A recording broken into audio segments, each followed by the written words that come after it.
Okay, I would like to call our meeting to order at 5 PM. And for the audience here tonight, the city of Glendora utilizes hybrid meeting format to allow for participation both in person and virtually.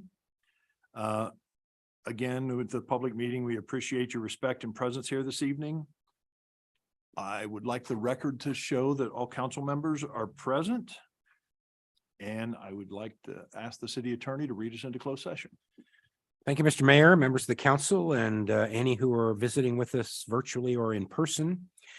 Tonight primarily is an opportunity for the city council, the city attorney's office and the risk management staff to provide a periodic status report on a whole variety of litigations and potential claims that could result in litigation. The actual litigation matters to which the city is a party are listed in the closed session agenda printed face. And in the interest of time, I won't repeat them here. The authority to discuss these cases individually in the closed session is Government Code Section 54956.9 D1. And the city attorney's office and the risk management staff will brief the council on potential exposures to litigation as authorized by Government Code Section 54956.9 D2 or D3 and E1. Thank you, Mr. Mayor. Okay, thank you. And with that, I'll open public comment. There is no one here in person with any public comment cards. Is there anyone on Zoom wishing to speak? I currently am not showing anybody on public comment if wanting to speak during the Zoom, and I have no emails. I do have public comments, but they're for later for the meeting. Related. Okay. Okay, with that, I'll close public comment and I will convene us into closed session at 5:02.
It gets quiet, quick, very quiet.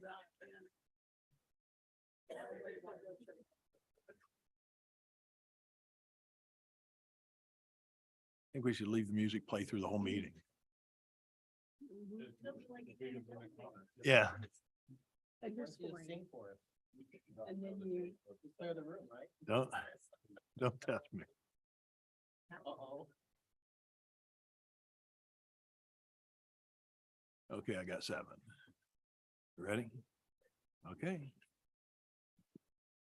I would like to reconvene our meeting into open session and ask our city attorney to report out of our closed session. Thank you, Mr. Mayor, members of the city council, and those who may be joining us virtually and in person. Tonight, we had a quarterly report on all matters of pending litigation to which the city is a party, as well as a report on all pending claims which may give rise to litigation in the future as a part of a periodic updating of the city council. The cases to which a city is a party are listed on the closed session agenda. I won't repeat them in the interest of time. The city attorney's office provided a privileged and confidential briefing on all of these items. Questions were asked and answered. No reportable action was taken with respect to all such matters except the matter entitled Mojica versus City of Glendora, Los Angeles County Superior Court, case number 21 STCV 33157. We briefed the council on the outcome of a mediation that was held recently in this case. The parties have reached a tentative settlement. As a result of that mediation, the terms and conditions of that settlement were presented to the council and unanimously approved, subject to being documented in a detailed written settlement agreement, which, once fully executed by the parties, will be available for public inspection and copying. Beyond that, no other reportable action took place in closed session. Thank you, Mr. Mayor. Appreciate it. Thanks, Bill. Okay, with that, if I would ask if everyone would stand, and we will have an invocation led by the Reverend Karen Davis, pastor of the First Christian Church, followed by the Pledge of Allegiance led by Fred Sparling. Let's join together in prayer. Sustaining God, as we gather here tonight, we are mindful of our neighbors in Monterey Park, as well as those in Half Moon Bay, and all who grieve the loss of loved ones this night. We pray that you offer them your comfort and peace and strength. May they know that we stand united against all forms of hatred. And we ask for your comfort and peace to strengthen those who grieve in the days ahead. As we try to make sense out of these horrific actions, we know, oh God, that you are the first to cry, and that you are our constant companion through these difficult and challenging times. We ask your blessing on us tonight, that you guide us with your wisdom, surround us with your grace. May you guide all your people and beating their swords into plowshares. May we continue to find ways to work together, to serve one another, and to care for each other, even as you care for us. Amen. Face the flag.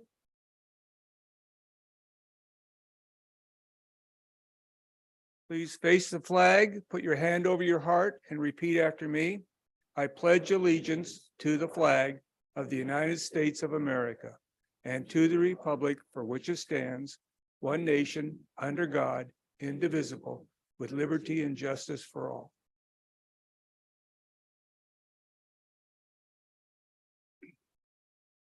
Okay, thank you for that. Our first item on the agenda tonight is our student reports. I understand Lavonna Chen from Glendora High School is under the weather tonight, so she's not going to be here. But first up, I've got Viviana Salazar from Charter Oak High School. Welcome, Viviana. Hello, greetings, Mayor and members of the Glendora City Council. I thank you for this opportunity to share the amazing things that are happening at Charter Oak High School. Last semester, we celebrated our holiday spirit week, which ended up in a door decorating contest for homerooms where we got to participate collaboratively and creatively. In addition, we also held our signing day on December 21st, where we got to celebrate Charter Oak athletes who are pursuing higher levels of athletics. This was followed by finals week and our last week of school in 2022. This new year has brought forth new activities and opportunities at Charter Oak High School. We now offer peer-to-peer tutoring where students can receive help on their assignments from fellow students. This program is offered after school Mondays through Thursdays for all subjects. We also presented our group 4 projects, which students who are taking an IB level science participated in presentations to share sustainability goals from the United Nations. The students worked in teams for 2 weeks and presented their projects in the quad on January 20th. Tickets are currently available for our 2023 Sadie's Dance at Charter Oak. The theme this year is rodeo, and the event will take place on February 10th. Lastly, seniors have been given the opportunity to apply for on-site admissions at Charter Oak High School. Colleges such as the University of La Verne, California Baptist University, and other colleges have accepted students through this on-site admissions process. Thank you for your time. Okay, thank you, Viviana. Next up from Whitcomb High School, I've got Desiree Pimentel and Josh Mandel, you're going to be it? Okay, great. Come on up. The leadership class put together the Make-A-Wish annual lunch for students the day before the first semester ended in December. This was a good send-off for our students and something that was truly fun for the students. We had lunch and a small gift for the students and some competitions with prizes for the students. We would like to thank all staff, district folks, and our incredible community for their volunteer work and incredible donations to make this happen for our students. Our independent study program here at Whitcomb continues to grow. The program was revamped a couple years ago, and since then, we have close to 150 students enrolled in this program. It is currently housed at Whitcomb, and it has become an important part of us since these changes were instituted. This program includes all grades from kindergarten through high school, with close to 110 students being from GHS and Whitcomb combined. Mount SAC was here last week to meet with our seniors. This was the second visit from Mount SAC and the second step in the early registration process.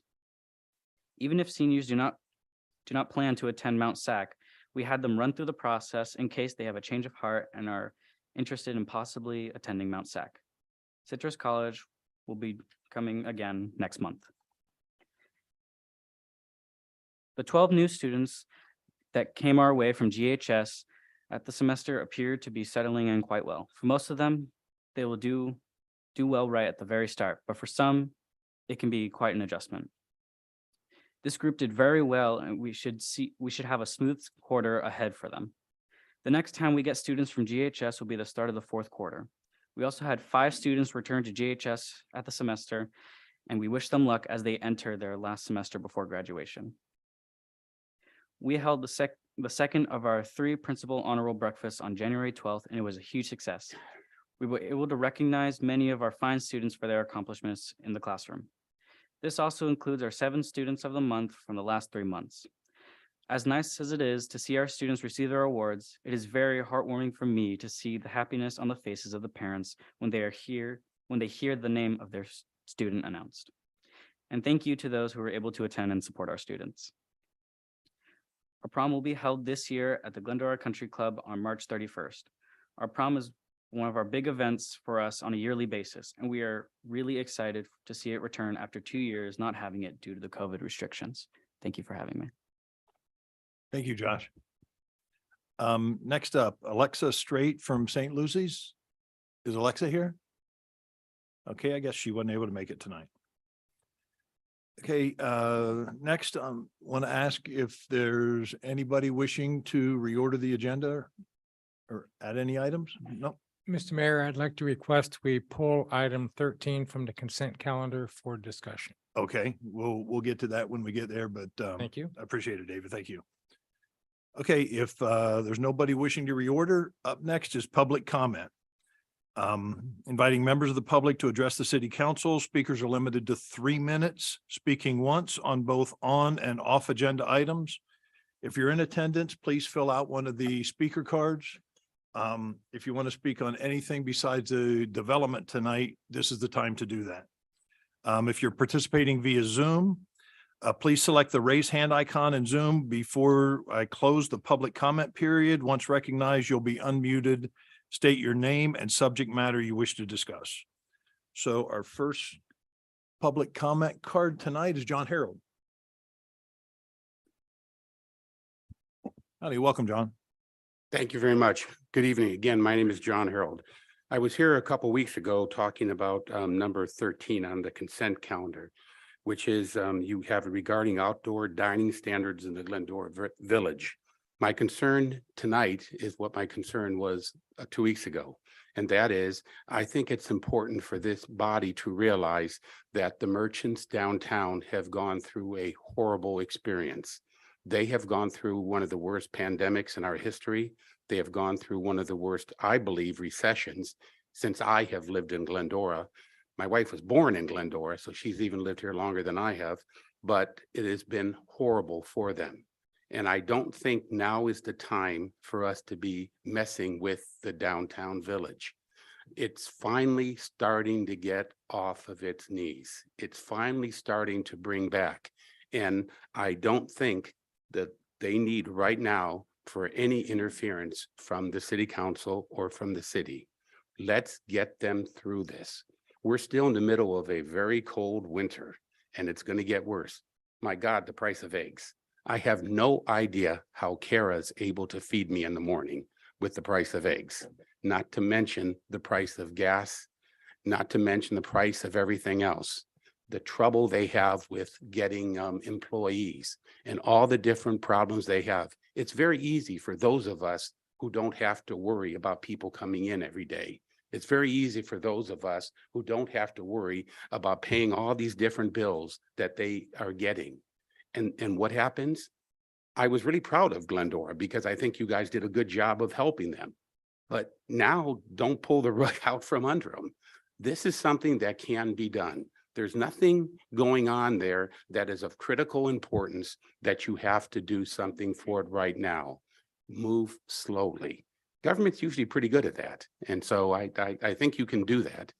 But again, like I said, I've been talking to a lot of people since I've retired. I'm either in depositions or I'm downtown. And I talk to everybody, and everybody I've talked to has told me the same identical thing. Please leave the downtown merchants alone. Let them get on their feet. Let them get on with their lives. Because again, they pay our salary. Without them, we don't get anything. And they've had it harder than most of us.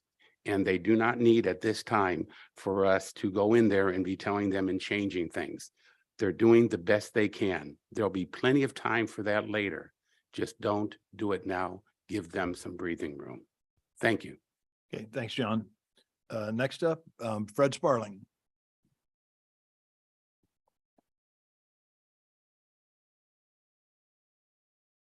Made you get up and walk up here twice. Boy, that's a lot of exercise. You must know I haven't got my miles on my wristwatch today. My name is Fred Sparling. I'm the owner of Classic Coffee. And also thank Gary for letting me do the Pledge of Allegiance today. I want to just thank you folks for everything you have done for us in the city. Without you people, we would have been done under. I have read over the information on the outdoor dining permit, and I think there's a lot of good work put into that, into these standards. Without Parklets, we, the restaurant owners, would have been out of business. We've had a very hard time, and if not impossible, keeping the doors open. I see the outdoor dining agreement application, initial term renewal of fees, and are established by the city council. So I'd like you to consider these as you're establishing these fees. Not all parklets are the same size. Some parklets are shared parklets where two businesses use them. And most of the parklets, not all of them, are for the sole use of one business. And do not allow people using the parklet to bring in food from other sources or even buy the food there and take it out and sit there. They want them to be dining in. Our parklet's open to anybody. We have people from the ice cream place and everything else bringing their food there, and that's fine. We don't mind. Also, restaurants, like many of us, are hit with the 20-year high inflation. Every time we go supplies in, their prices have gone up. I had one purchase order open for 13 months to get supplies for our coffee shop. And during that time, we had to buy from other people at a higher price. We had the highest minimum wage in the nation, and it went up January 1st again. So even though sales are up, profits are down. So just consider that when you consider it. The parklets saved us. You people were outstanding on doing it. We really appreciate it. And we thank you very much. Thank you. Okay, thanks, Fred. Next, Rich Patton. Rich. Hey, Rich, welcome.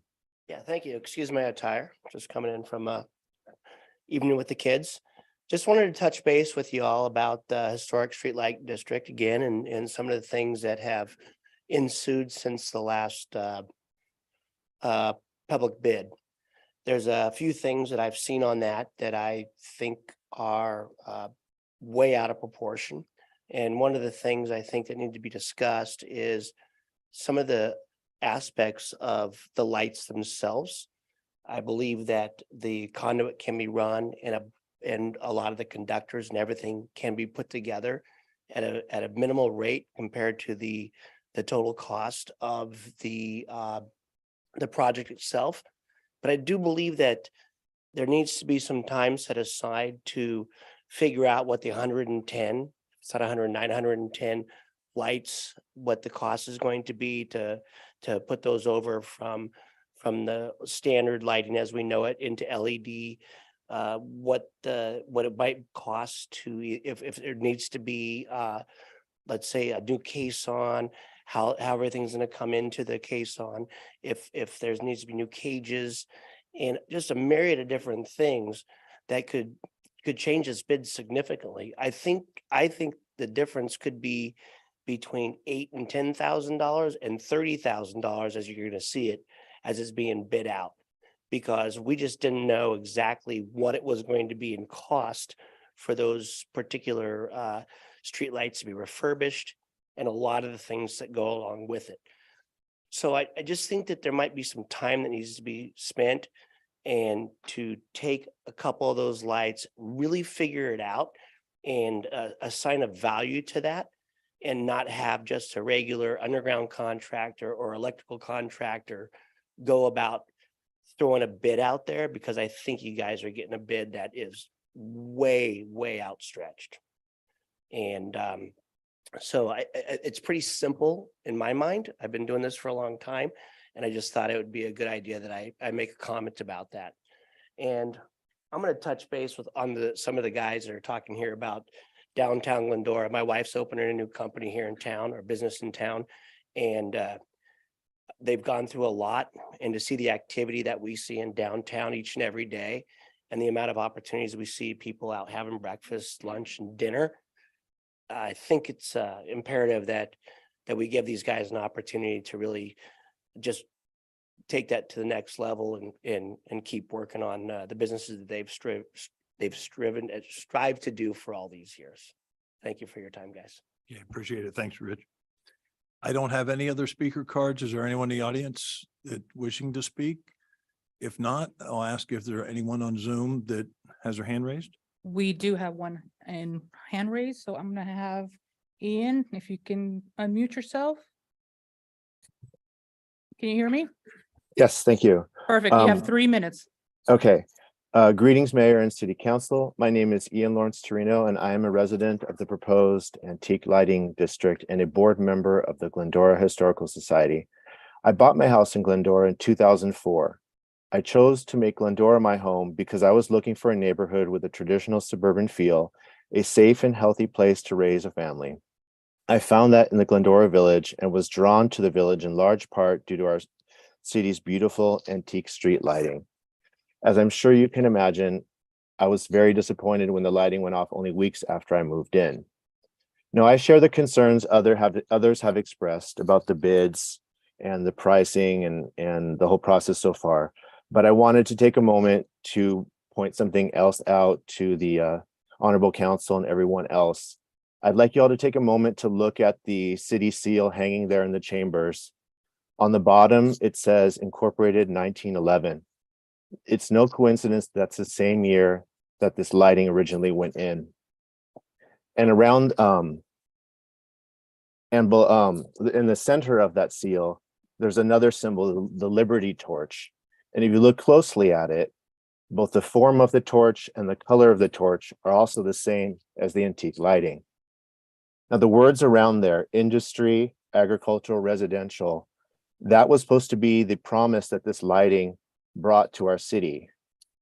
You know, that it would be a safe and vigorous place to have a business, raise a family, and in those days have a farm. So I'd like us all to remember that the lighting that we're talking about is literally in the center of our city seal.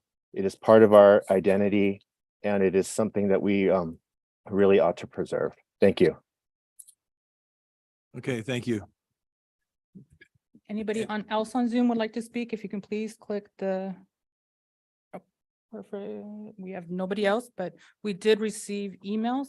We received 5 that were incorporated into the agenda. 3 are for public comment and 2 were for the public hearing, which were made available for you guys as well as online. And then we did receive 2 additional live ones. One was for number 8 for the public hearing, and the other one is for the public comment, which I will read right now. This is from Gary Mussolino. I object to the proposed fee on local businesses for maintenance and electricity for the parklets. The increased tax revenue from parklets dining should be adequate to cover this expense. Gary Mussolino. And that is all I have. Okay, thank you. I will go ahead and close public comment, and I'll bring it back to council for statements or reports. Who wants to go first? Go for it, Michael. So the COG, the Council of Governments, have been extremely busy. It's a group of several cities within the San Gabriel Valley. We've been very busy on the homeless initiatives with the small homes or communities, if you will, as well as looking at long-term solutions for this issue within our valley. They've also been extremely very busy. I don't know if you realize this or not, but a lot of the intersections on the 60 and 57 interchange, they have some work going there. That is done by the COG. And they have a number of different facilities or projects all around the San Gabriel Valley. So it's quite busy. We've had a number of meetings that we normally don't have. Usually it's once a month, and they've been increasing quite a bit because of the activity that were going on. Secondly, and most importantly, I kind of want to bring to everyone's attention, it's getting a little out of hand with cars running red lights in the city. And it's quite crazy. I've asked staff to check in on this, particularly over in Lorraine and 66. And there's a number of other areas as well. They're looking to see for some solutions for this. It's quite dangerous when you're sitting there. You should look several times and even pause, because this is absolutely nuts. Some of these people are doing, running blatant red lights.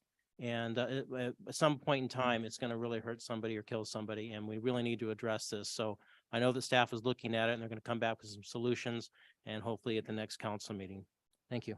Okay, thanks, Michael. Mendel? The agenda is quite long, so I'm just going to speak about the Gold Line. Things are going well there. Lone Hill should be pretty well done by the end of this month. And so I think we can all enjoy that. The false work is being taken down, and some of the lanes that have been shut down are not going to be shut down. So the trip down to, in and out and all of that kind of stuff will be easier one. So thank you for the patience that everybody's had. The station is going well, and enjoy the end of this month. Thank you. Thanks, Mendel. Karen? Thank you. Again, I know I speak on behalf of the council, and that our thoughts and our hearts are with the residents of Monterey Park during this difficult time, as well as within a short amount of time, Half Moon Bay. Just a reminder to all of us that pressing issues for us are mental health and violence. And our police department does an outstanding job. And so never feel like you are doing the wrong thing. If you see something that seems out of the ordinary, if you're concerned about someone, it's better to err on the side of making that phone call, and they'll follow up on that and see if there's anything to that. But again, we extend our thoughts to those who are grieving this day and those who are recovering. And also just a reminder to all of us to be our best self and to care about our neighbors. And when we see that there's something that perhaps needs attention, to do what we can to get those people help. And 988-211, those are two different numbers that people can call to get help when they feel like they're in a mental health crisis. So thank you. Okay, thank you, Karen. David? Thank you, Mayor. As we reshuffled and reorganized some of our committee assignments for the city's representation this year, I have been enjoying getting to join some water committee and commissions and learn more about water. And while I can assure you that we've had nearly 12 inches of rain since New Year's here in Glendora, we're not over yet. So that's a good sign and a great beginning. Reservoirs in the northern part of the state are showing increased storage. That's good, but we're not done. So I encourage us all to continue our good conservation efforts, which are in the 26-27% reductions to date for the city of Glendora. Keep up the good work, and let's do our part. Thank you. Thanks, David. And I'd like to report, yesterday we had the opportunity, transportation getting around Southern California is getting more and more difficult, but yesterday we had the opportunity to open a new transportation hub down at Cal Poly Pomona for our Silver Streak line that will take residents from Cal Poly Pomona into downtown LA. Not as many people are going into downtown LA as used to. And the public transportation on Foothill Transit, we're up to about 70% of a ridership of what it was before the pandemic. So people are getting used to it again. But just keep in mind, every time somebody's on that bus, that's one less car in front of you. Even if you never take public transportation, that's one less car in front of you when you're on the freeway. On a happy note, I want to take the opportunity to wish happy birthday to Homer Coder, who Homer celebrated his 105th birthday the day before yesterday.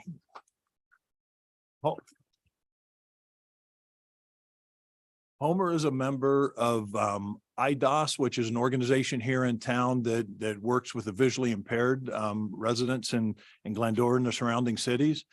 But when I was asked to wish him happy birthday, people, they sent me some information about him.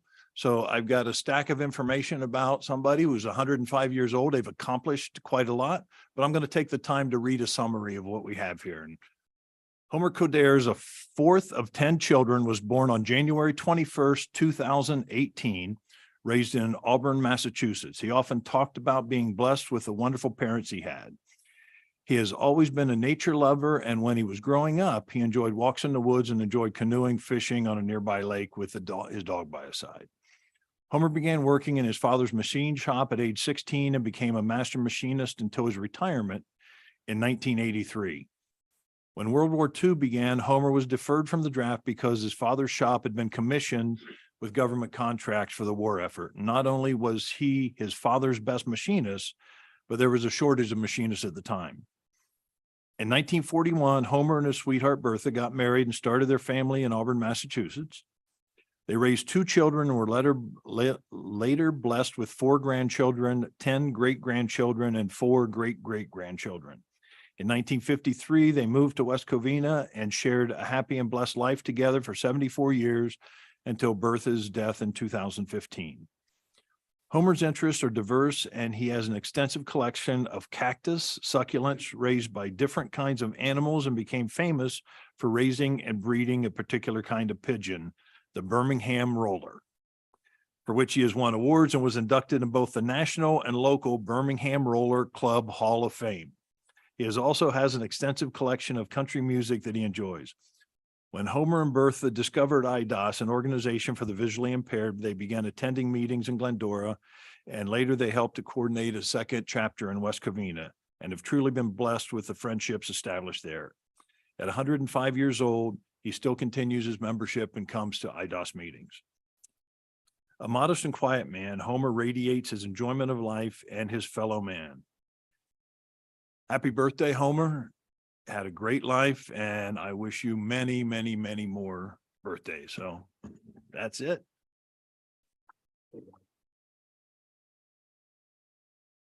Thank you. I had the opportunity to sit with a couple last night and hear stories about Homer. And actually from one of our residents here that just turned 94. So, you know, these people are reaching out to do things for the 105-year-old or helping out the elderly. So next, city manager, Adam, Bill, you guys got anything? Okay. Next up, we've got special items. Item number 4 is a quarterly 2020 to 23 strategic plan update. Adam, I understand you're going to report. Yep. Good Okay. evening, everyone. Several items on the agenda tonight. We will move quickly, a little bit different from our normal quarterly update is we'll look at additional items and direction from the council. So by way of background, our current plan was adopted by the council in October of 2020. It represented a shift from our historical 6 months plan into a multi-year plan that coincided with our fiscal years. We've had several updates to the council of this plan: March 21, June 21, November of 21, February of 22, May of 22, and most recently in August of 22. The 6 goals that are listed here before you are financial modernization of our organization, maintaining and improving the city's infrastructure, the strategic economic development, enhancing employee development, and implementing homelessness solutions. Those 6 goals then are assigned 62 objectives. The total for each one of those is there. We started with 57. The council's added 5 throughout this process. So we've modified the plan that's in the agenda packet and that's online. We provide both a comprehensive and lengthy update of each objective as well as a summary page that just shows you what the name is, the percent that's completed, if we've made movement on it from the quarterly update before, and if there is funding associated with each of these objectives. So currently 29 of the items are complete. 19 of the items have shown progress made. 14 were unchanged. Of the 33 incomplete items, 9 are 70+% completion. 7 are between 50 and 60% complete, and then 13 items have an estimated date of completion that exceeds the plan date. This is the Gold Line initiatives, the zoning initiatives, items that we knew would be past the effective date of our plan, but staff still needed to work on. So a couple of highlights on the financial. Staff is finalizing a water rate and infrastructure study. It's the first comprehensive study we've had in more than 20 years. One of the really special things about Glendora is we have not increased your water rate in the past 3 years, and in light of a historic drought, it's pretty incredible. We've adopted our mid-year budget update, or the hearing of which to show where we're at for this year will be done in February. Modernizing the organization. We went through elections with members that ran unopposed. They were appointed, and those savings will go back in to fund things like street improvements. We completed our community survey. More than 80% of residents still think Glendora is a great place to raise a family and to live, which is pretty incredible if you consider everything that's happened over the last 2 years since we last had that metric. And also ERP, which is our HR finance system and planning software, agreements have been approved and implementations are underway. Those will take between 12 and 18 months. In infrastructure, the People Movement Project, we've raised more than $12 million for the first last mile and our urban trail projects. Most recently with the federal spending plan, the city received $5 million in earmarks, which is the largest for one city in Southern California, unless it's a consortium of cities. We've also, what we'll hear on the agenda tonight, we have some historic streetlight assessments, project estimates, and committee work is underway with recommendations before you this evening. Also with infrastructure, the Gladstone Park project was completed. And the council chamber remodel options were presented to the city council, and additional feedback was provided to staff. Economic development, the housing element was approved by the city council. We're just waiting on the final check mark from the state of California. We'll be one of the very few cities that's able to achieve this so far, especially in the SCAG region. So really important milestone for us there as well. With employees, we have new labor agreements for the very first time in a long time with all sworn and non-sworn employees, all within the same year. And approximately, we're doing a comprehensive update of personnel policies and procedures, which require a meet and confer process with all of our employee unions. We're about 50% through that. On homelessness, the city council has provided direction on property locations for a possible interim housing sites. And so we're finalizing that and look forward to having that conversation with city council and the public here shortly. So with that as background, we've begun to lay the foundation for our next strategic plan. And so things that go into that or data points included the recently completed a community survey from 2022. We've also held meetings from an executive standpoint with the city's management team to identify current challenges and needs, as well as council members to understand changes needed to the plan. We have some key takeaways, which include movement from 6 goals to 7. The existing 6 goals, plus some clarity on or a goal that represents a sort of re-engagement with our community, which really hasn't existed since the COVID pandemic. We will seek clarity on possible changes to our mission statement and vision statement. We're not asking for a discussion tonight, only a vote if you would like to see changes. I think these poor people will be in here for a long time, be here for a long time still if we go through that process now. Our strategic plan, I think there's a consensus to make it 2 years, which again coincides with our 2-year budget process, which is also underway now. Our fiscal year, for those who don't know, starts in July and ends in June. And then also we have a special city council meeting, which will be attended by a member from each board and commission, as well as the city's executive staff. And that is currently scheduled for March 9th, 2023. So for those of you who want to come watch, that's a public meeting too. So our draft goals are listed before us, and this is based on the feedback from the council. So existing goal of implementing a strategic economic development, maintain financial stability and sustainability. So previously it was increase. And so the city has made some pretty tremendous strides. We're a AAA rated city. At one time, we were the furthest easterly city to receive that rating, which are generally coastal cities in the state of California. We're one of only a handful of cities, especially ones that have a AAA rating from the S&P. And so really, really important to note that the city is on very solid financial ground, has reserves in excess of 30%. We've set aside money for future pension obligations, and we've set aside millions of dollars for future capital repairs as well. The other thing is enhance employee development and retention. The United States in general still continues to see this mass exodus of employees from both their current jobs and movement around. And so while we've made great strides, it's still really important for us to move forward in that area.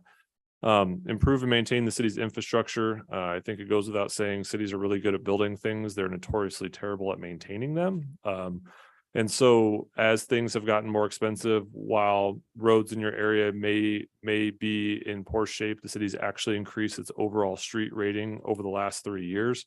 And we continue to try to make strides in that, including this evening, which are a couple different street projects for approval. Implementing strategic homelessness solutions. The number one community concern in the community survey for the last 2 times we've done it continues to be homelessness. And while not as high percentage as it was in 2020, it continues to be a concern.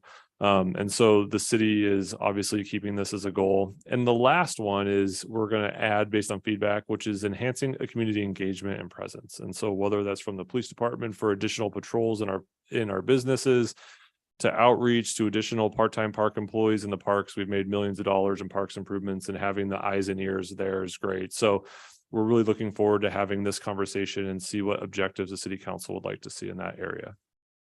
So here are the mission statement, the vision statement, and the core values based on feedback. We will ask for direction tonight if the city would like to amend or make changes to the mission statement and vision statement. So with that in mind, those of you who are interested can see the city's strategic plan here and every update. And with that, we ask that the city council receive the update on the strategic plan and provide direction on the strategic planning session, specifically the one on March 9th. So I think we have the 7 goals correct. So an affirmation there would be appreciated. And then the mission statement and vision statement, Mayor, if you wouldn't mind having a conversation with your colleagues on if there would like to be changes. So with that, turn it back over to you. Okay, appreciate it. Thanks, Adam. Anybody have questions, comments? I'm looking that way first. David? Always to the right. That's good.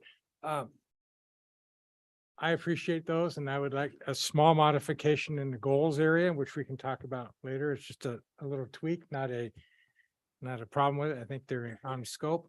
And I would like to spend some time during that strategy session looking at the vision statement. Okay. That's it. Karen? I am fine with all that you presented and have no strong commitment one way or the other. If we reevaluate the vision and mission statement, it's good the way it is. Of course, you could always tweak, but not a high priority. Okay, Mendel? I would echo what has just been said. I think the 7 goals are great, and I'm fine if we take a look at the statements, but I'm comfortable with they are too, so I'm good.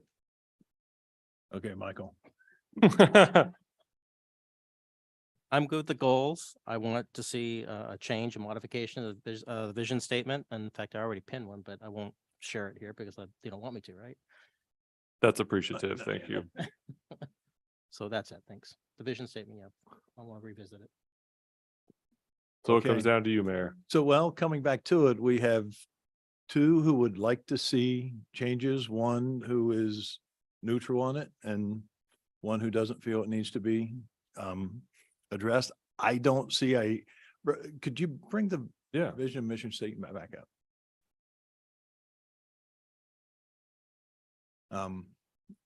At this point, when I read that, I think I don't see anything on there that there's a reason to make any major changes to. I am looking in the audience and you're seeing the same thing I'm doing. I think we can describe, that describes Glendora very well. So I see no reason to have that discussion at this time. Okay, so staff's takeaway is no discussion on vision statement. Yes? Is it? Well, honestly, we have a 2-2 and a, So can we take a vote? yes, All right. okay. Have a discussion on it. We just want to know if you want to change it. We have a discussion if we want to change it at the strategic planning meeting.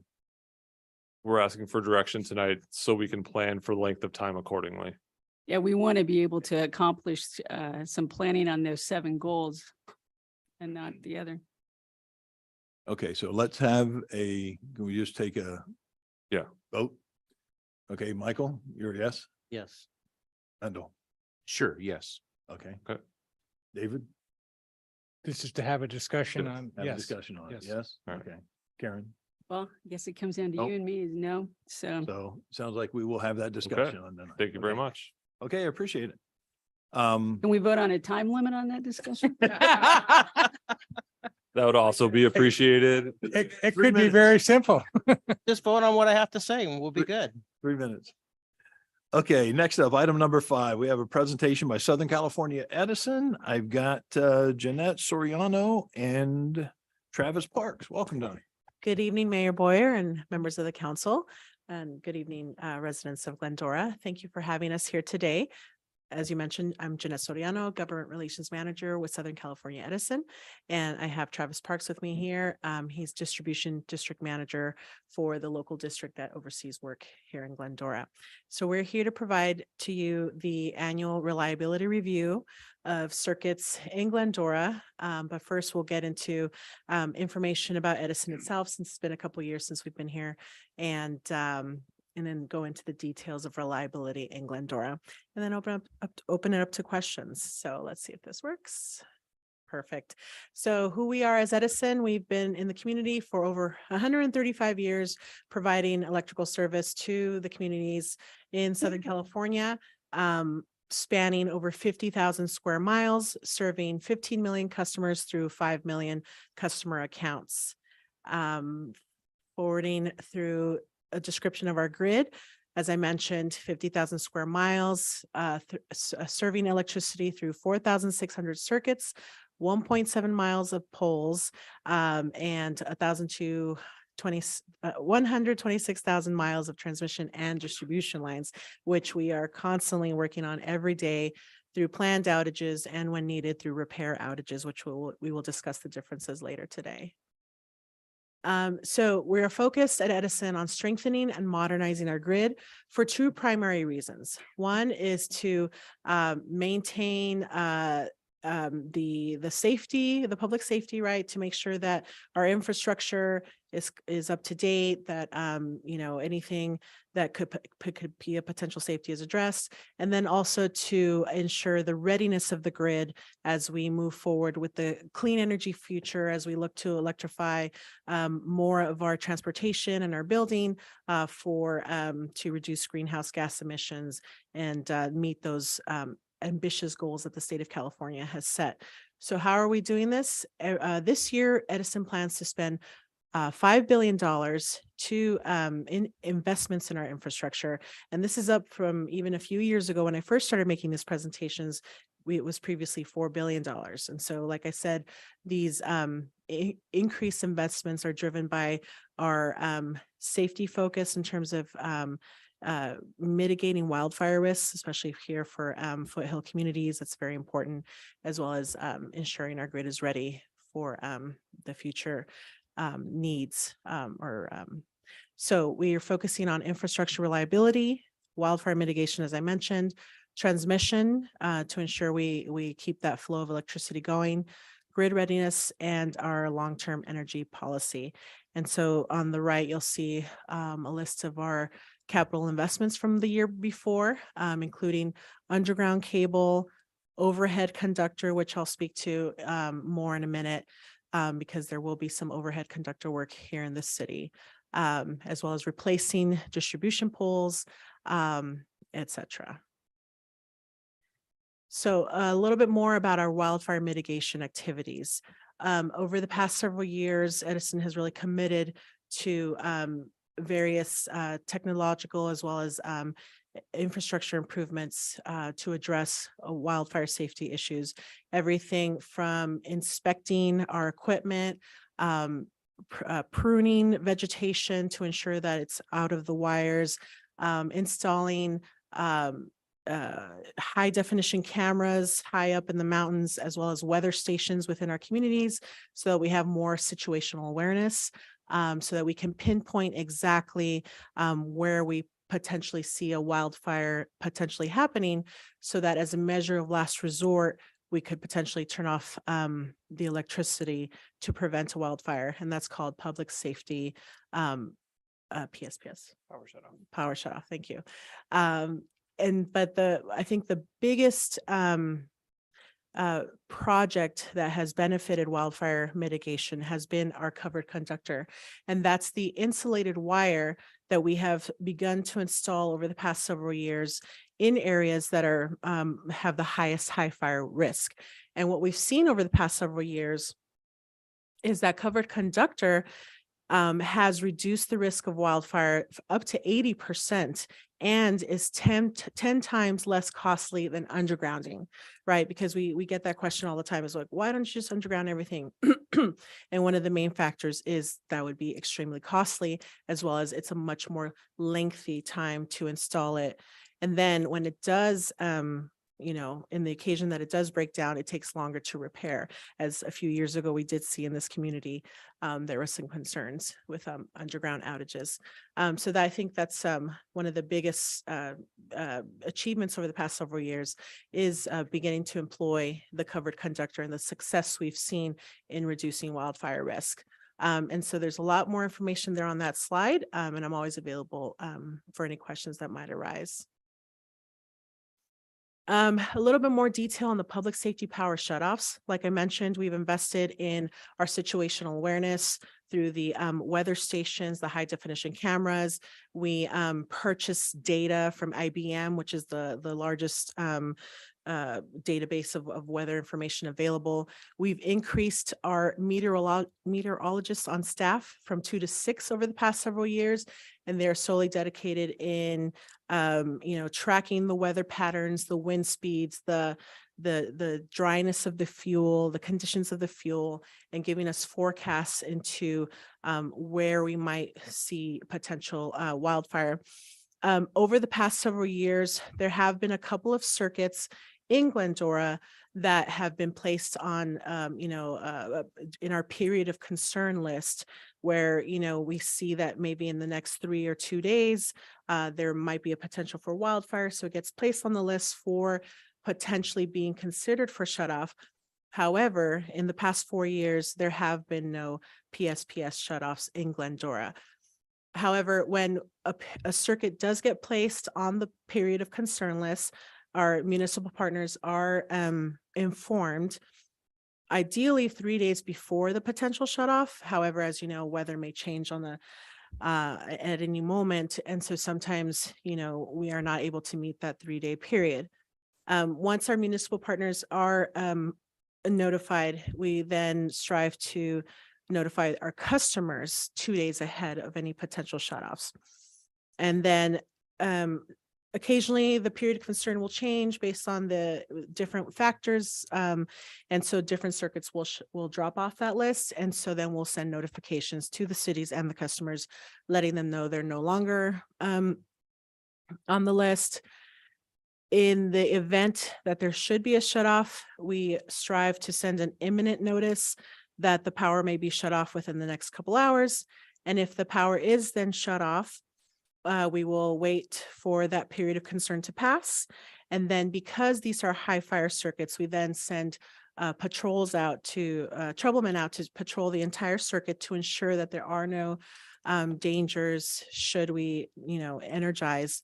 And once we've cleared that, we then energize and send another notification out to our municipal partners and customers. So it's a little bit about PSPS.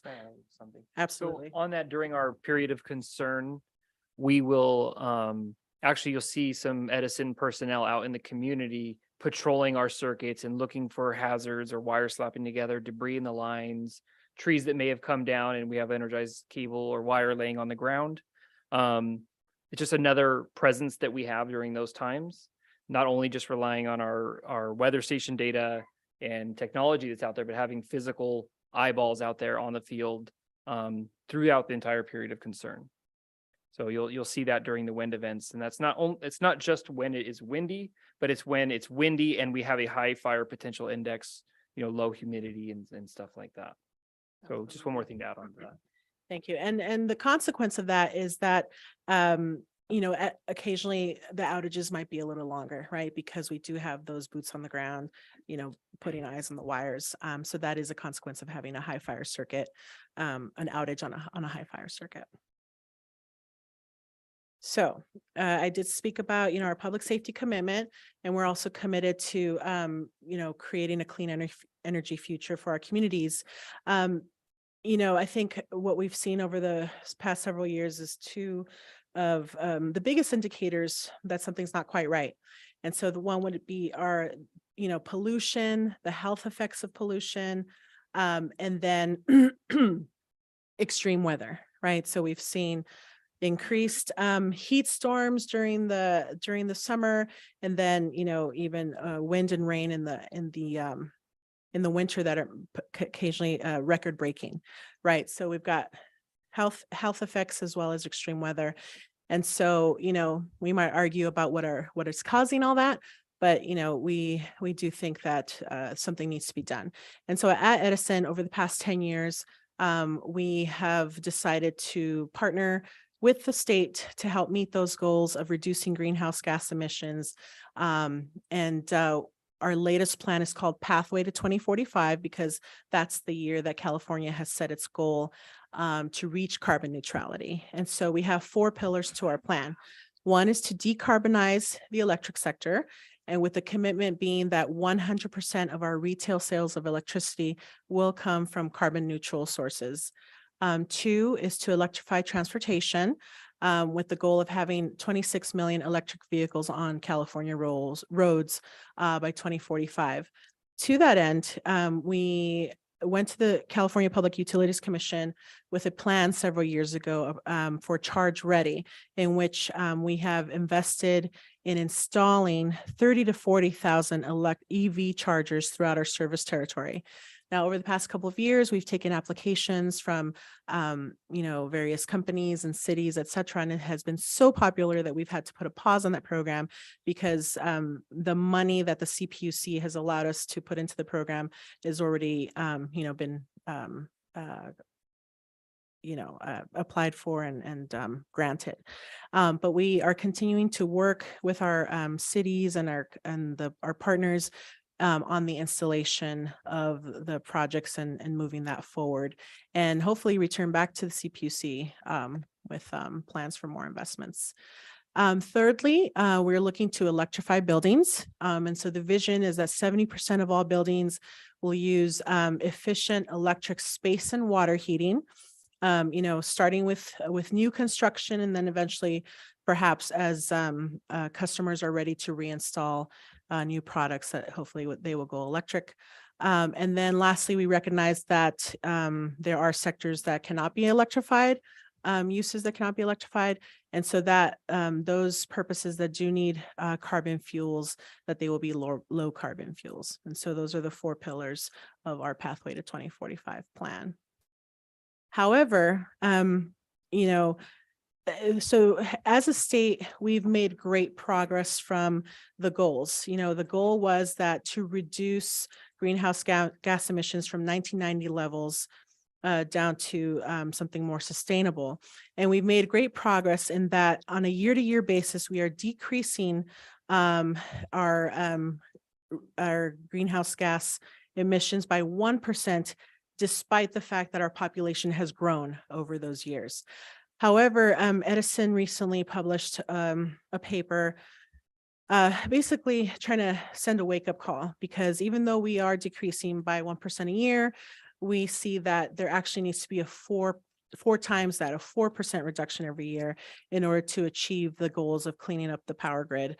And so that paper has different ways that different levels of government, from the federal, state to local governments, ways that they can contribute to decreasing it further. And so with that, we'll turn over to our reliability overview. So what is reliability? In the simplest terms, it's having dependable electricity when you need it.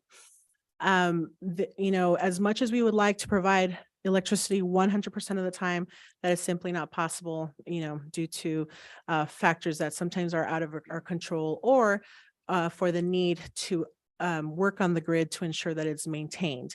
And so we have several outages at Edison categories.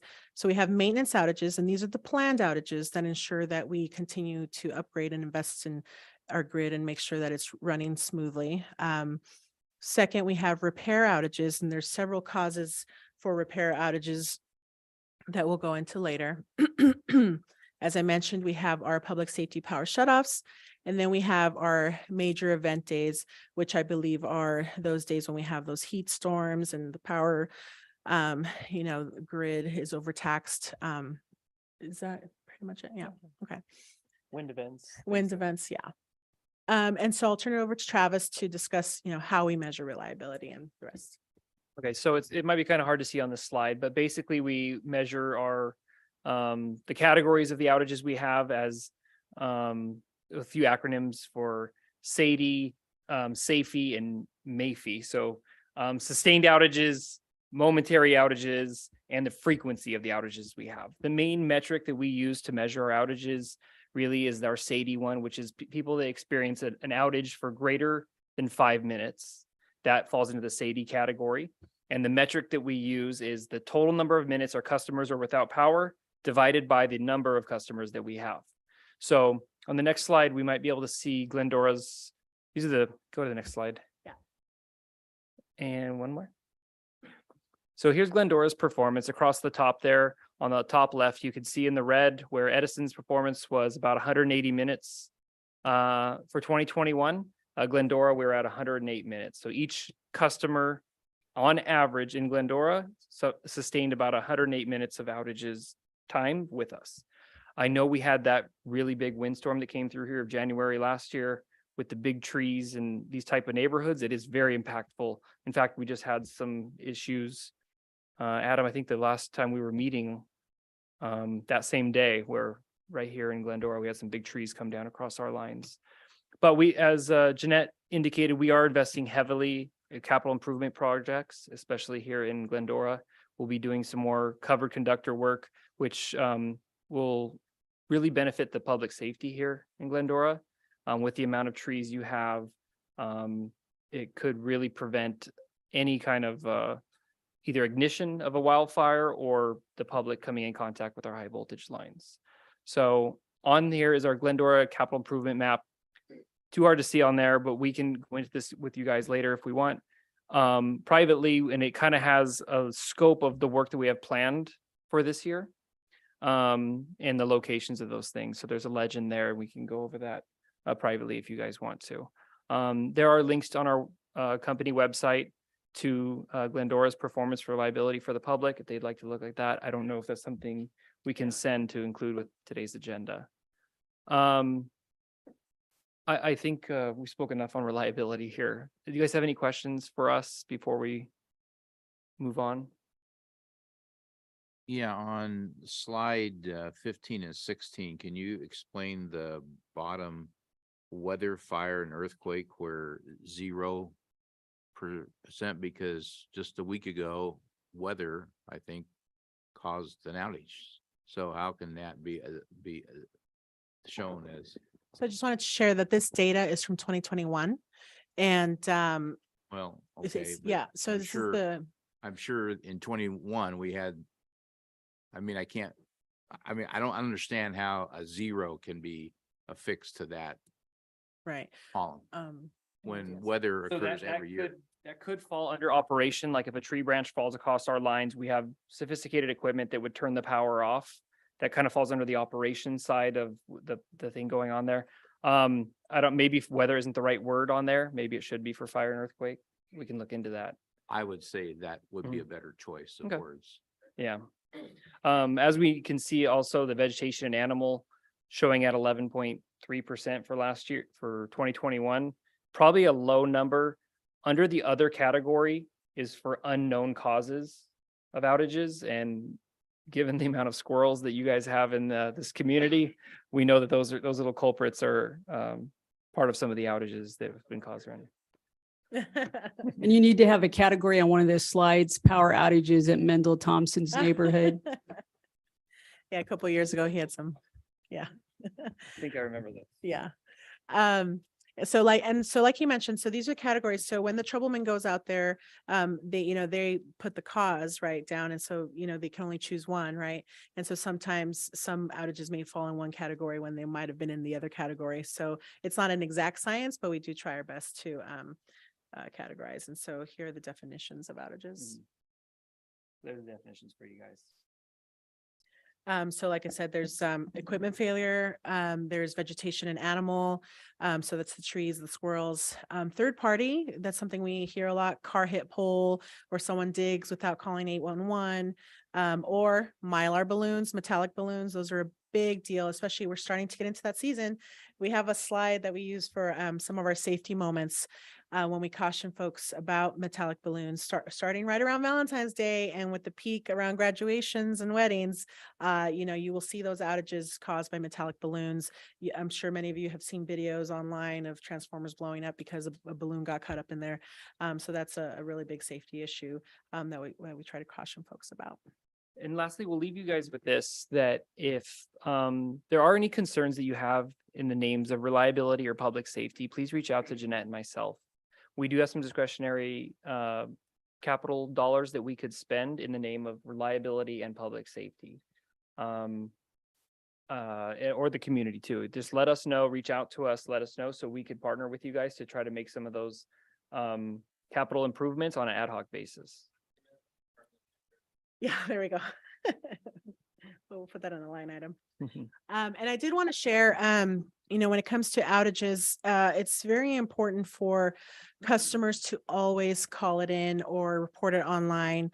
Because as much as as much as we would like to sort of have an all-seeing eye onto every outage, there have been cases where, everyone thought someone else was going to report the outage and it doesn't get reported. And then especially during a storm event, they then get put at the end of the queue because everyone's out of power. And so then, they end up seeing 3 to 4 in some worst cases of outage before they can get restored. So always call either 1-800-611-1911. It's very important for the resident to call themselves because there are specific questions that will be asked. That number gets you to sort of the front of the line at our customer service. It will be answered, after a couple of buttons on the menu. It will be answered by a live agent that will ask several questions such as, is there a gate restricting access? What is the contact information of the person there? So we do encourage that self-reporting. However, if you report nothing's happening, it needs to be escalated. Yes, please do. The city can reach out to me and we can help escalate those issues as well. But yes, there's lots of helpful information there. We also have our outage map online, so folks can check the status of their outage online. They could put in the outage number to check the status. And then we've also provided Adam and city staff with some non-public numbers for emergency responders, and then that they could use as the city to communicate and coordinate with us. Anything else? Okay, Any other questions? appreciate it. Any other questions, David? Just a kudos for an interesting opportunity today. If we're not aware, your programs for customer notifications of upcoming services and things like that is very good. We received a notice in our household about the plan for the next few weeks of doing wildfire preparation and tree trimming and things. My goodness, I walked outside this morning and there's a truck doing just that. So, Wonderful. That's great to hear when great it all works. coincidence. It So, worked. Thank you so much. And thank you so much for your engagement over the years. And I look forward to continuing to strengthen our partnership. So Okay. thank you. Other questions, Mendel? Yes, Yeah. absolutely. I'm here. Yeah.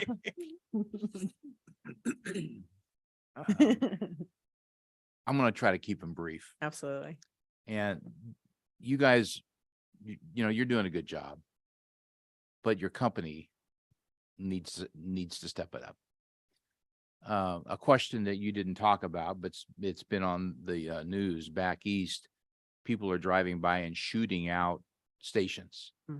What are you doing to mitigate that kind of risk here? Yeah, go ahead. So, Because then the Um, power goes out Right. yeah, and then we all get weird. yeah, they've increased the amount of presence we have with our internal ESOC, what is the corporate Emergency. security department we have that increases the situational awareness. They partner with I think law enforcement and things like that to see if there's any credible threats out there. They monitor things and stuff like that. Some of our major substations are guarded, but not all of them. So I can't really speak too much on any advanced techniques that they're doing to put safeguards at all of our substations. But it was a topic that was kind of broadly talked about at the company. So I don't think we'd be the people to. Well, I think it's speak to that. important. Oh, yeah. And obviously, there's people that are mentally ill and they do things that normal people don't do. And it affects a lot of us when they go by and shoot out a, station. You're right. A week ago or so, power went out. And I called in at 10 o'clock when I got home. The recorder said it would be back on at 12:30. I called again at 1:30, the same statement. I called again at 2:30, the same statement. So the success that I have in calling, has not been good. And I think there needs to be some enhancement there. I finally called and talked to Ashana Brown, and she was very good. Power came back on at 3:30. I called the number again and it still said 12:30. So I don't think that that's good. And all this stuff is good. It sounds good. It feels good. Mm. But I'm a football guy, right? When it's 4th and 1, you've got to execute. And I don't think that SCE is doing as well as I think that they can do. So you just need to take that upstairs to, your boss. Again, I'm not attacking you. I'm not blaming you, but that's that. Lastly, it's hard for me to understand how you're going to electrify our, state when oftentimes you can't keep the grid up now. You tell people don't charge your cars from 4 to 9. And yet you stand here and say, everything's going to go electric. You guys are anti, the natural gas, maybe not you guys, but your company is. And if electric companies didn't have the use of natural gas, you couldn't do what you're doing for the most part. At least that's what the data shows. So honestly, come on, just kind of between us. I mean, don't you go to, your friend's house and they go, you work for SCE, so why can't I charge my EV car Yeah. from 4 to 9? And yet you guys think we all are going to believe that if everybody went out and bought an EV car, we couldn't have the lights on because you don't have the capacity. So what is being done to change that messaging that's real? Well, thank you so much for all the feedback and also for your questions. So with regard to the last question, what I would pose it to you as an issue of supply and demand. So the flex alerts are encouraging folks to use their heavy appliances, such as their dishwasher, their washer and dryer, at times of low demand so that you can save money, right? So I try to do my laundry at nighttime or in the morning before I go to work, right? And that's just so I can save money, right? Because that's Right, the low, right. low peak demand. So with a flex alert, we're calling on the residents to help conserve, because at just that moment in those couple of days, because of the weather, the heat, we're reaching like real peak demands. And so they're trying to balance, the energy throughout the state. Right, I get that. Right. And so what I would say, it's just a few times a year for a few hours a day that we're asking folks to charge or use their appliances at just a different time of day, or, go to your local charging station or whatnot, charge at night, the night before.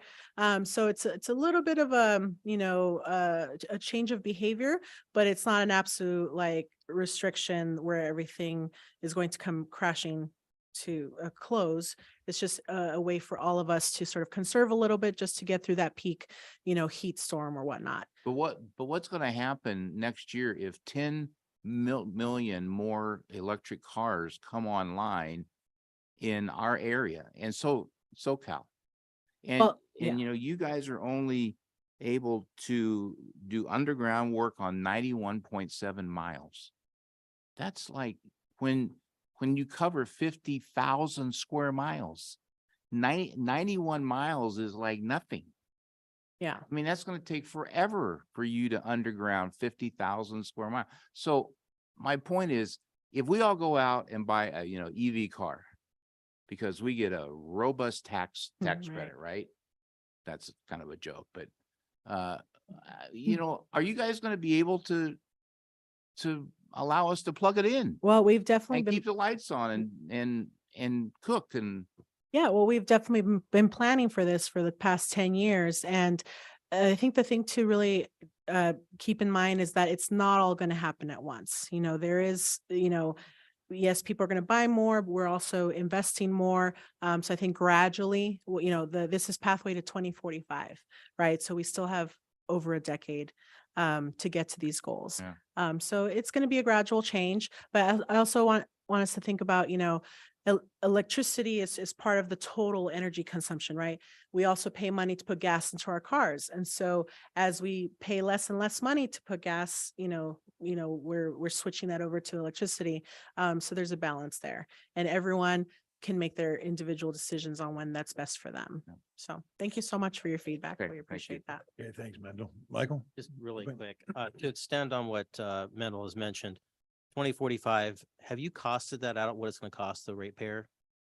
Yeah, and on top of that, there's a dichotomy going on here in California, which 3 times the cost dip right now for natural gas, which you folks burn in your plants, your peaker plants and your generation plants, which you're going to have to supplant with something else. If you go to hydrogen, it's going to be an X factor of 4 to 5 times, which is going to get passed on to the ratepayer. In California, we're paying this exponential amount for natural gas, which you guys are having to pay, pays it on to the ratepayer, but the rest of the country is having the opposite effect. The natural gas is dropping because demand isn't there. Why is it that California is paying so much more? Is it trying to make the case to go all electric and put the pain on the ratepayer? Because the rest of the country is not experiencing this, but you folks are having to pay that, pass on to us to generate the electricity when the sun doesn't shine, the wind doesn't blow. Yes, well, thank you so much for that information. Definitely those are issues that they're decided at the state level. But in terms of, they're very important considerations that, various entities at the company are taking into account. With regard to the rates, we do go up to the CPUC, the California Public Utilities Commissions, every 3 years to make the case for, what work needs to be done, how much it's going to cost us. And then the CPUC has this whole several years long proceedings where folks will come in, give their point of view. And then ultimately the CPUC decides what are the rates that we can charge, based on the different investments that we would like to make. And there's times when we don't get that permission to, make those investments. And so sometimes we have to go back, particularly with the covered conductor. The CPUC was going to cut that program by 55% when we've shown that that's, so efficient in reducing wildfire risks, right? And so we were successfully able to advocate for them to increase that a little bit, but ultimately it's sort of like a give and take. We go to them with our plans, and then, there's a several years long process where everybody can kind of give their opinions. And ultimately it's the Public Utilities Have a Commission. projection of what it's going to cost a ratepayer? I can get that. KW? I can get that for you. Yeah, I can look into what we've our general rate case that I think this year or next we're submitting to the CPUC, and so we can get that information to you. So just anecdotally, I'm putting in 130 EV charging stations out in San Bernardino, and I'm in this process now for 1.5 years. And they're not even starting construction yet. And to your point, they've stopped taking applications. And so I don't see how you guys are going to get this done and how you're going to be able to get the capacity in place to make any of this happen. Last question for you. Are you still offering generators and batteries for high fire severity zones? Yes, that's our critical care battery backup program.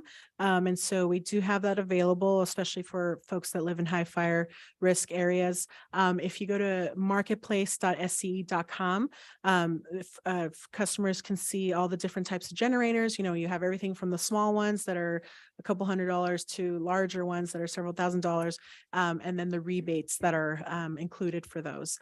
So that's definitely an option. And then especially for those who are medically reliant on electricity, we do have our medical baseline program where we extend that lower baseline rate for those who need it. And many times they just need a letter from their doctor saying, that they need extra electricity and they can sign up. If you could answer the questions and get it to our city manager so it can get distributed amongst us, I appreciate that. Absolutely. Thank you. Thank you so much. Thank you so much for your time. Thank you. Okay, Jeanette and Travis, thank you very much. Appreciate the update. Thank you. Have a good night. Okay, up next, we have a report from Yvette Macias. Yvette, I was looking in the audience, didn't see you here, and but Yvette's joining us via Zoom. And she's going to give us a report on the Southern California Association of Governments. Welcome, Yvette. Hi, thank you. Good evening, Mayor Boyer and honorable council members. My name is Yvette Macias, and I'm the Government Affairs Officer for the San Gabriel Valley. On behalf of our entire team at SCAG, thank you for the invitation to present today. Tonight, my goal is to give an overview for our agency, run through some of our major programs, and hopefully leave you with a greater understanding at SCAG. Next slide, please. And the next one. Here you see our current 2022 to 2023 Regional Council board members. This year, board president is Jan Harnick, mayor of Palm Desert, and at our General Assembly in May, our second vice president, Art Brown from the city of Buena Park, will be voted to succeed Jan. Our leadership terms are from May to May. As you can see, our board leaders range from different cities and counties, really bringing their unique perspectives to our regional council. Next slide. Now for some fun facts about SCAG. We are the largest metropolitan planning organization in the nation, encompassing 6 counties, including Imperial, Los Angeles, Orange, Riverside, San Bernardino, and Ventura. We represent 191 cities, 6 county transportation commissions, and we cover close to 39,000 square miles. And almost 48% of the state's population resides in our region. With a diverse economy that includes 2 of the largest ports in the world, the SCAG region is the 15th largest economy worldwide with a regional GDP of $1.6 trillion. Next slide.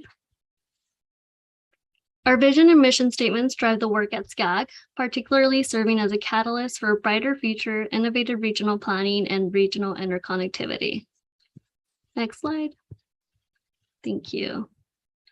Some of SCAG's primary roles and responsibilities include the Regional Transportation Plan, which as an MPO, we are federally mandated to update every 4 years.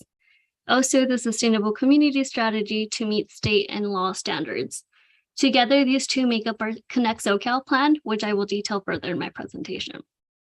Within our roles are also the Federal Transportation Improvement Program, the Regional Housing Needs Assessment, otherwise known as RHNA, which I will also cover in the next few slides. We also act as a regional data and information center with the help of our many cities and CTCs, and lastly, provide a forum for regional issues. Next slide. Every year in May, SCAG convenes the General Assembly in Palm Desert to bring together the official representative of SCAG's membership and help set the agency's course for the coming year. Each member city appoints its official delegate and alternate member to represent their city and vote on the new year's board leadership, bylaw amendments, and other issues. Under the General Assembly, we have the Regional Council, which guides SCAG's policy direction. The Regional Council is made up of 86 regional council members composed of 67 districts that include an elected representative of 1 or more cities of approximately equal population levels, representatives from tribal governments, air districts, TCAs, county supervisors, and county transportation commissions. Members of the Regional Council are also appointed to one of our policy committees for 2-year terms, which if you see on the slide are the Community Economic and Human Development Committee, the Energy and Environment Committee, and the Transportation Committee.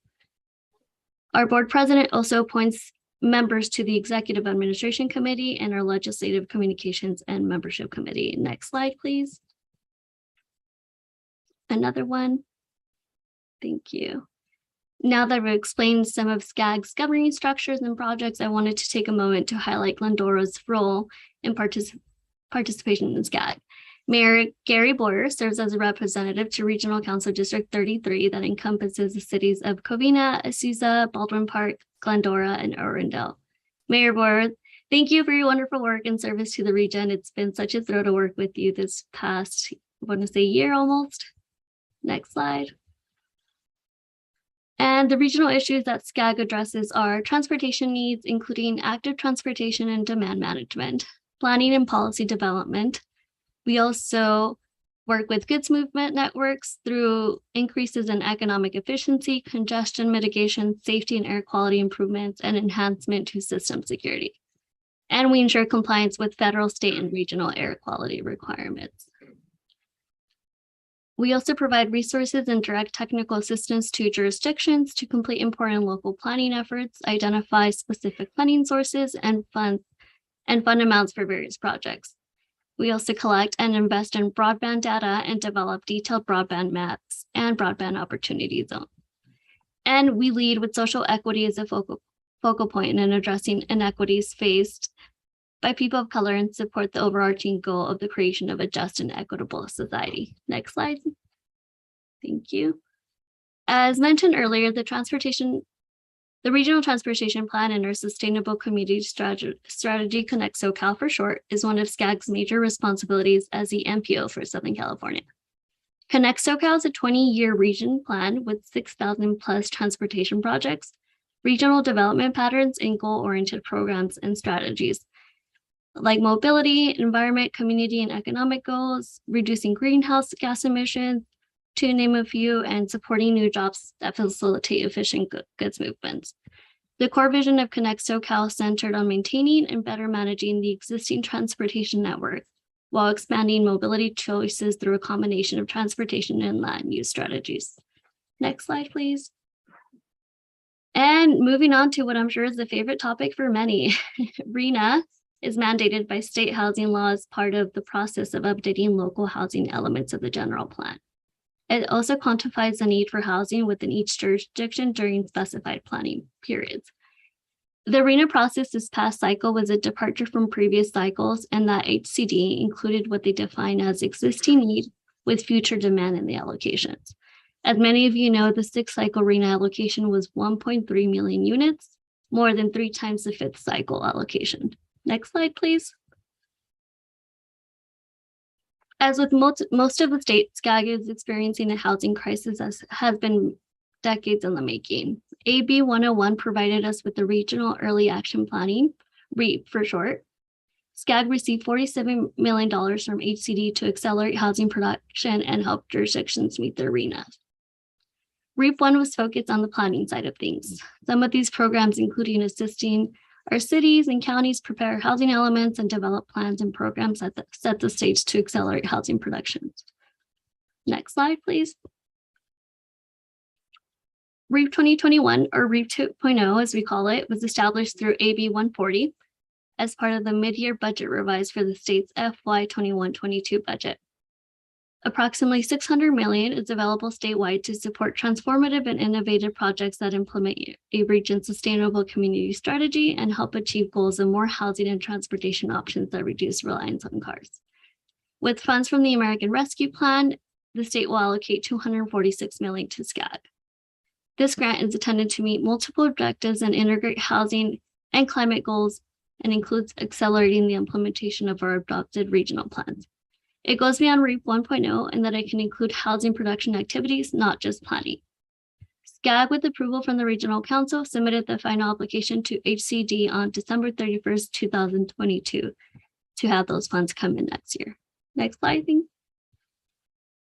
And some of REAP core goals are to support transformative planning to realize a regional transportation plan, build regional capacity to achieve RHNA goals, establish projects that are shovel-ready, and promote and build priority growth areas. If you're interested in any of our program areas, I'm happy to connect you to our housing team experts who are ready to support in their capacity. Next slide, please. As a source for regional issues, SCAG also works on goods movement projects. Whether it's through partnership or studies, SCAG's goods movements work is instrumental in the region.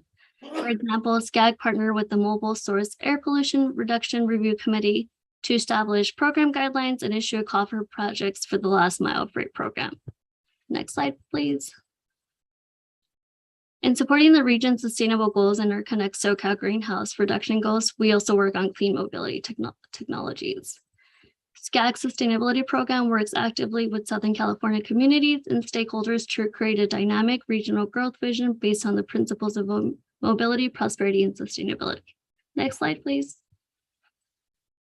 As part of SCAG's commitment to regional equity, we are working with the San Diego MPO, SANDAG, to develop future grant applications to fund broadband infrastructure and affordability, focusing on last mile connectivity as our studies have shown that 10% of households in the regions have slow or no internet accessibility.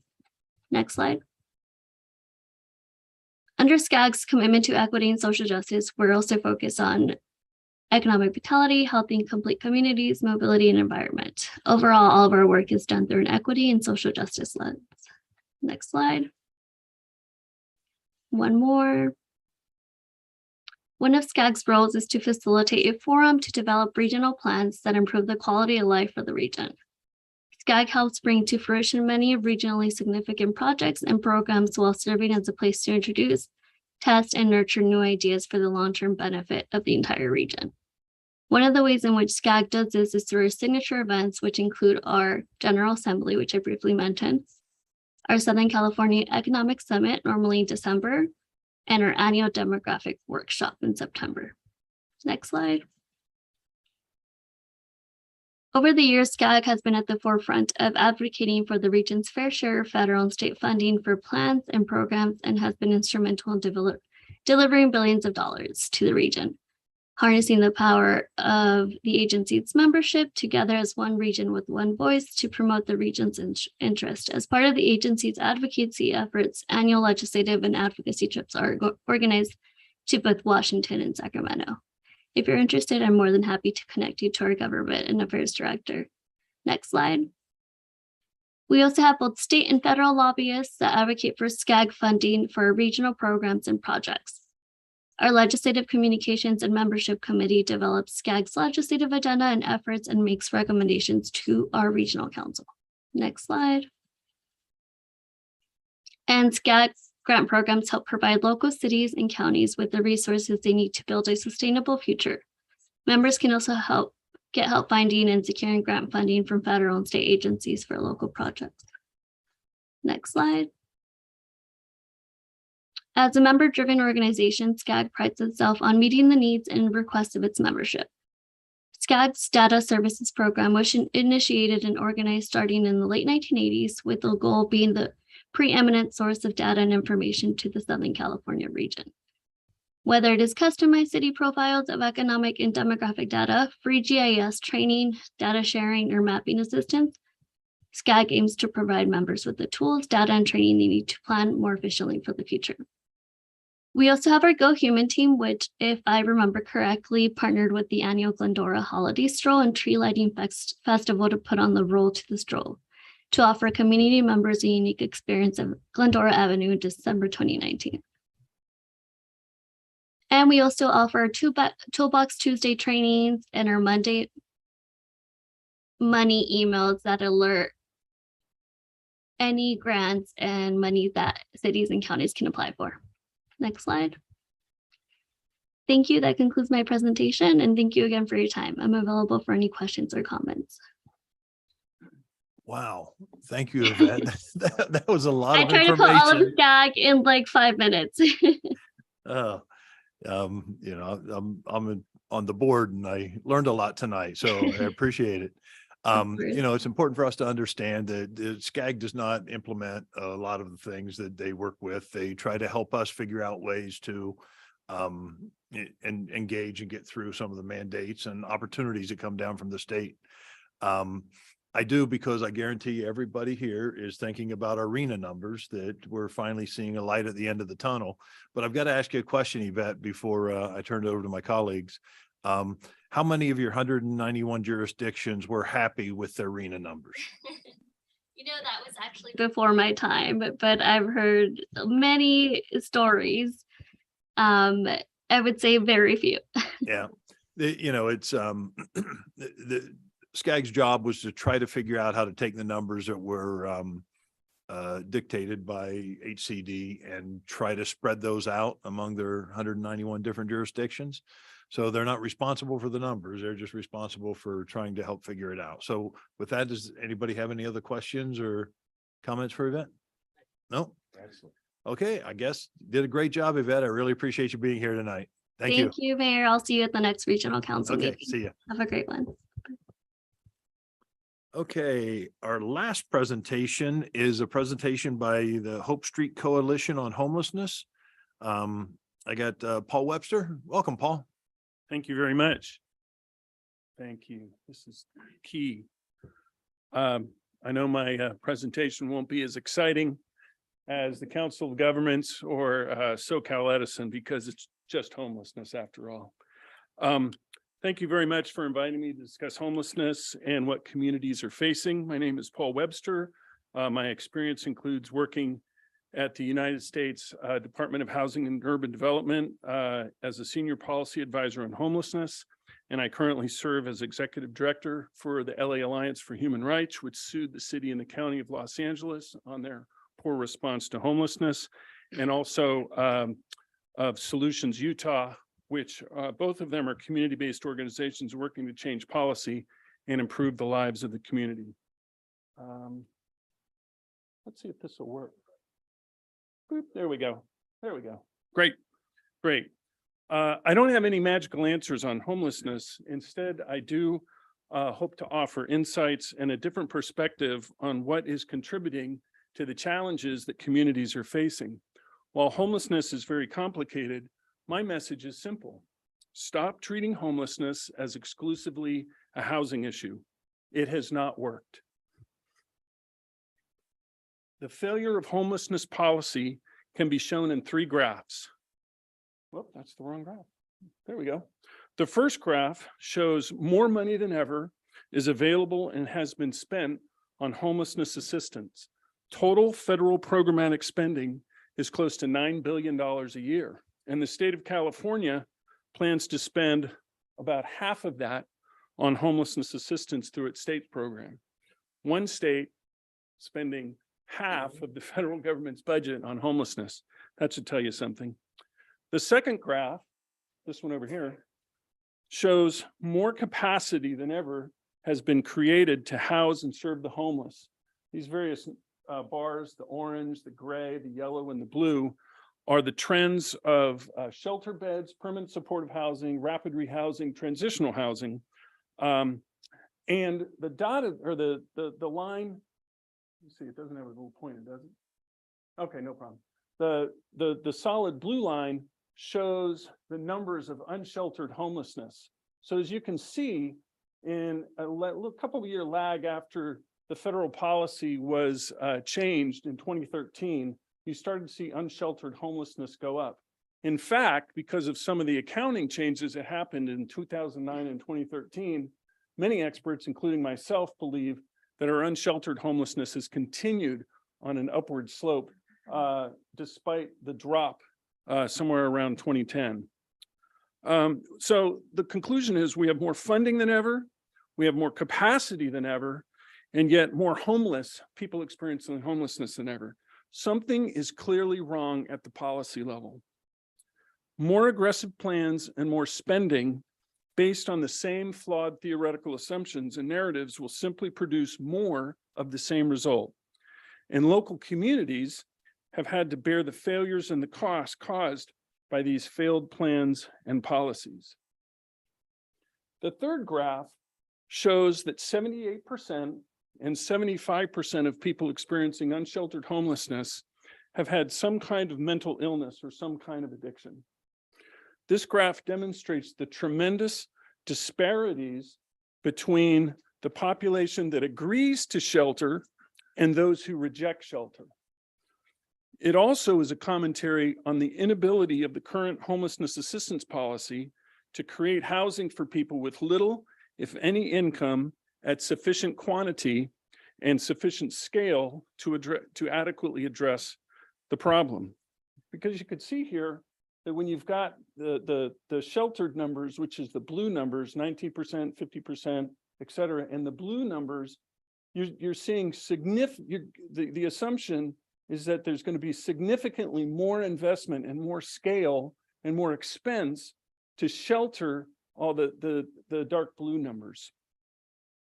By any measure, individuals experiencing homelessness and the communities impacted by homelessness are worse off today than prior to 2013 when the federal policy changed.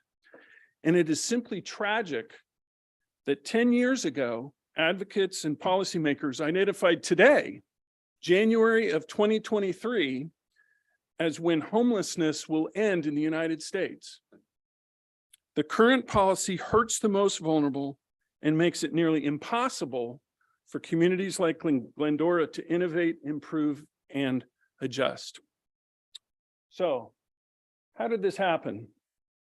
Well, first, it happened because the issue has been framed as a housing and only a housing issue from the very beginning.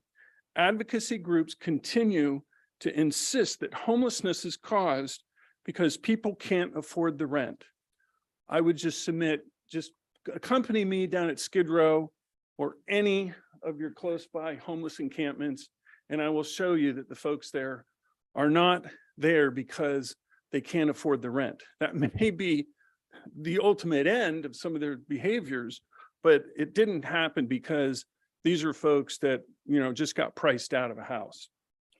Second, by intervening with only housing, the desperate need for treatment has been minimized, and disinvestment in treatment as a homelessness intervention has continued. Today, there is 5% of the public psychiatric beds that were available in 1950. That is a 95% disinvestment in treatment in more than 70 years. And we can see it because the mental health facilities are now your local homeless encampments, and they're not doing a very good job. Third, you can't make me. A cultural narrative has emerged that equates enforcement with criminalization. This has empowered those who seek to engage in drug use, crime, sex trafficking, prostitution, and other criminal activities to hide among the homeless. The impacts of homelessness on communities have not occurred because of not enough housing, or because of COVID, or because of a bad economy. The impacts of communities have occurred because of bad federal, state, and regional policies.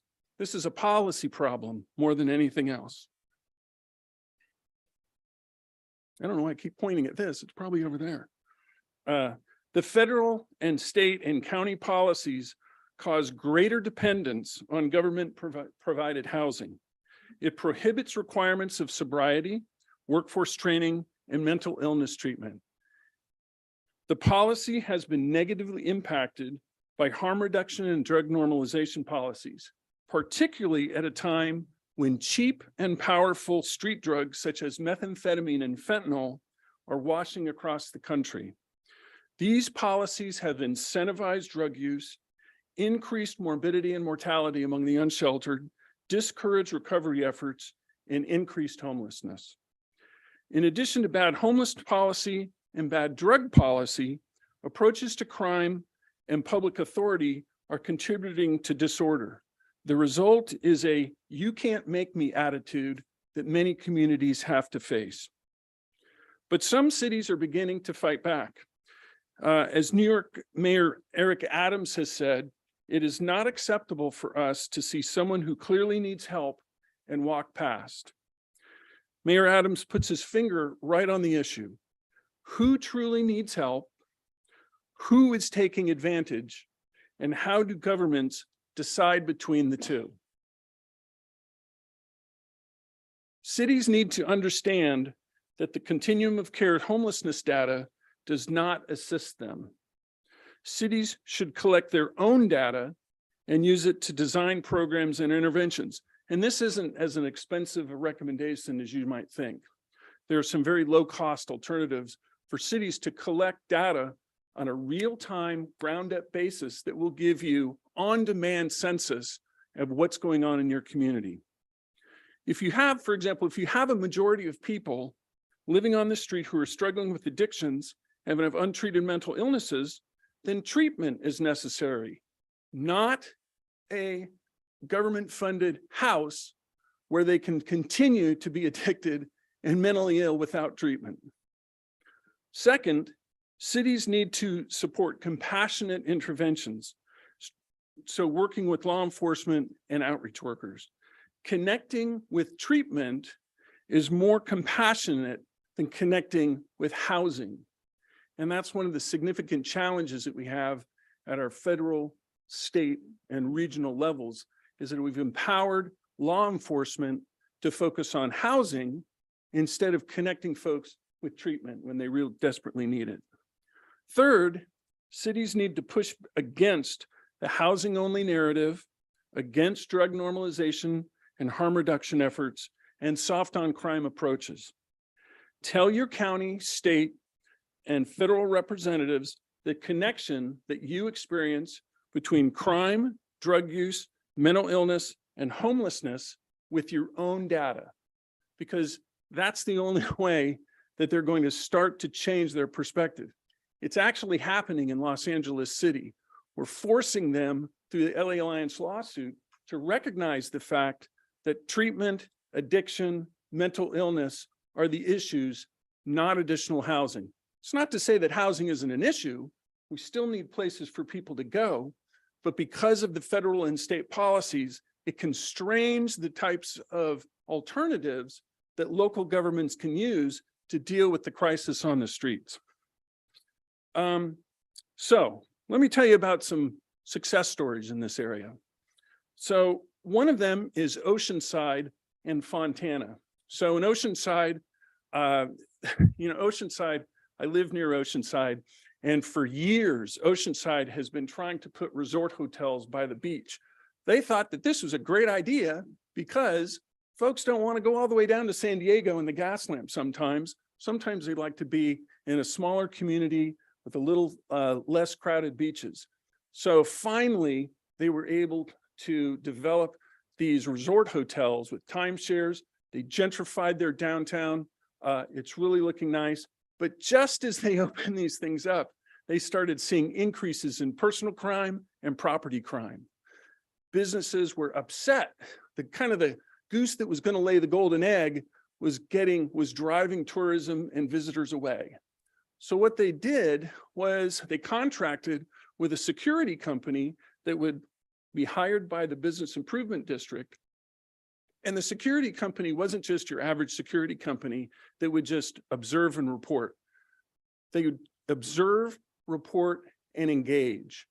And the great thing about it is their engagement was focused on this compassionate intervention. It wasn't, hey, buddy, you got to get out of here. It was, what do you need? How can we help you? And what they did was they combined that security intervention with a data collection program. So through handheld devices, they were able to say, look, what do you need? Can we connect you with those services right now? Can we get a van to take you to detox? Can we see if there's a bed open at the shelter? Oh, look, it says that there's 12 beds available at the shelter right now. Can we reserve that one for you right now? And so what's happened is a community that was challenged. Now the business owners are coming out of their businesses and shaking the hands of the security officers that are helping people deal with the struggles in their life, but they're also helping to maintain order in the community. That's a success story. Let me tell you about Fontana. Fontana, through the use of data, was able to determine certain things about their homeless population, the folks that were living in their encampments. What they did is they cross-referenced data from the sex offender registry with their homeless census count, and they found that 30% of the people living in homeless encampments were sex offenders. Why would they want to live in a homeless encampment instead of in somewhere else? Well, they don't have to register, and it also provides some cover to continue preying on people in the community. So my question is, if you knew that 30% of the people in your homeless encampment were sex offenders, would that change the way that you would address homelessness in your community? Maybe not for 100%, but probably for 30% you would. Let me tell you also about programs in cities that are supporting recovery. In a couple of weeks, I'm going to go visit Covington, Kentucky. Covington, Kentucky is just south of Cincinnati. It's where the opioid epidemic has hammered the community. This is a very red part of the country. A lot of conservative political will there. And so what they did was they implemented a jail substance abuse program, and they provided diversion programs so that people wouldn't have to go to jail and then come back on the street and continue to pick up and use. Instead, what they did was they intervened in the jails, and then the community supported that by providing the kind of job training, supportive housing, behavioral help, so that they could break the cycle of addiction, break the cycle of recidivism, and break the criminal activity in their community. I just went to a conference, and there were a whole bunch of folks from Alberta, Canada. Now, Alberta is a province, it's a state, it's not a community, but they're investing $25 million each in recovery communities, building facilities that are specifically focused on treating addictions, treating mental illnesses. Why? Because it's so much more cost effective. It reduces recidivism.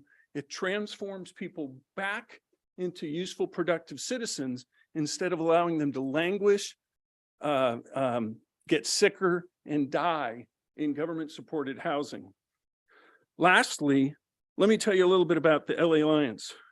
The LA Alliance sued the city, sued the county, and they demanded three things. First thing they demanded was immediately more shelters because people just need places to go.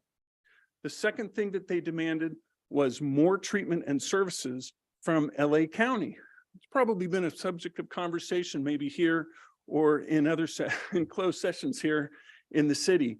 LA County has not stepped up in the way that it should to address the treatment needs of folks with untreated mental illness and also untreated drug addiction. We sued the county so that they would have to bring sufficient resources to address that. And the third thing we demanded was the regulation of public spaces. We didn't say you've got to round people up and ship them off or put them in jail. We said, listen, we have a compassionate intervention strategy that says the streets are meant for both the public and businesses. We're going to return the streets to their proper expectations. And what we're going to do is we're going to tell people, look, you can't live here. You can't stay here. You need to find someplace to go. It's not illegal to be homeless, but you can't be homeless here. We're going to connect you with services. We're going to connect you with shelter space. It's your decision. That kind of thing provides so that you won't get sued under Martin v. Boise, and it provides the right place so that you can actually have options in terms of starting to intervene in cleaning your streets. So I know that homelessness is a controversial issue. I know that a lot of the things that I say kind of go against the conservative narrative or the conventional narrative and the government policies. One of the real challenges is that the policies at the federal government, particularly the use of federal dollars, and here in California, very little federal dollars is used compared with the state dollars. But the state of California in 2016 voted to basically enact the federal policy as state policy so that every dollar that comes down from the state has to conform to this housing exclusive, very low services type of policy that really pushes affordable housing as a solution for a clinical issues and behavioral issues. So that's my presentation. I kept it kind of short because I really wanted to see if there was opportunities to answer questions. Thank you very much. Okay, appreciate it, Paul. Bring it back to council. Anybody have any questions or comments? You're welcome. Yep, Mendel? Paul, thank you. Man, this is great stuff. Thank you. Two things. Is there any way that we could get a copy of your slides? Absolutely. Could you send them to our city clerk? I think I sent them to Kathleen earlier. Okay, thank you. And I mean, I would personally like to at least think about having a town hall with Paul and unpacking like some of these ideas. Well, some of these ideas have already been done. Our police department and our community services department has done that engagement of going out and getting an account and gathering that information. So, I mean, I applaud our folks because they're already light years ahead in doing some of this and identifying that and seeing what our numbers are and who those people are and how we can best address that, which is a conversation we'll be having as a council in the near future. So I don't know. No, I don't think we good. need to have more town hall meetings. We just need to do something. So Agreed. and I think our folks have already started on that path. Yeah. So I think I applaud our folks for already being innovative and getting that information. This is excellent. Thank you, So- Paul. One of the reasons I Appreciate it. requested Michael and I, when we heard Paul talk at a meeting, was the fact that a lot of the ideas and everything we have already started doing, and a lot of things align with our policies. So as far as collecting our own data at this point, we have engaged a company to go out and collect data from our homeless population to make sure that we understand where they're at. But it's why I really appreciate and thought it was important for you to be here. Michael, did you have? Yeah, comment? thank you, Paul, again for the presentation. I liked it the first time. I like it the second time even more. The care court just got put into place and acted. And that was part of the issues that we had. We can go and engage these folks, but if they didn't want care, we couldn't do anything. And next, I don't know where that's at right now. As far as, does it go down to our level? Is it state level? Is it the county level? Can we initiate any care courts at our level? Yeah, I think the way that the state is starting to implement the care courts is mostly through the counties. So some of the counties are pretty, skeptical because they think of it as kind of an unfunded mandate. Yeah, you want us to create this whole scheme in terms of civil courts and outreach workers and these plans. There's no housing associated with the care courts, which is a pretty big concern. But the other issue with the care courts is just,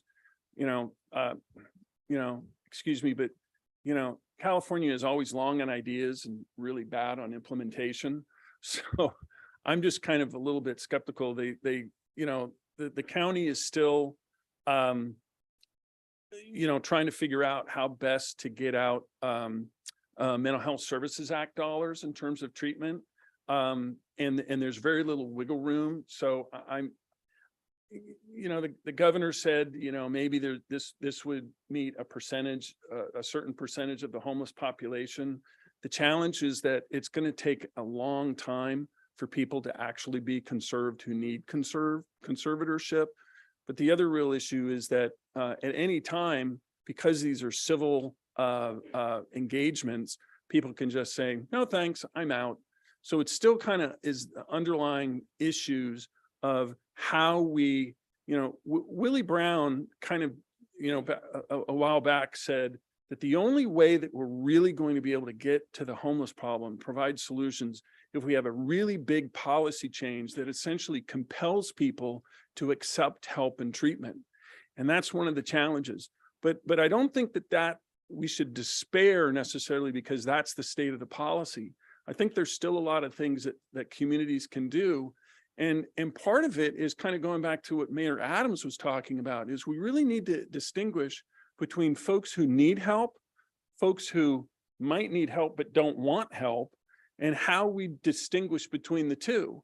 One of the things that they're doing in Oceanside with their data collection is they're actually recording how many times has somebody been offered services and how many times have they refused.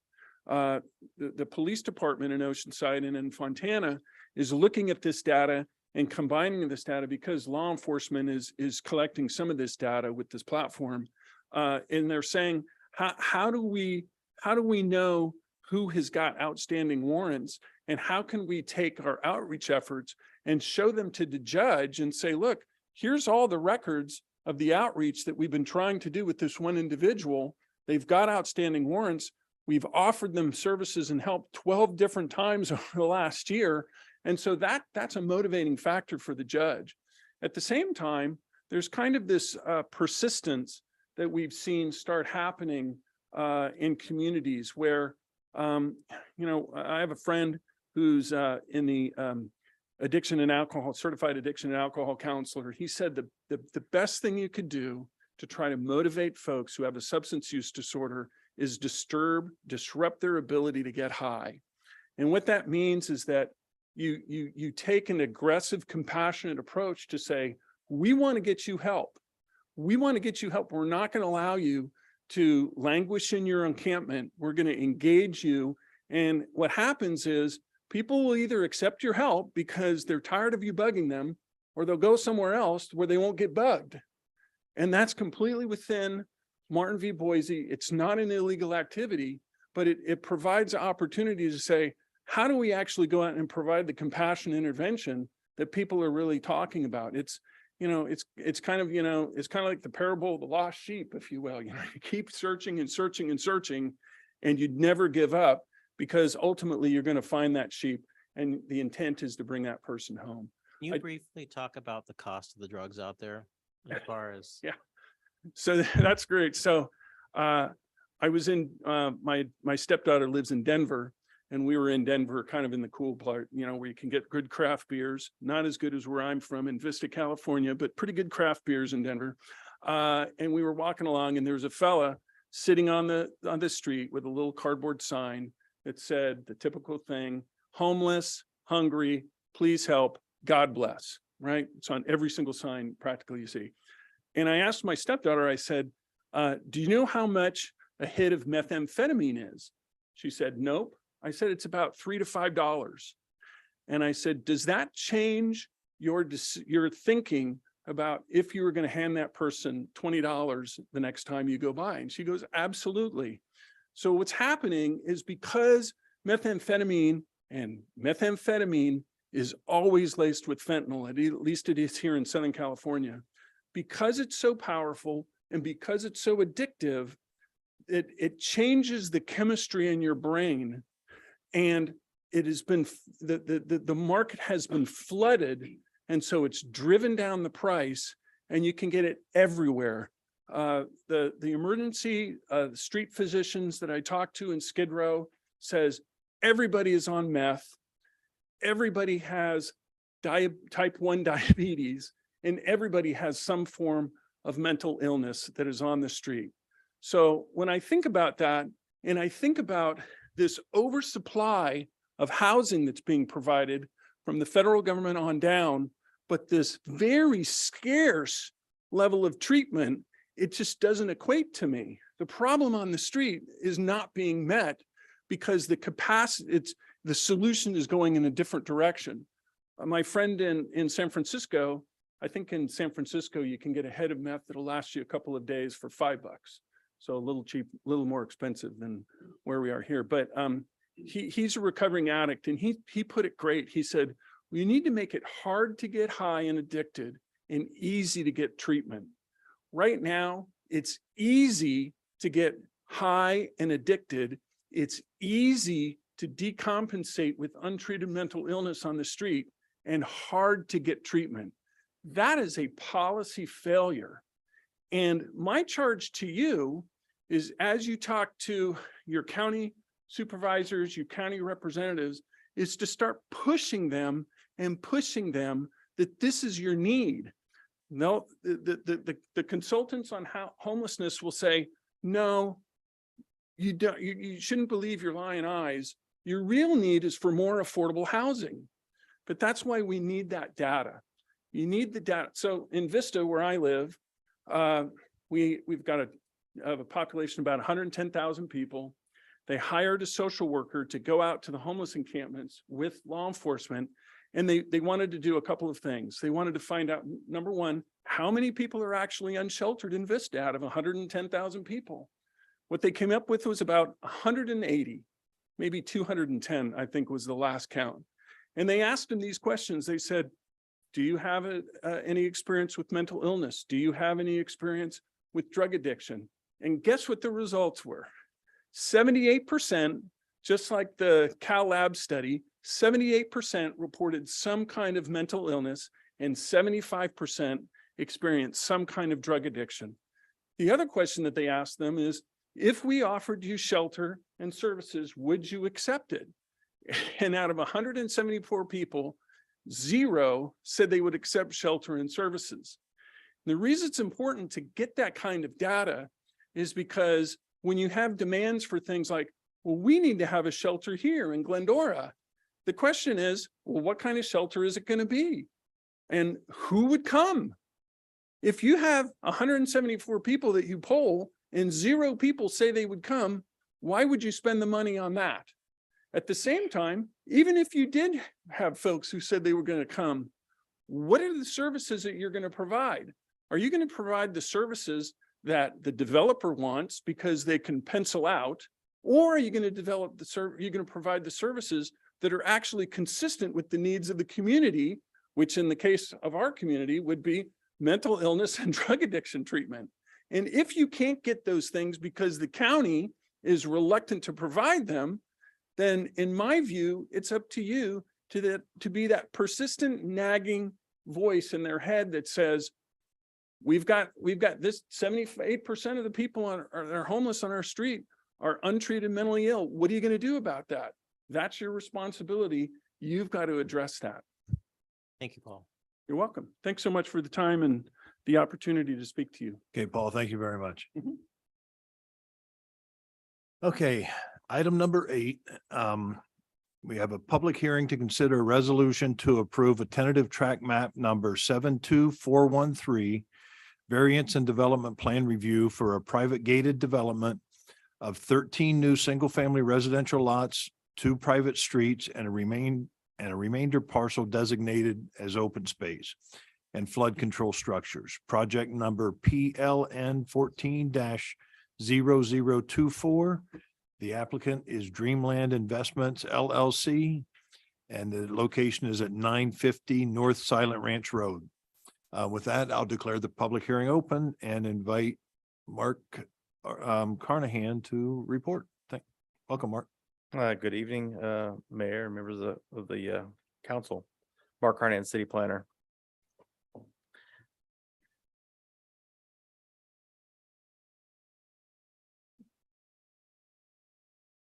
All right, tonight you're considering the Grand Estates project. It's located on a single 27-acre parcel with an address of 950 Silent Ranch Drive. The site's southerly access is Palm Drive, just west of the terminus of Grand Avenue. Here's a vicinity map to kind of show you the location of it, and its boundaries are noted in yellow if you squint a little bit there. The project site is generally undeveloped and vegetated except for one single family house, which is located on the southwestern portion of the site. Some remnant structures from previous past uses and 3 flood control crib dams. Oh, too many. Development has previously occurred on the project site. It has quite a history. In the early 1900s, Charles Silent began to develop the site as the Rancho Los Alisos property. It was his home as well as a landscaping park with orchards and a rancho style housing with thatched roofs and fountains and rockline pathways. Later, a portion of the property was used as part of the 30-mile Upper Aqueduct project, which is the Metropolitan Water Districts project. That project occurred in 1936, and that aqueduct is still on, goes through the property.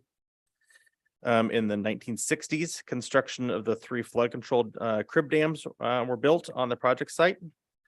And then also on the project site in the 1950s, the Camp Aventura Girl Scout camp opened. The area was cleared of all of its orchards and its 4 buildings, and its tent pads were constructed, as well as they planted trees and other vegetation for the camp. The original ranch house and the outbuildings were all removed in the 1960s, and the Girl Scout camp was demolished in the 1970s. And a new home was built on the former house site in the late 1970s. At present, the site on the west is a gated community. If I go back maybe one, is a gated community with single family residences. Undeveloped hillside areas and utility and flood control structures exist on the site and go through the property. The mountains are to the north. There's also single family homes to the south and the east.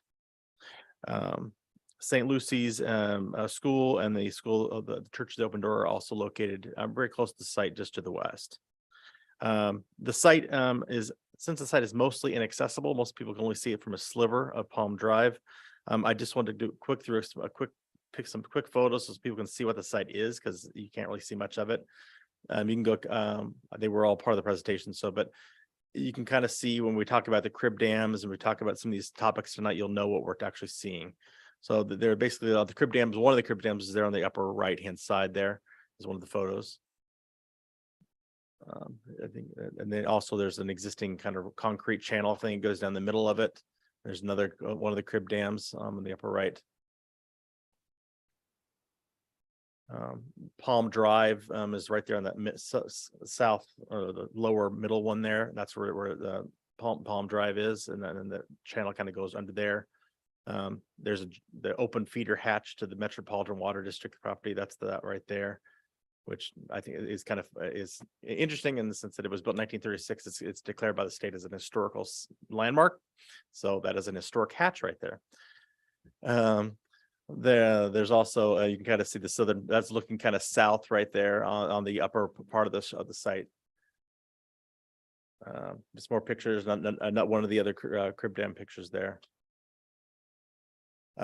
Just for kind of, there are the remnant structures that are still present. There's still like an old kind of portions of the old windy road and some proportions of some of the rock work structures. You can kind of see that there's some photo evidence of what was there and kind of what's there today, kind of stuff there. Oops. And it kind of one of the old kind of staircase and stuff was they were able to find that, and a couple of the old retaining walls and stuff from the former sites are still somewhat present in some locations. The only portion of the Girl Scout camp that's left is the restroom, but has been neglected for quite many decades. So back to the project at hand, though, now that we understand the site, the application involves a couple discretionary approval requests. The first is a tentative track map to subdivide the site's 27 acres. The southern 11 acres will be developed for a gated residential neighborhood of 12 new single-family residential lots, with one lot for 2 private streets that takes access from Palm Drive. The site's existing single-family home at 950 Silent Ranch will remain as is and will be designated as an additional separate lot with a separate access remaining on Silent Ranch for itself. The northern 16 acres will be designated as a remainder parcel for preserved open space in perpetuity, and the new proposed flood-controlled basins that we'll be discussing. A variance request to allow grading into the 35% slope areas in the northern portion, which contains moderate to steep slopes, for the construction of an access road and the demolition of the site's crib dams and construction and rebuilding of them to be basins. The third request is the development plan review that is required for the hillside development and for the gated community request. Also, a related request for a deferred payment related to the city's urban forestry manual fees, and its replacement basically is an in lieu fee request. Lastly, these projects environmental determination. Kind of breaking that down now a little bit in more detail, just for the designations aspect of it. The site has a general plan designation. Actually, the site, which clarify, it's one single property with 2 separate zones, which is quite unique. You don't see that very often. The northern portion of the site is low density, and the southern portion of the site is residential. And you can kind of see here, the next maps are our zoning maps, and it too complements the general plan, and it too has a northern portion of the site being open space natural, and the southern portion of the site being estate residential E7 20,000. To note, when with this project, the subdivision map will clearly put the line right where the zoning should be. There's no changes to the map where the zoning needs to be. The line will go right where it's supposed to be, and making separate lots designations with that. Here's the actual subdivision map. I'm sorry, it's really hard to see. As previously stated, the project would consist of one existing single-family lot that would be subdivided. It would be subdivided into 14 fee simple lots, consisting of the 12 new single-family residential lots, one lot for the existing residents, and one lot for 2 private streets, plus the remaining open space designated parcel. It is expected that the 12 new single-family residential lots would be within the new gated community, and that they will be developed sometime in the future as custom home built lots. These are not going to be a tract developer building them all at once. These are going to be developed over time as they're individually sold off and built for custom homes. The project will be built by the developer with the road, doing all the grading, all the infrastructure for the development, and then sell off the lots as pre-ready to go lots, basically. The community would also have a homeowners association that would be responsible for the private road and the infrastructure and some landscaping as well. This is just a breakdown of how that 12 new lots and the 2 other ones are kind of broken down. You can kind of see they all vary in size from basically 20-something thousand square feet to the existing one that's going to remain is still quite large at 86,000, but most are within the 20 and 30,000 range.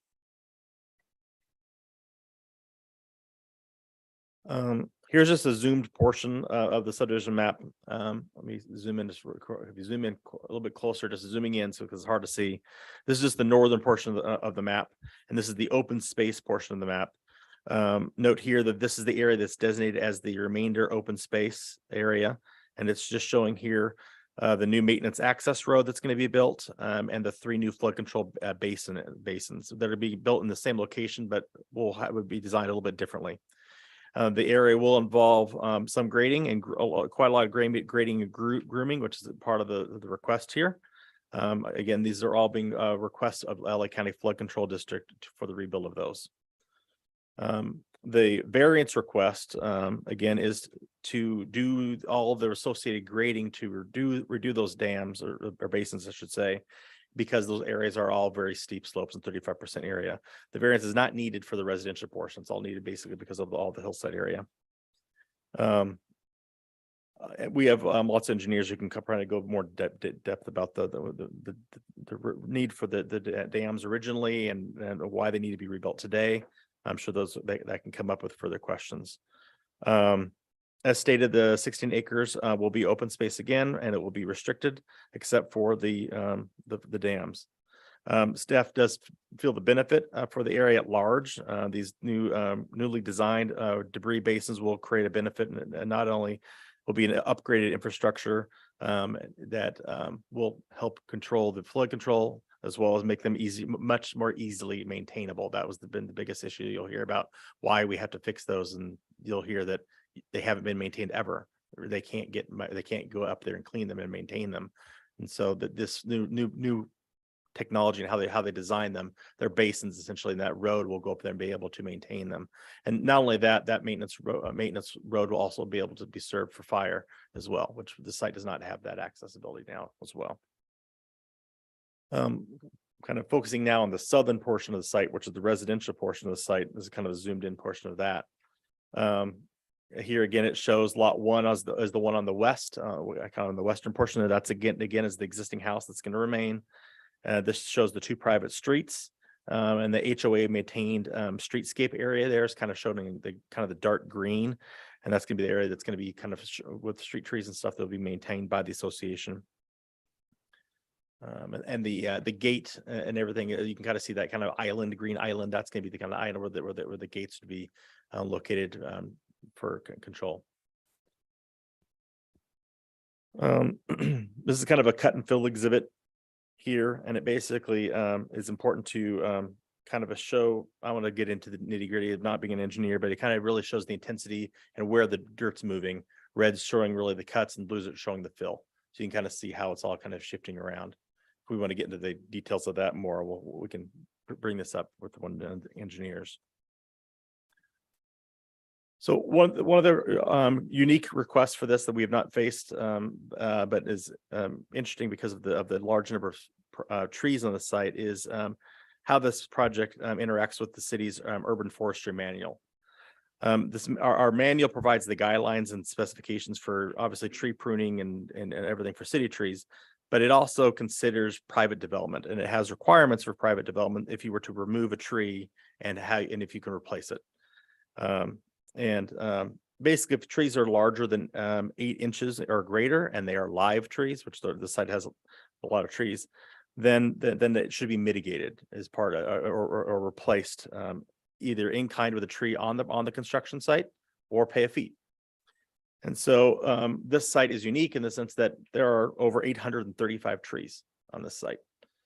About 639 of them are live trees that are within the size limitations that are subject to our policy. This is a pretty overwhelming number. We've never had a project that it's going to be gets close to this kind of a number. Preservation of the existing trees is obviously preferred, the city did work with the engineers, and they were able to do through evolutions of some of the plans, we're able to incorporate more trees. It's obviously thinking it's not just our desire to save the trees, it's the applicant's desire too, because it saves him money. It's cheaper for him to save the tree than to always replace them because he has such a large number.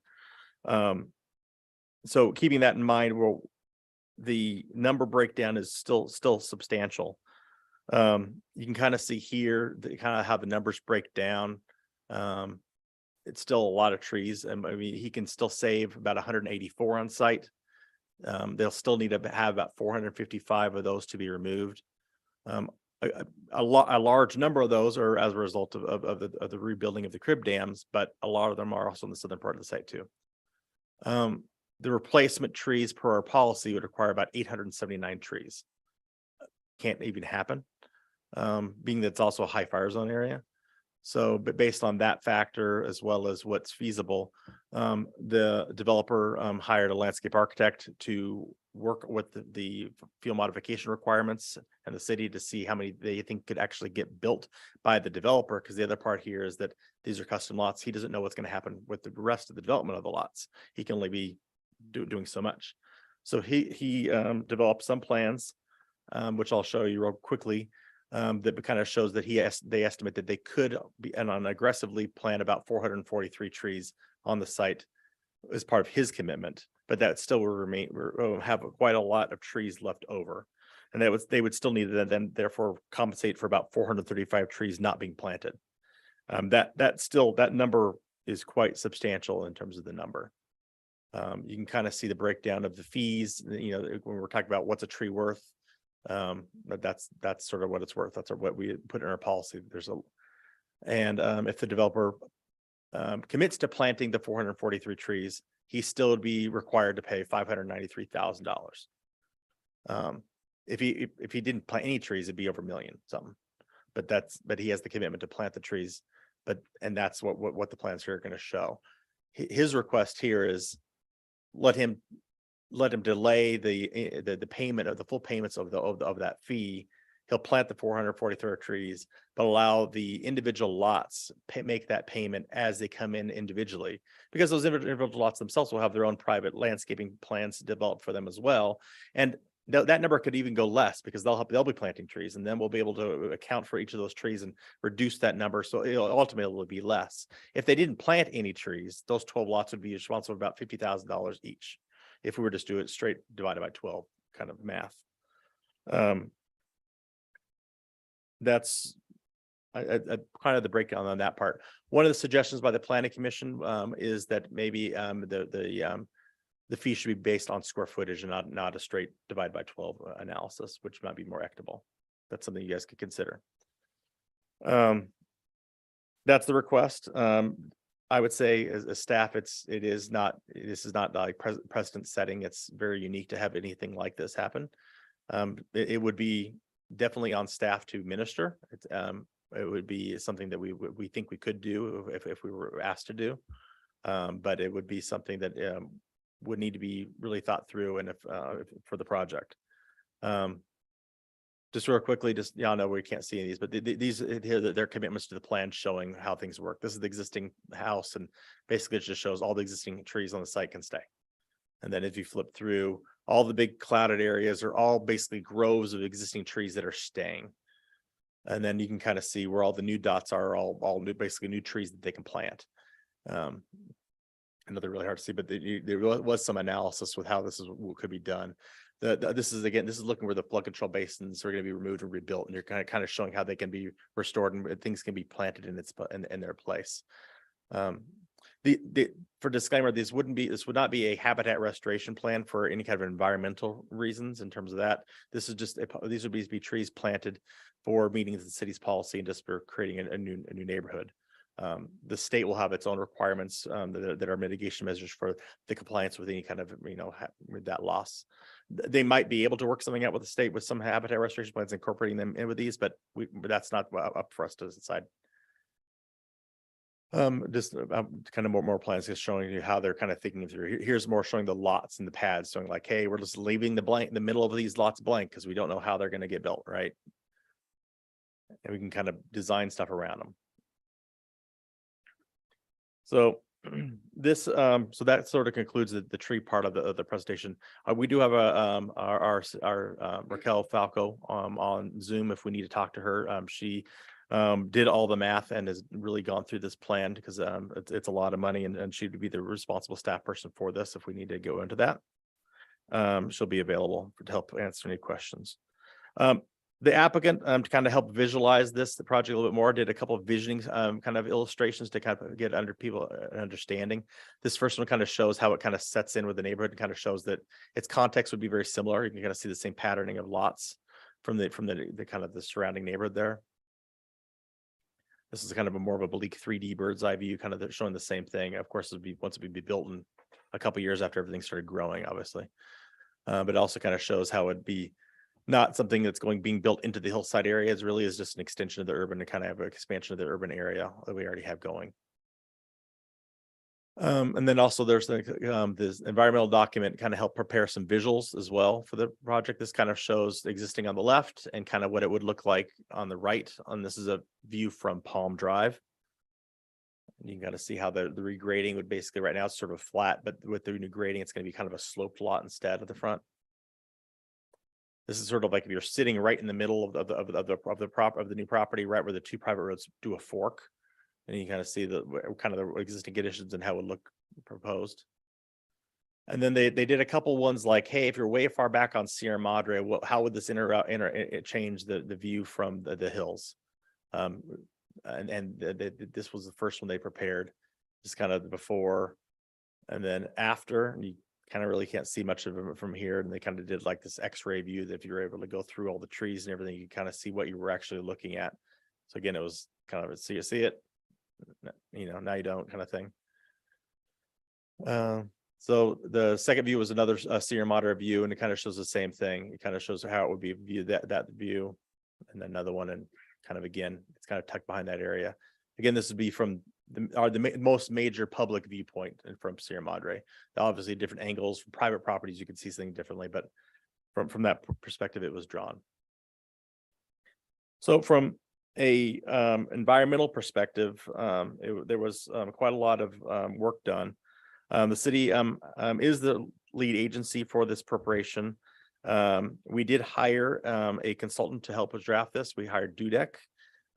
They worked on this for several years with the applicant to prepare the document that you have before you. It includes quite a lot of mitigation measures. It concluded that the project would not have a significant effect on the environment with the inclusion of the environmental mitigation measures, which the applicant has concurred with. And he'll probably state that again tonight. The environmental document takes up the bulk of the report that you'll see tonight, and that's sort of the California's solution. The mitigation measures, I'm sorry, the document itself was routed for public review by the various state agencies. We have received 6 written comments back from the U.S. Fish and Wildlife Service, the California Department of Fish and Wildlife, the County Sanitation District, County Fire, Metro Water District, and actually one private individual as well. The city provided written responses to those comments, which were included with the packet. And again, I should note that the applicant is okay with the 27 mitigation measures that were there. And Dudek, our consultant, is here tonight if we want to get into any questions on the actual environmental document or those specific mitigation measures. On to the noticing. On January 12th, the public hearing notice was published in the Examiner, and all neighbors within 500 feet of the subject property were noticed for the city council meeting. Notice was also physically posted on the project sign notification board, which was located on Palm Drive. Since city council hearing notification, the staff has received a couple phone calls, and there were a few written correspondence that were provided. The one phone call I had this tonight was from the homeowner association, who had some questions regarding access and drainage and wanted to kind of make sure how that would work in terms of their requirements. The project applicants team is we'll be able to answer any of the concerns raised by those public comment letters, because there were a few items that if you guys want raised and discuss further. They have quite a lot of team members here. They can also make those questions answered for you. The Planning Commission heard the item. In December, they recommended approval with the 2 recommendations additional. They again recommended that the fee not be divided by 12, but be instead by that square footage factor. They also wanted the property owner to conduct community outreach throughout the duration of the entire construction of the project. If the city council concurs with those 2 items, they will need to be added to the resolution. So please keep that in mind. Closing up here, staff and recommends, and the Planning Commission recommends opening the public hearing, adopting the environmental mitigated negative declaration for CEQA for the project, and adopt the prepared resolution approving the project applications. That concludes my portion of the presentation. I just want to remind that we have several people from the city's consulting side as well as the applicants consulting side that are not here tonight, that are going to be via Zoom, that we might just need to be aware of that. And one of them would be Algis. If he's online, he'd be the responsible party for public works related comments. That's all to say. If you have any questions, I'm available. Okay, thank you, Mark.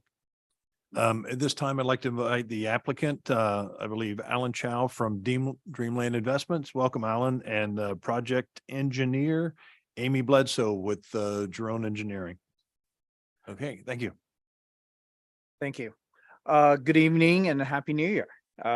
Honorable Mayor Boyer, Honorable Mayor Potain Thompson, and Honorable Commissioner Alrios, Davis, and Frendel. Thank you for your time tonight, and thank you for all of the great work you have done for the city of Glendora. Thank you. My name is Alan Chow, and I'm the Managing Director for Dreamland Investment LLC. My team and I are responsible for the proposed project presented here tonight for your consideration.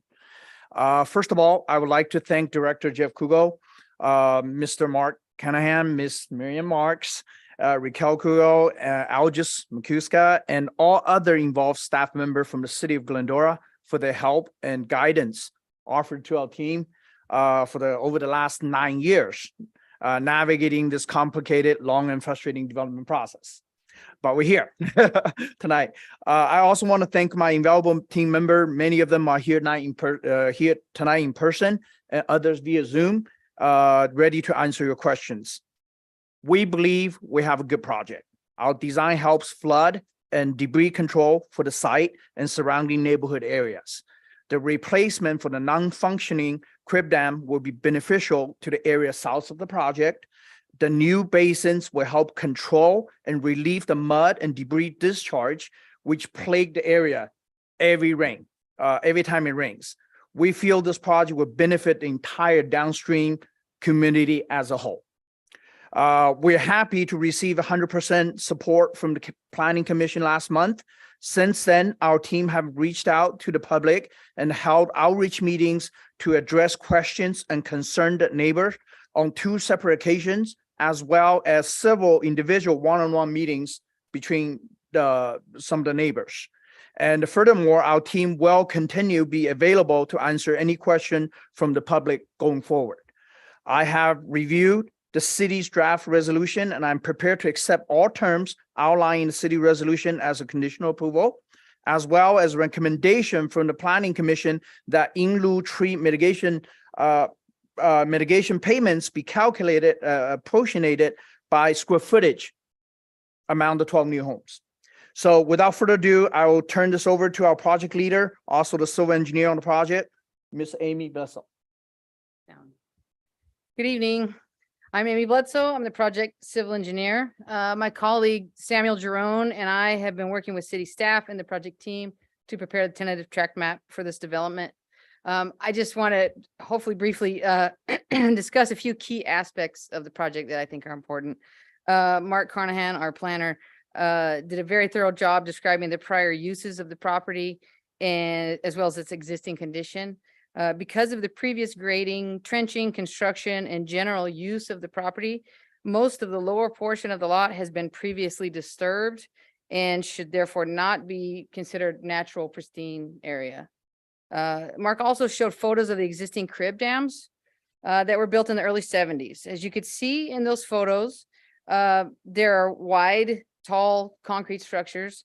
Those structures are to be replaced with new, more effective debris basins. The side slopes, the side slopes and the dam of the basins will be built using common grading operations and will be made entirely from soils. They are earthen dams. In other words, there will not be huge concrete structures. They will be earthen dams, which will be planted by hydroseeding and maintained by the new homeowner association, meaning the planting will be maintained by the homeowners association. My point in saying this is that the new basins will look much more natural than the existing concrete dams that are there. And furthermore, they will not be visible from the public streets and generally the valley below. The new debris basins will be built in compliance, of course, with current LA County Flood Control District standards, including the construction of a paved road that will allow crews and equipment to access the basin to perform inspections and maintenance. The conceptual hydrology study has been reviewed and approved by the County of Los Angeles Public Works Department, as well as the City of Glendora. The construction of these basins is obviously a requirement of this development. However, it is a fact that the new basins will also significantly improve the flood control measures in the area, which will be a considerable benefit to all downstream properties. Regarding the trees to be removed for the project, it is important to know that more than half of those trees, 53% of them, are being removed for the sole purpose of building the required debris basins and the flood control access road. Significant efforts have been made to design slopes and building pads in a way that will minimize the removal of existing trees. 240 total existing trees are being protected in place on site. Lastly, regarding the request for a variance to grade in natural areas exceeding 35% slope, it is important to understand that all of the grading, in fact, Mark mentioned this, all of the grading proposed in these natural steep areas is for the construction of the new debris basins and flood control access road only. In other words, if the existing concrete dams were doing an adequate job of protecting downstream properties now, then new debris basins would not be required and there would be no need for this variance. Also, without the construction of the debris basins, there would be half as many trees removed and a significant decrease to the amount of grading required to complete the project. So I'm going to hand over the rest of my time to Dr. Brent Travis, who's on Zoom. He prepared the conceptual hydrology study and has some things to share with you. Thank you so much for your time and consideration. Amy, thank you so much. And thank you all for an opportunity to share what I think is some important information about the flood mitigation efforts on this project. As Amy said, my name is Brent Travis, and my role has been to design the debris basins and storm drain system for the project. This design has been particularly challenging given the Colby wildfire of 2014, which burned the mountain area upslope of the proposed site. Burned areas increase flood runoff because as the water flows on it, it tends to gather up sand and silt and that kind of thing. And the volume increases and it can actually double. In fact, for this site, it doubles. So in other words, what the flow was before the Colby fire is now, that same event would be twice as much now. There's another issue too with the bulking factor. A bulking factor of 2, which is what we have, changes the type of flow. It changes the type of flow from water, from clear water, into mud. So what we're actually looking at the site right now are very high mud flows, which are particularly dangerous because they can go very quickly and they carry with them a lot of power. Let me go into that a little bit more.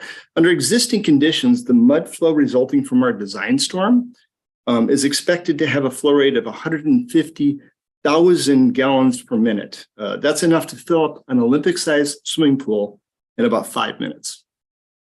This flow would be uncontrolled, as it is now, and would quickly overwhelm the drainage inlet to the public storm drain, go out into the street, and you can imagine it would put pedestrians and vehicles and downslope houses at risk. So to move forward with the development and protect the public, we worked with LA County to develop a mitigation strategy. The resulting project's 3 debris basins will capture the sands and silts from the mud flows and thereby reducing the outflow from the site by half. These basins also were built with county standards to be detention basins, and detention basins further limit the flow that will be coming off the site. The storm drain flows down through the debris basin area down to Palm Drive, where the plan is to have a structure that will divert some of the water to the storm drain system to the extent that we are allowed to by LA County. So we're maximizing that. The rest of the flow will go to a specially designed outlet over at Grand Avenue. Together, the result of this is a 75% decrease in the amount of flow expected to go out into the street than we have now, should we have a big storm. So we think that's pretty great. We think 25% is awesome to be where we are. Of course, this flow will be debulked. Its velocity will be slowed by the outlet we want to put in, and then it will be outlet into the gutter that goes down Grand Avenue. So thank you very much. Okay, thank you, Brett. If there's nothing else, I'll bring it back to council for questions of the applicant and or staff. Who's it? No, after we, okay. You want to go? So I have a question. We had a letter that came through in our packet about concerns with the calculations for the flow, and we were going to get with county. Did that get resolved or addressed? Frank can answer that. No, actually, a staff.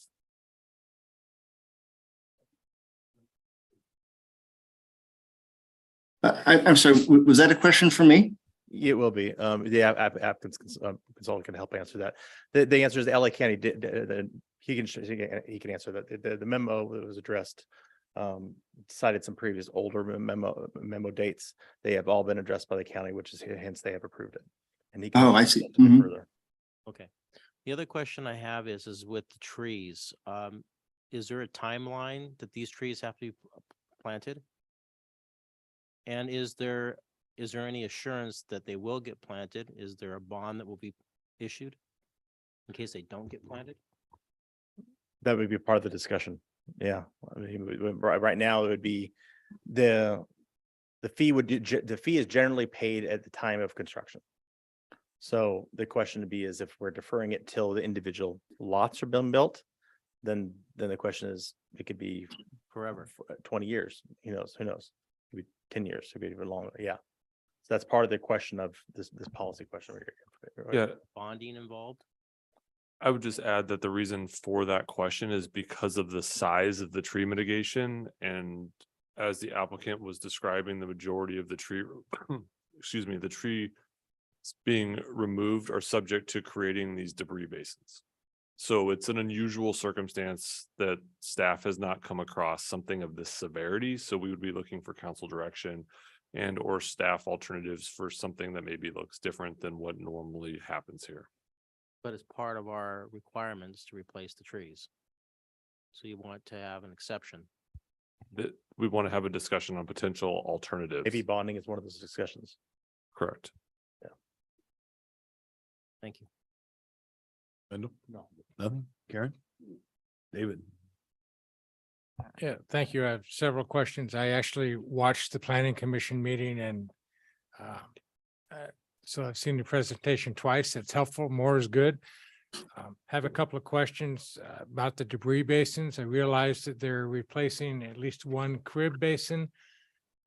I'm familiar with crib basins because I got them in my backyard too. So these are replacing the crib basins, and the intent is that they will basically eliminate the debris that's coming down and it becomes no water or clear water. That's clear? Okay. think if you ask some of the residents that are here tonight, you'll find out that going down Grand Avenue, there's very little debris that actually goes down Grand Avenue, except for the 2 fires we've had in the last 50 years. Okay, at which point debris becomes an issue. Normally, it's not so much of an issue. Even when we had a fire with the Colby fire and the major debris issue, Grand Avenue was prepared for it, but they did not have a significant mud flow relative to some other areas. So it's encouraging, but I'm not sure why all that is, but I guess luck. There is some concern about the volumes, and you've talked about measures, and that LA County Flood has accepted the volumes that are being introduced off of this new site. I guess to Brent or to the civil engineers, I might say, is that accurate? Because if it's not, then we can have some unhappy folks downstream. Okay. And I happen to live at the end of one of those downstreams, so believe me, I get it. Okay. So it doesn't all just go past. So I guess I challenge, is that hydrology accurate? And if we're looking at the normal rain, like we've had 12 inches in the last 21 days, 24 days, over time, no big deal. When you have the 1/4 of an inch in 15 minutes, that could be a big deal. Okay, so a challenge, is the accuracy correct?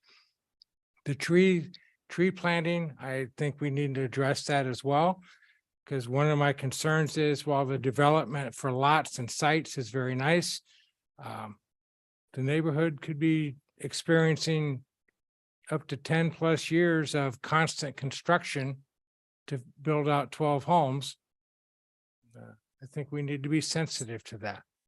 I'm not sure what the alternative is. We have a couple of other sites in town that are doing the same thing, develop lots, but not the homes. So they're developing hillsides, and construction's been going for several years on the east side of town.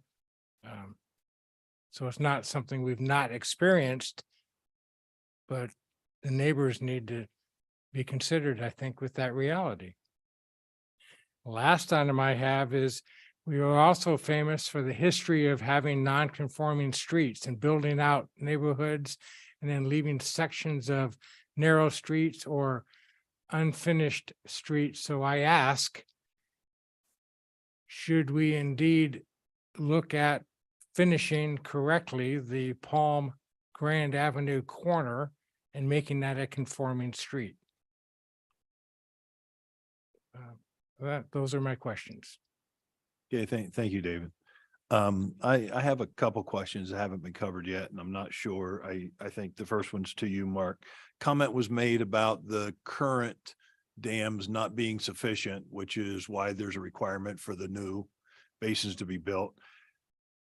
Besides the after the Colby fire, have we had any mud flow issues on Grand Avenue historically that we're aware of? I think that'd be more of a public works question. Oh, okay. I think Algis might be available, or Michael. Anybody that can answer that? I think that's what I've been hearing. Okay.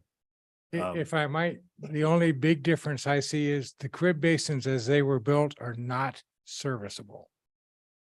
So what accumulates behind those crib basins lives there forever.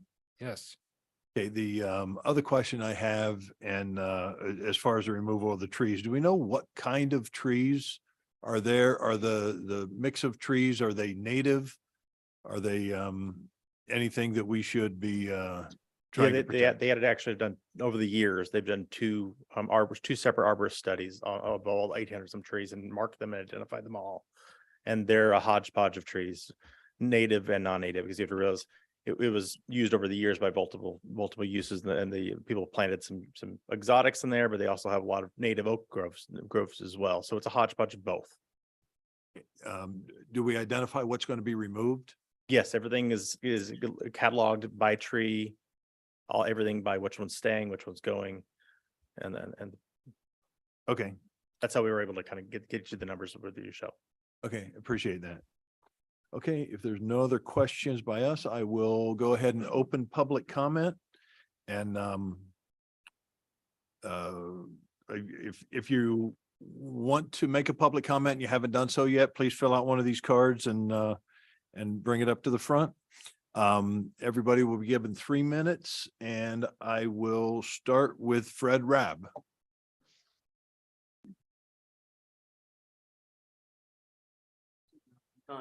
Welcome, Fred. Thank you. Honorable Mayor and honorable councilman. One of my main concerns we've touched on a lot, it's just finally just now that you finally mentioned a lot of these trees were oak trees that have already been cut down when the project first started.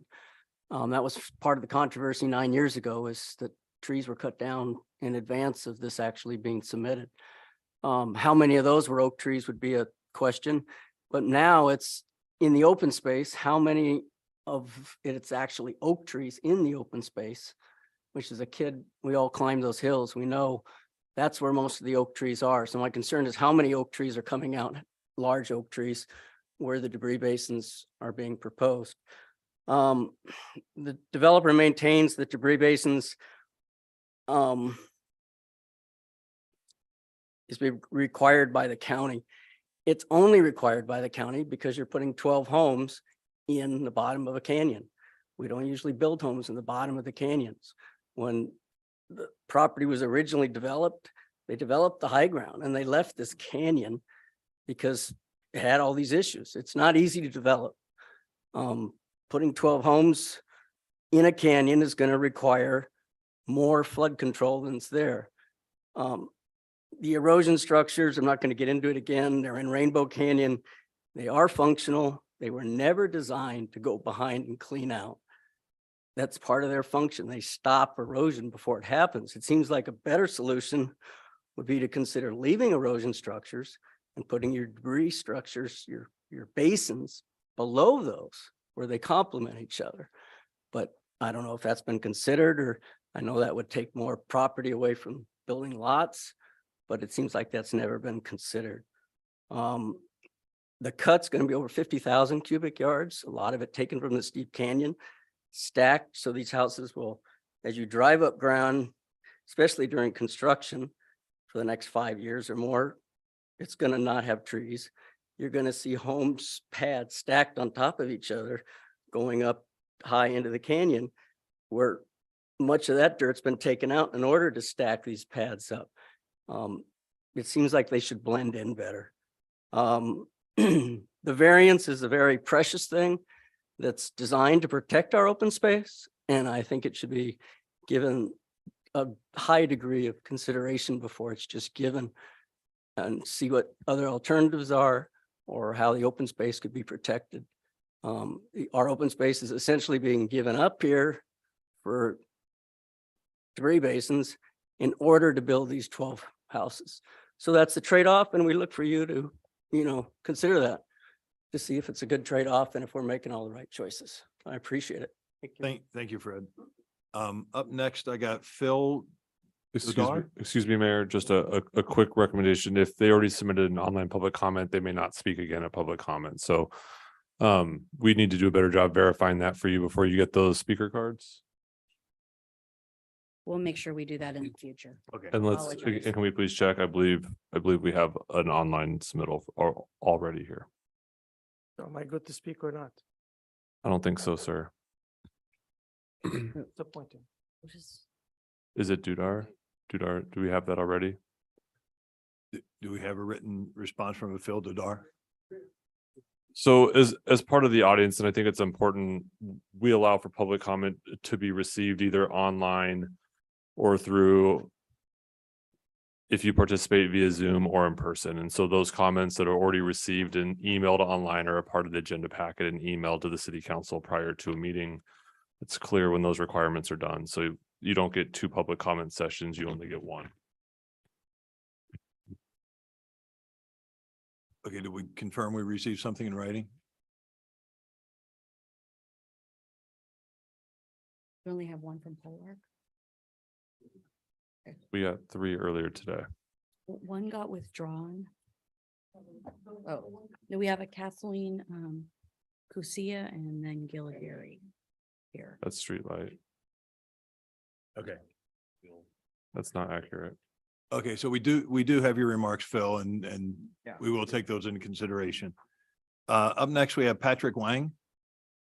Patrick left. Oh, Find the documents to be read, so he can't stay here. So that. oh, okay. He can Oh. submit it for the record. You find it. Does that need to be read now, or it can just be added to the record? We can consider. It'll it? just be added to the record. Okay, thank you. James Green.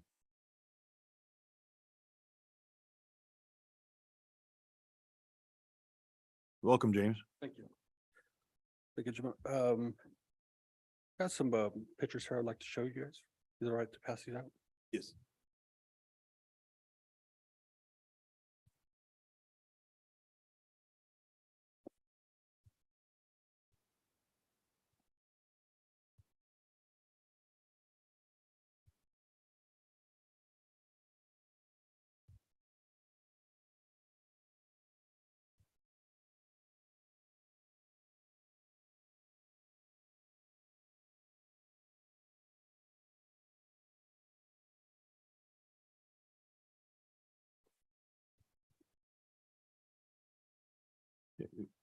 James, go ahead.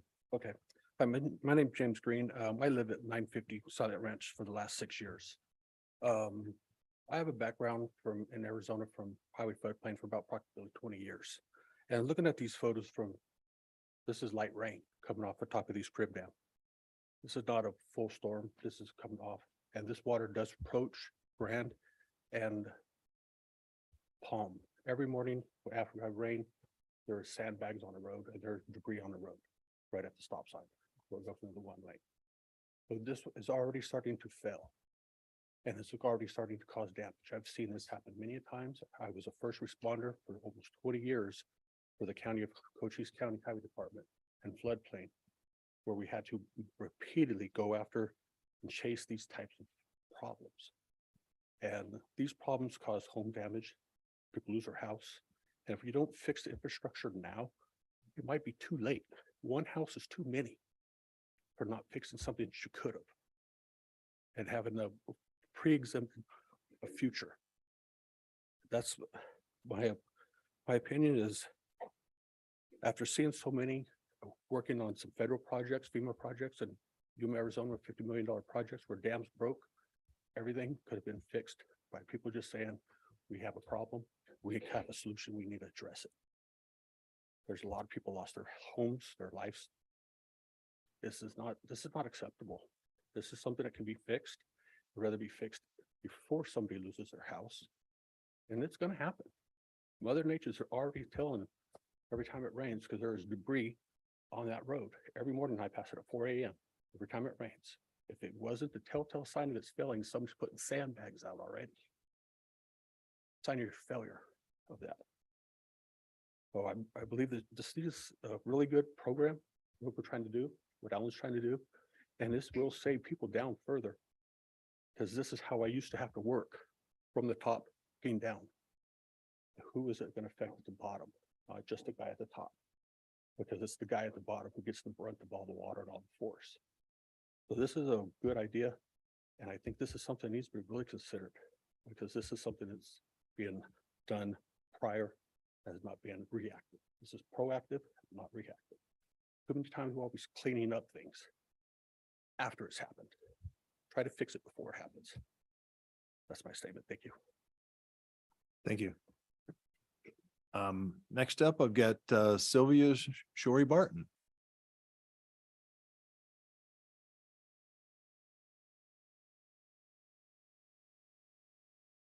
Welcome, Sylvia. Thank you, Mayor. Mayor Pro Tem, council members. I'm Sylvia Shorey Barton, a fifth generation Glendoran. And I have read the EIR and looked at all the information. And it seems to begin in the early 1900s when my great-grandfather sold this property to Judge Silent. My great-grandfather settled there in the 1870s, specifically because there was water available. Springs are running all along our hillsides, as those of us who live there are aware. I once had a spring come up in the middle of my driveway. Water used to run down Banna Avenue. The corner of Highcrest and Sierra Madre has been dry a few years, but it was consistently wet when the springs were running. If we should have some wet winters and those springs develop again, could it be a problem? I don't know. I'm not a geologist or an engineer, but I have submitted legal documents to the city indicating that for 30 years, my great-grandfather, Philip Shorey, settled there, had ample water to do some experimental fruit tree growing, and he maintained it in some kind of basin, and also developed pipelines and sold his excess water to neighbors. And I have submitted legal documents indicating the verification of this information to the city of Glendora. My only concern is, well, first of all, it seems as though the Glendora Historical Society is then the primary source of this information. A lot of people do submit information to the Glendora Historical Society, but they do not verify the completeness or the accuracy of it. Back in those days, everything west of Grand Avenue was considered Azusa, so perhaps the Azusa Historical Society could have information. But I feel the most reliable source of information is Donald Pfluger's book about Glendora that he published in 1951, and he does talk about the active springs all along these foothills. My only concern is that the city of Glendora itself, if necessary, properly protect itself from any litigation that should arise if the springs become active after wet winters. Thank you. Thank you, Sylvia. Okay, I don't have any other public comment cards. Do we have anybody on Zoom? We do. We have a raised hand by Mary Ellen. If you can please unmute yourself.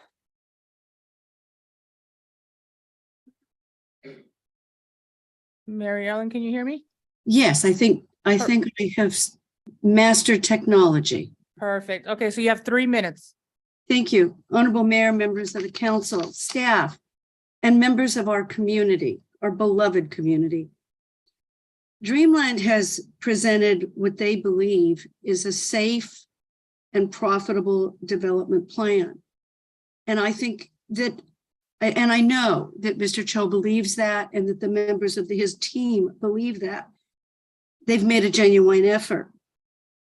We have two concerns. Safety is number one, the safety of our community. But the second concern is the preservation of our community aesthetics, our hillside community. I nearly drowned in the 1969 flood. I swam from the corner to our back door at that time, which is the 852 North Grand property. Safety is my number one concern. I do have other concerns, and that would segue into the safety, and that's the trees and vegetation that are to be replaced. If this project extends over several years and trees aren't planted, what will secure the building pads? Will there be funds to maintain all of the trees which are planted if there is no homeowners present to pay those? If it takes longer than several years to sell the lots and build on them. There was an allusion to conforming Grand Avenue. I'm not sure what that means, but of course it is concerned to the homeowner at 852 North Grand, where I used to live. There have been two references, and I think they're terms of art, earthen dam or debris basin. And the Dreamland, the engineer used earthen dams were to be built, And we also heard from the hydrologist, debris basin. So which is it? And because I believe they're different. Members of the council, it's now up to you. You are the debris basin. You are the dam. You are the deciders who will secure our own safety of our community and the preservation of our community aesthetics. It's on your shoulders. It will be your name that will go on this project going forward. And it will be your names who will be complimented or cursed. And I thank you very much for your attention. And God, thank you for the amount of time you put in on these projects. Thank you.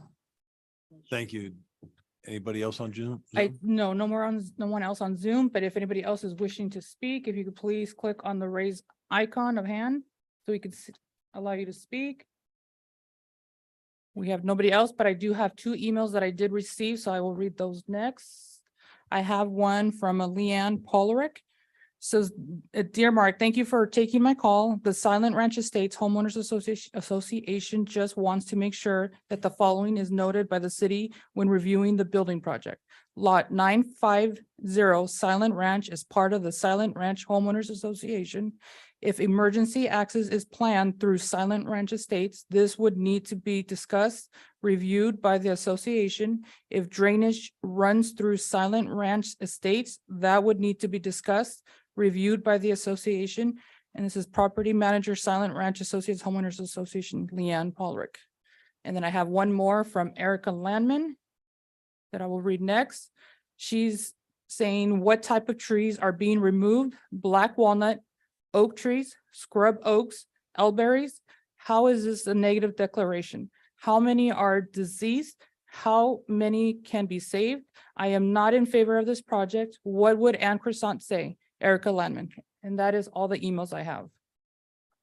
Okay, thank you. If there's nothing else, I'll go ahead and close public comment and bring it back to council for deliberation. Who wants to go first? David, go for it. I actually have one more question. I hope it's okay, regarding, Okay, yeah, if we're gonna have questions, I have to reopen the public hearing. Well, and you should give the applicant their rebuttal. Oh, I'm sorry. I missed that. Okay, let's take a step back. Give you guys an opportunity to rebut some of the public comments. Okay, I will try to address the question about springs from Mrs. Shoy Barton. During this long time that we've been working on this, we've done extensive geotechnical investigations on site. No springs were found in the area of the proposed development. There are springs noted on USGS quad maps, if you're familiar with those, but they are shown northeast of the property off-site at the approximate 1400 elevation level. There is evidence, and this is stated in the geotechnical report, there is evidence that in the past, perched groundwater, I don't know if you're familiar with that term, but it's been explained to me by the geotechnical engineer, perched groundwater is groundwater that is moving through the ground and it hits a layer that is impermeable. And so it kind of ponds underground and sits there. So perched groundwater in the past was being tapped from the fractured underlying granite with horizontal borings and tunnels and pipes. So kind of along the lines of what Ms. Shoy Barton was saying, that people were using that perched water, and we've seen evidence of that. Regardless, the California Building Code with respect to grading operations and specifically dealing with groundwater will be followed, of course. Appropriate measures will be taken to safely direct groundwater away from the engineered fills and retaining walls, et cetera, as would be done on any grading project at any location. So we will be dealing with groundwater as it shows up. Regarding the question about earthen dams versus debris basins, I'm sorry if that was unclear. The debris basin, a portion of the debris basin is an earthen dam, the part that holds back the debris. The debris basin is like a bowl, and on the front end of it is an earthen dam.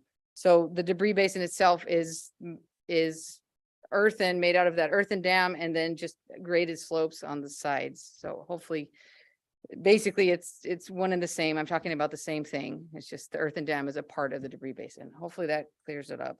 I don't know if Brent wants to chime in or Alan. I want to address, Councilmember Rendel's comments about widening the grant. When I purchased the property 10 years ago, I talked to Fred several times actually about widening that section. He doesn't want anything to do with it. I can't take control of other people's property. I even offered to do a turnabout, save that 100-year-old tree, oak tree right there, right, Brent? I mean, and also when I talk to Fred, I mean, I tell him that he's actually the first person that benefit from the project because he is right at Grand and where the entrance is. And so I like to address that. One of the reason I invite all the council member to pay a site visit if you have time, another time. But one of the reasons you don't see a lot of debris coming down is because my property is large. I mean, it's 30-some acres. A lot of those erosion and stuff like that are contained within the property, so you don't see it, but it's there. I mean, every time it rains, one of the James show you a photo, that's what happens. So I like to address that. Brent, do you have anything to say? Just a few things. Dave, I think you mentioned something about questioning the volumes and the hydrology. I apologize that the sound wasn't great on my end. Our hands are kind of tied on that. We follow LA County regulations exactly. So they told us exactly what we're supposed to do in terms of those kind of calculations. Fred, you mentioned something about the debris basins near the crib dams. I love the crib dams. There's just not enough room. We talked to we talked to the county pretty extensively about that, and we just couldn't make anything work. And I think that's all I have. Want to also add that,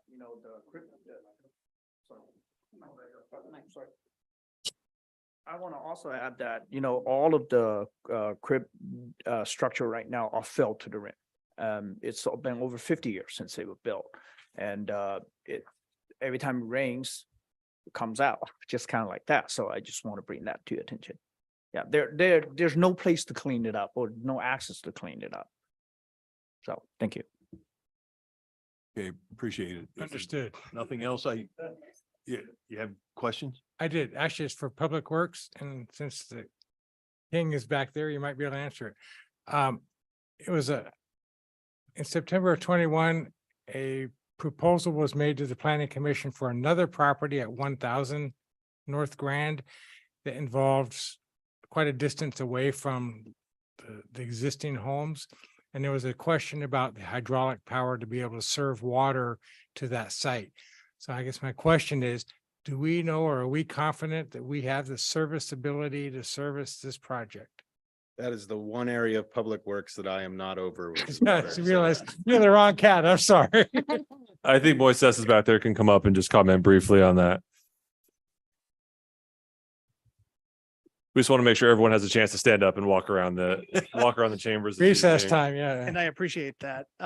Good evening, council members. I don't have knowledge of that specific project, but what I can speak to is some of the work that the Water Division is currently doing. So as part of our assessment of the Water Division, we've undertaken a pretty robust water infrastructure assessment. Mr. Raymond mentioned it during his presentation on the strategic plan, where precisely one of the questions that we want answered is exactly what infrastructure exists in our foothills, and is it adequate for what exists there now and what may be proposed in the future, not just in terms of pipes, but pumps as well. And so as part of that assessment, we've identified what our future needs over the next 10, 15, 20-year horizon, including significant investments in making sure that we have adequate water pressure for fire needs, as well as potable water consumption. And so and here comes Jeff. He's going to talk about the conditions of approval. I can assure you staff is tired of sitting in the audience too. So yeah, my legs were getting There stiff. you So I go. wanted to get up and I walk think you around. have a public safety question next to the chief. So I'll try to put an engineer hat on. So within this project, I think Moises did a great job of talking about the city's, broad plans for water and in relation to the 1,000 North Grand project, there is a solution that's separate and not related with that location. The project will create a looped water system, the project that's being proposed. It'll draw on water pressure from 2 zones, including a hydraulic pump. And then it has been analyzed to the degree that it will meet adequate fire flow to county standards, as well as providing fire flow to all of the lots once those improvements are built. And if you want a full engineer answer, I think probably. It's a perfect answer. Thank you. Okay. If you wanted further though, with the city's consulting engineer is available for question for the specifics on that, who can tell you about the study that was prepared. Oh, Algis, you're unmuted, and if you have any comments to add to that statement, feel free. Yes, I do. Thank you very much, Mayor and Council. This is a Stetson report that is being referred to. Stetson Engineers has done work and knows the city's system. And at the upper ends of the system, there's a need sometimes to add pressure and get flow from different locations. So as Jeff had mentioned, we have proposed improvements to make the system loop. So there's good source of water from 2 locations. And then also the pressure is being added or improved by a pump addition. So in both cases, the pressure and the flow are being improved. And this will be at the upper end of the system in this location. There's no development farther up the hill. So this would make water supply, both for flow and pressure, adequate in this situation.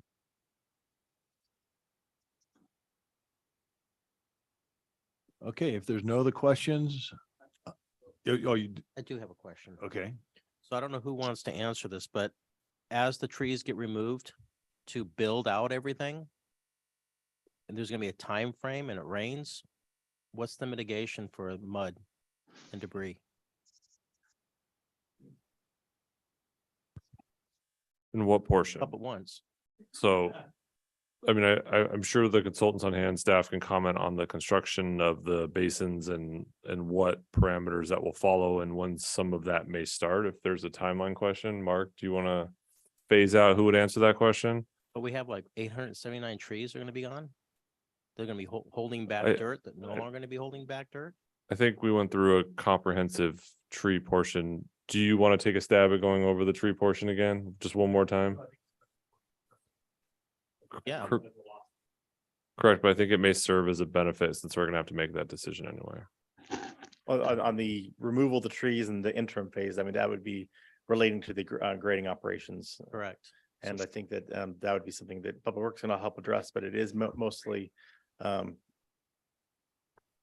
standard construction requirements of water maintenance and all that. I don't know if Al, do you have any expertise in this area regarding the construction of that? And just for clarity, I think the reason for the 35% grade was because of the construction of the dams, which are mostly pursuant to the tree removal. That's what was stated tonight. So if we can just get some clarity on all of that would be helpful. But there's trees being removed site-wide, correct? Yes, yeah, this question. For streets and everything else. Aldous, can you help us with what happens with the on-site requirements during grading operations and specific like this? Yes, so there are temporary erosion control measures that have to go in to protect that area during construction and not allowing debris to leave the site, and put in temporary structures to protect the flows and from where the grading is going.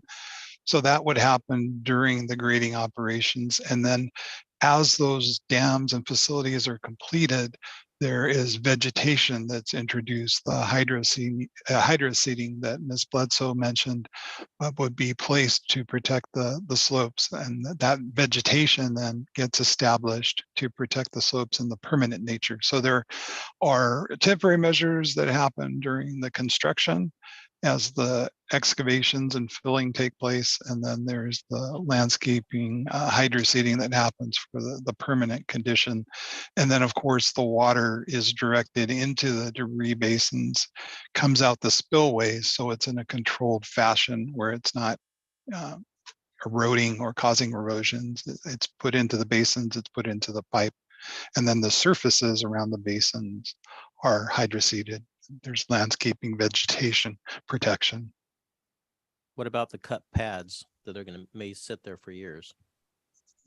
Is On the there cut any- pads, yes, Yes. during the construction of the pads and after construction, erosion control would need to be put in place, gravel bags and silt fences, and those what we call BMPs, best management practices, will have to be maintained as long as those graded lots are in place until there's construction and permanent vegetation placed.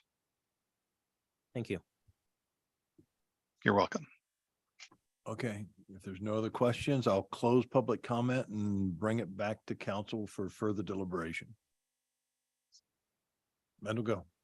Well, the only thing that I would want to make sure that we include are the two items, Mark, that you indicated that planning said that they wanted to be included in our motion. And when I read the recommendations, I'm not sure that those two issues are properly You just adopt the resolution noted. as amended by the two recommendations from the. Okay, Planning Commission. okay. I just want to make sure that we didn't leave those out.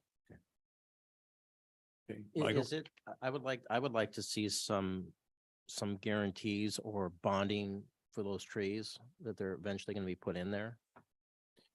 I'm struggling with that as well. I don't know that we've ever had a development, we've removed this many trees before.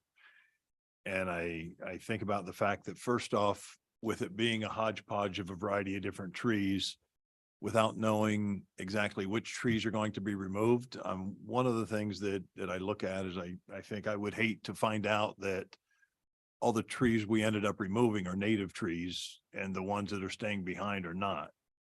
I also have concerns about the mitigation fees not being paid until construction. Because as we've seen in other development projects, sometimes it can take years for the project to be completed. So, I mean, those are some of my concerns. Mine as well. I'm concerned about the administrative nightmare of it dragging out and someone, poor Raquel Falco, if she's the one around for 20 years, gets to keep track mentally of all these trees. That's a project. What if there was a deposit? Because obviously some of those trees are in the area of the construction of the debris basins. So that will be taken care of when that's done. So maybe it could be a deposit with a timeline or some other kind of written guarantee. But I think with the planning commission, the square foot fee versus just dividing it by 12 makes a little more sense, but figuring out some way to balance that. And I think in the report, it talked about in more detail, and I think Mr. Carnahan referred to the fact that all those trees have been cataloged. So I think we know what trees are what, it's just going through that. And it's a mixture throughout the development, so. Right, but there's still a number of trees that need to be replaced. Right, but I think that coming up with some equitable way that also guarantees it, I think would be a good way to handle that. Even though the trees were cataloged, were they part of our report? Did we see that information? If we did and I just missed it, I apologize. It sounds like there's two different studies that were done. Mark, can you provide a little clarity on the two different studies that were done in the location? Do you mind going over the tree port? I know you said this ends the tree portion of our presentation, but we're going to ask for part two of the tree portion.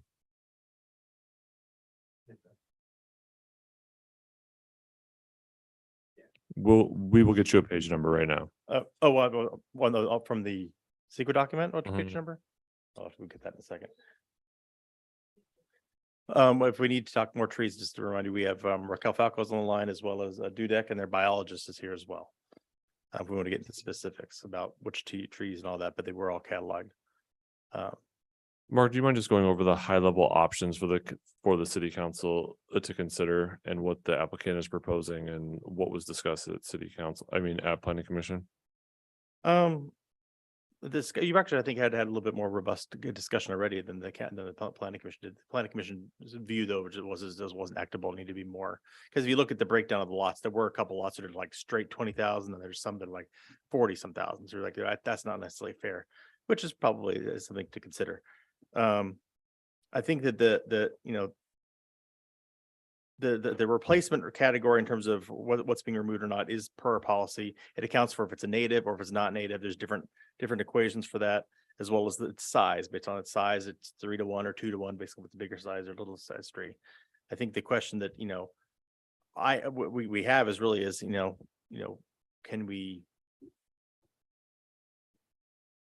can we require a deposit? And that'd be my legal question. And then how long can that be for? And then what happens, after a certain date, if that timeline runs out, does it just be what happens to it then? That'd be my question for the administrative part of it. So if we were to take the Gordon Highlands as a model, there's still empty lots up there. If we applied that there, we'd still, after how many years has that been sitting there? We'd still be dealing with it. That's true. We can get to that page number. The tree list is under the proposed plan section, Yeah, correct. page 7. Yeah, and I think it was the mayor that was asking for that, not me. 7 plus goes for a while. 7 and 8. And it goes through a comprehensive list of those that should be saved, or those that are saved and those that are scheduled for removal. Appendix H. Okay, I appreciate that.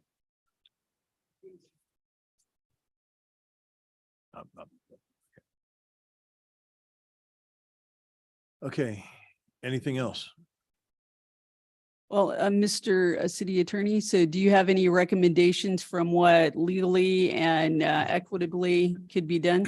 I've seen, not in this circumstance, but I've seen in efforts to guarantee performance that a developer is required to post an irrevocable standby letter of credit that guarantees the cost of certain work will be done. I haven't seen it done in the context of planting of trees. But legally, you could condition the approval on some sort of offer of payment that is outside of the control of the developer, but doesn't require the developer to spend the money immediately. That is forgiven as lots are developed and those costs are provided to replant the trees. I'm not sure what the financing mechanism would be. A bond or a letter of credit. Again, a letter of credit needs to be irrevocable. Otherwise, you post a letter of credit and withdraw it 2 days later.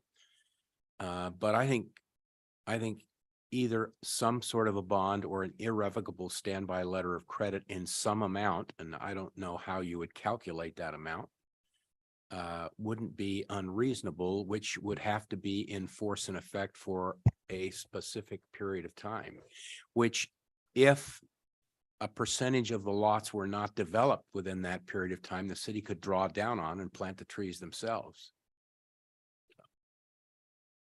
I think that requires some discussion and negotiation with the developer. The way that maybe Raquel can help me out on this is our tree in lieu fee doesn't require the developers necessarily plant the trees on the site. It just goes into a tree fund that goes planting trees elsewhere in the community. So, if we were to say like, oh, if the fund needed to get depleted, it wouldn't be the responsibility of us to go plant trees on a private lot. It would just revert to our fund. I have a question. So if you've got a tree fund and we know how many trees have to be replaced, and we know the size that they have to be replaced, we can calculate that amount and require a bond in that amount or an irrevocable standby letter of credit in that amount. Which could then be forgiven as the lots are developed And based on the formula that was recommended by the Planning Commission, those funds would then be provided into the city's tree fund, for lack of a better term. What's the technical term for it? Tree fund? Okay. You know, we should come up with a better term. It's a more confusing. It is term, getting a late, Bill. technical and confusing term. So we could do that, and then they could have that fund back available to them. And Is a bond less expensive to post than an irrevocable? I letter of don't know credit? the answer to Because a that. level of credit, I believe you have to have the funds on deposit. You do. For an irrevocable Bond, I standby believe letter you of pay a credit. percentage of it. Right. yeah, the other option for the council is they could look at the total, what the cost would be to the applicant and negotiate a one-time payment that's less than that. So you get the money now and do tree improvements throughout the city in advance of a project as well. Yeah, I guess my question to my colleagues that brought this up about the concern of the future, what is more of your concern, the money or the trees? Trees. Well, then I think that maybe you need to look at a different approach. But also, is 10:30 the bewitching hour? Do you need a I was motion? just wondering. I'll I make a guess- motion that we extend past our 10:30 curfew. Second. Okay. I can't believe I'm seconding that. But if your concern is trees, then I would suggest that you make some other recommendation. If your concern is money, then we can go with what the city attorney said. But I think. Well, the guarantee may be trees, but at the end of the day, if there are no trees, there at least ought to be money to buy trees that the city can plant, is the whole point behind the financial guarantee. Sunset to pull those funds We or could, plant the trees. so we could do that. I Yeah, also like the city manager's suggestion. Let's come up with a front end money right now. Mark, do you remember what the total calculation was if it was by the city's street? How much, what the total in lieu fee would be? Raquel, I have that. welcome. Welcome. Thank you. Hi, everyone. So we're currently at, the in lieu fee is at 593,890. And that is to offset the cost. Let's see. So this is for the city to plant 436 trees at varying sizes. So it's from 24-inch to 36 and 48-inch box trees, and they're all at different costs. Wasn't this number reduced already? Yeah, I just wanted to make that clarification too, is that, Yeah. the 500, whatever thousand that she was quoting is already based on 400 and some tree planting program in addition to that. So if it was, I was hoping, Raquel, if you have it on your computer, is what if in theory he planted not one tree? It'd be like $1.something million, I'm sure. Yes, it was up there. Mhm. So I mean, but keep that. The other thing that staff's struggling with is the question on whatever we come up with, is the idea is what happens where if we took money for a fee, but then later on the lot was developed, which it will be, and people will plant trees. Well, then we're kind of taking money, but then they've actually planted trees on the custom lot. So should those trees have been accounted for and reduce the price, which is what you know, we're kind of thinking the accounting part of it would be, but more discussion. But if we took the money up front, then the developer's going to get that money back when he sells the lot. So it's not like we're getting free trees and money. At the end of the day, the homeowner is going to pay for these trees. Yes. Bottom line. Yeah. Right. Mendel's looking at the mayor pro tem's looking at me like help. So, in a nutshell, the city has a provision which requires an assessment of trees on the private development for something like this. The total upfront cost, if all the trees were taken down that needed to be and nothing was replaced, was like $1.something million.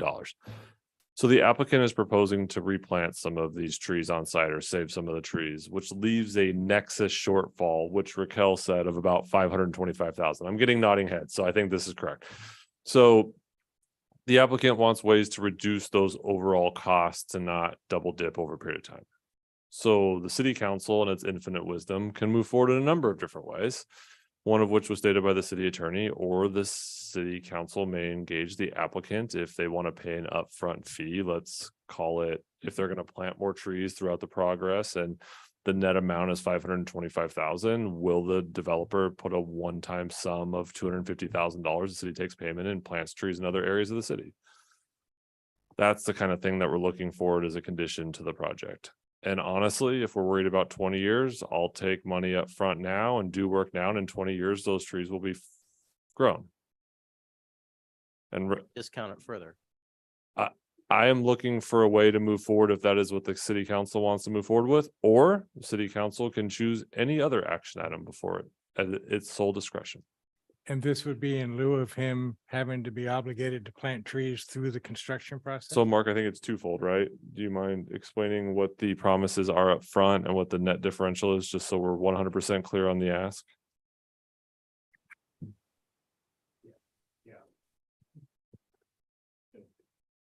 We're gonna get through this, I promise. Maybe you should just stay there until. I'm gonna stay. In lieu fee is just for the replacement trees, just to clarify. Correct. So here we are. So the plan is to keep how many trees on site? 443 trees is the commitment from the developer. Okay. Outside of that, there's still a net differential between the city's policy, correct? About 600,000. About 600,000. So that's what we're talking about. So if the council buys off on the developer or the property owner's commitment, right? Our net differential is 600,000. They would like to reduce that further. One of the ways was getting it when the lots were sold. However, since that's outside policy, city council can condition this.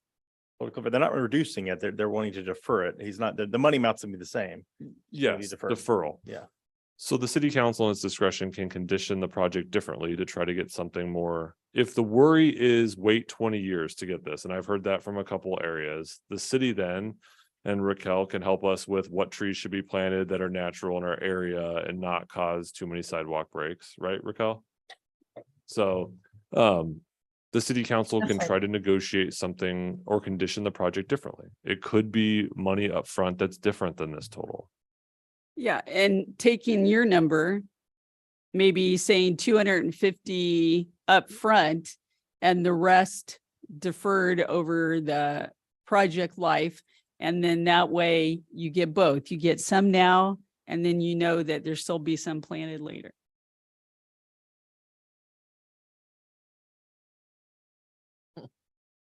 Are you making that a Maybe, motion? maybe it's time to reopen the public hearing and bring the developer back up and have him make us our best offer. A Baffo. I guess the question is, before we do that, is that an avenue that we're considering? What's the difference between having then an irrevocable letter of credit and a construction bond? If he fails to perform, if the lots never get developed, then we call in the insurance carrier to come up with $600,000. That's for the bond. Yes. An irrevocable standby letter of credit, as I understand that, is you would draw down on that letter of credit if within some fixed period of time, the 400 and the in lieu fees trees never get planted because the lots never get developed. So can we give the applicant an option to do a letter of credit, which will cost probably more or a bond, his choice? I would just simply say that staff has to track this. And in 20 years from now, someone's gonna look back and say, what did we do? Can we put a sunset? Yeah, that's to it? why if your concern is trees, if you get money up front now, we can go plant trees right now and you get your trees. But can we put a sunset to it? So A it's seven-year good. timeframe for construction? Yes? You can condition whatever time frame you want. That doesn't mean that the money's gonna be there at the end. Well, if it's a bond, Well, yeah, the bond would probably be sure way. The other way is contingent upon what the lender wants to do, how far the lender wants to go, the fees, what conditions that they're gonna put on Mr. Chow or Dreamland. You know, I mean, a letter of credit there's a lot of moving parts, as you probably know. You probably have had Mr. one. Mayor, can we ask to It's- open the public comments so the developer can tell us if he'll pay us money now, then we could be done and go forward? Sure. I will reopen the public comment or the public hearing. Yeah. And invite the applicant to come up and address these issues. Nobody asked me to bring a checkbook today, so. Okay. Venmo, there we go. A couple things I'd like to address since I'm up here. You know, I've been working on this project for almost 10 years. I have a lot of friends, a lot of people who's interested for their personal residence. This project's 12 lots. We're not building 120 lots per Gordon Highlands. I was talking to Amy 2 weeks ago about how fast can we get this fast tracked in. I wanted this thing done 5 years ago. This is not going to be 20 years. I'm really hoping if we get this, I can get this moving and the plans will be drawn and go into the permit process. That's going to take me a year. Okay, so I wanted to shorten that down. Can we do the 6 months? So Mark, help me on this while I'm doing this. So I already have prospective buyers for the lots and even have prospective for the projects. So we're to work together on doing this. I've been at this for too long. So, you know, I prepared to accept the condition, everything that's outlined here. I have just said, that report is, you know, the report we prepared is 2,600 pages long. Okay, so I read through every single one of them. So I prepared to accept the conditions.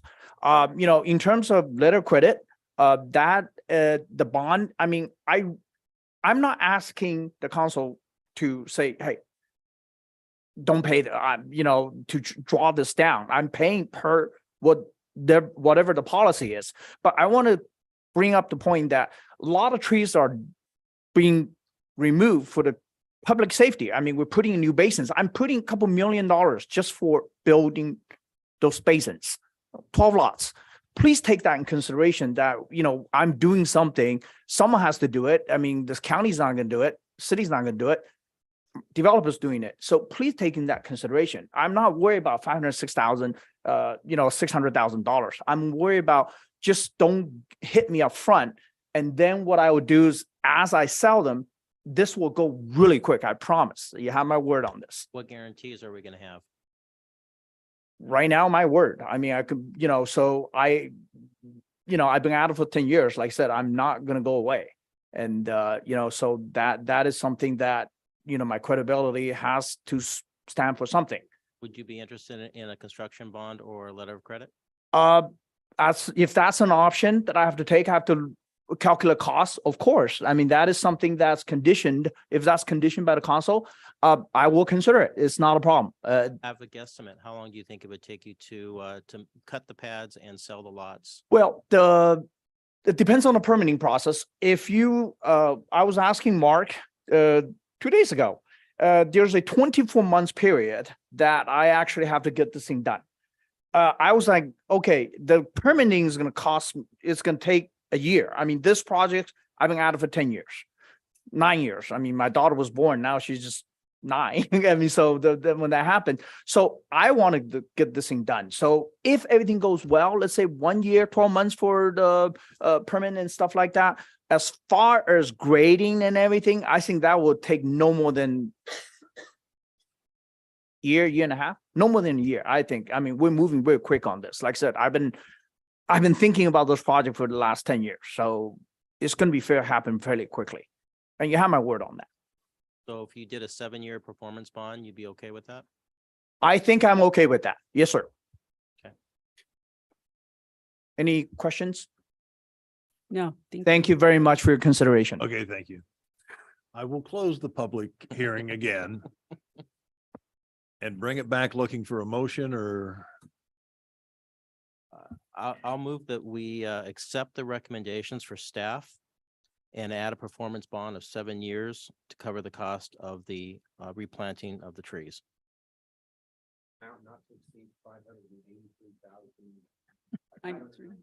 So moved. Yes, yes, the recommendations. Yeah, the recommendations. Correct, corrected, correct. Do we have a second? And by the way, the voting thing has died on me, so we have to do everything oral, so do we have a second? I'll second. Perfect. So we have a motion by Councilmember Ellis, seconded by Councilmember Freendahl. I will conduct an oral roll call vote. Councilmember Ellis, Yes. Councilmember Davis, Yes. Councilmember Freendahl, Yes. Mayor Pro Tem Thompson, Yes. Mayor Boyer. Yes. Motion carries 5-0. Thank you very much. Okay, thank you.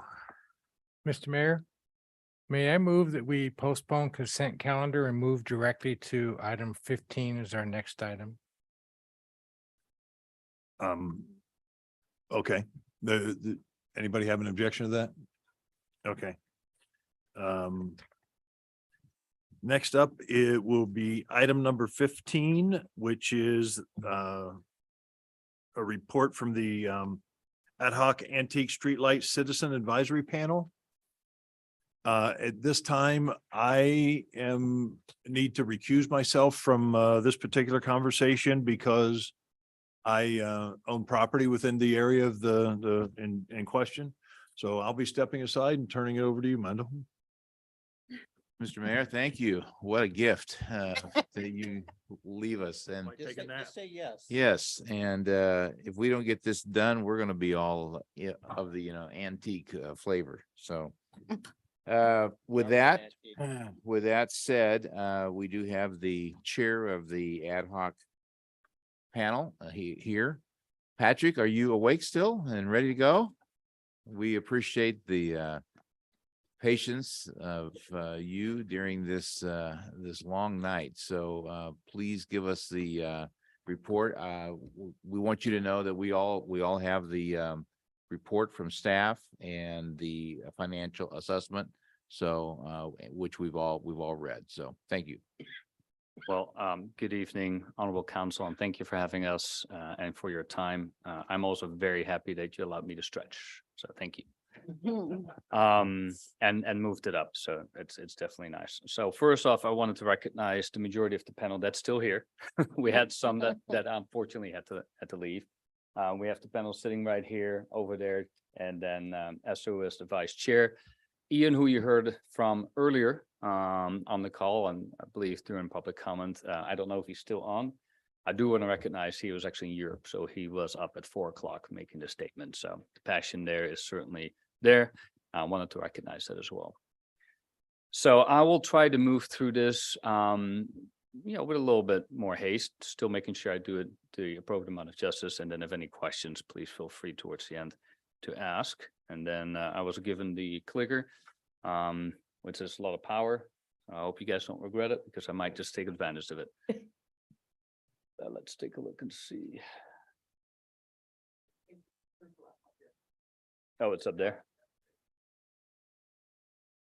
There we go. Well, might have gone one too fast. There we go. There's a lot of history with the streetlights, the antique streetlights, hence the fact they're called antique. You've seen that in the staff report, so I will not belabor that particular point. However, I did want to bring it into the more recent history and kind of the reason why we're standing here today. And in part, and I'm not going to go through all the points, but this all started in 2021 when the city has, reached out for a grant to the state of about $1.5 million, which was also granted that particular year. Then moved into the realm of the city council here in front of me today to take a look and see what the ad hoc process would be to get the engineering firm to discuss the district creation. From there, in June of 2022, the Ad hoc Antique Streetlight Citizen Advisory Panel, which is quite a mouthful, was created, and that's essentially we have here in front of you today. And then in August of 2022, the panel was ratified with the folks here, as well as I want to make sure that we mentioned there was one seat for Glendora Historical Society, and I was appointed chair. Let's make sure we get this going here. See, I told you guys you regret the power you gave me. So as it relates to the ad hoc panel and kind of the topics and the meeting dates, you'll see here in front of you So essentially, it started off with more or less the history, the understanding of what the process was and the project involved.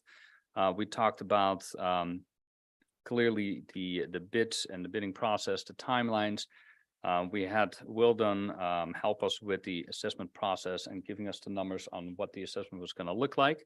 And then, of course, it was a big part of this that pertained to the public outreach, which this panel did by talking to people face to face, but then also created the different materials that you might or might not have seen in pamphlets and yard signs as well.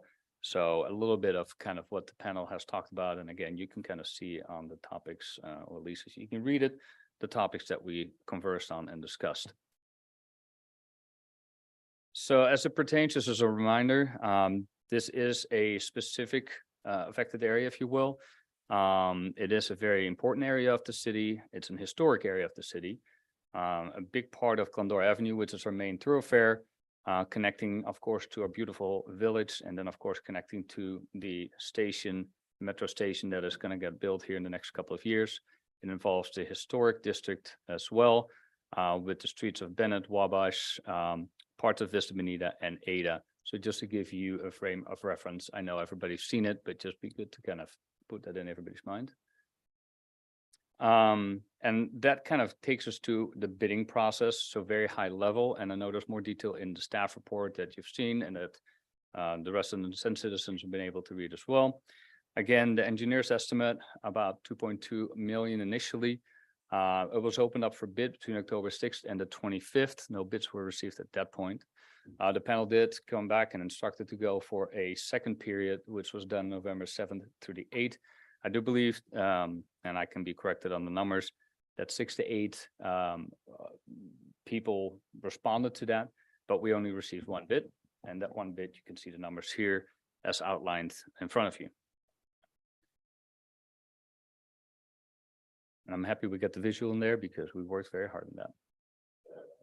So a big part of this was for the panel, the public outreach. And I think in part because we wanted to understand what the residents of the affected assessment area were thinking, where we could go, and really, quite frankly, giving some information to everybody that would be involved here.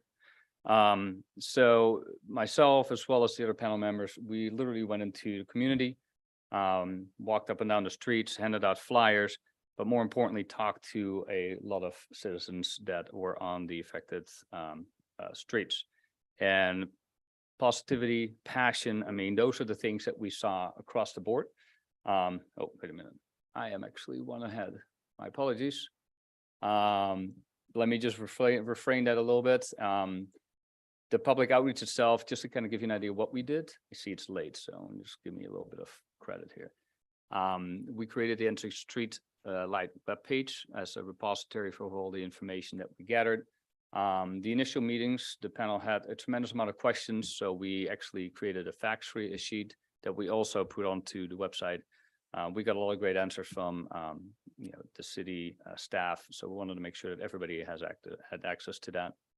The informational handouts I talked about that we delivered, informational yard signs you might have seen up and down Glendora Avenue, Wabash, and Bennett were there as well. And then we also had a table at the holiday stroll. You might have seen us. So here's where I skipped ahead a little bit. So I will kind of skip ahead on these items.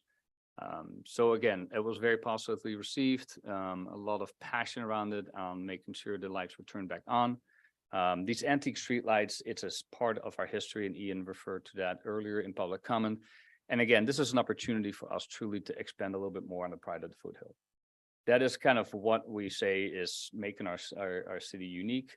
We have a lot of very unique and beautiful things within the city. Here's another opportunity for us to differentiate ourselves from other foothill communities. Again, pride of the foothills, and this is part of what we stand for, and I think is a great opportunity here. It's what we heard from the citizens. And then safety and security, obviously lights in the street of Glendora Avenue, for example, lots of traffic, lots of people walking, lots of cars driving. It is pitch black dark. I'll drive home tonight and I can guarantee I won't see anything crossing. And that's something that we heard back from a lot of the residents. And then the last part here, which I think is very important, we did go out and ask a little bit of what are you willing to spend? What are the opportunities if we put an assessment on the property tax that would be acceptable for you. And you can see the range that the citizens responded with. All right.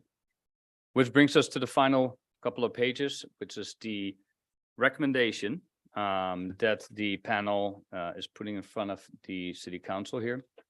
And I'm just going to go ahead and quickly read it because I think it's important to hear it out loud, although it is in your package, of course. So recommendation number 1, move forward with that the city council moves forward with the Antique Street Light project due to the overwhelming interest from residents in the affected assessment district area and beyond, to see this little bit of Americana be saved for posterity, as well as to enhance the safety in the affected neighborhoods. To this end, the panel recommends that the estimated funding gap, and you can see the dollar amounts here, be filled by the city, and that the balloting process be formally initiated to establish an assessment district. Or B, if the city does not fill the funding gap, delay the balloting process and direct public works staff to pursue additional grant funding opportunities from local, state, and or federal governments, as well as nonprofit organizations. Recommendation number 2, to be kept in mind as well, maintain the historic value of the current lights by refurbishing where possible the existing lights and parts visible above ground.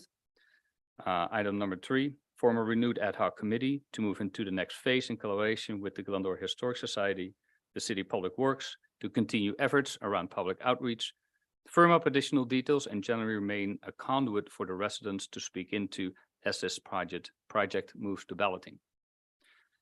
Item number 4 and 5, we addressed it in A and B, but I will read it out loud since it's nuanced slightly.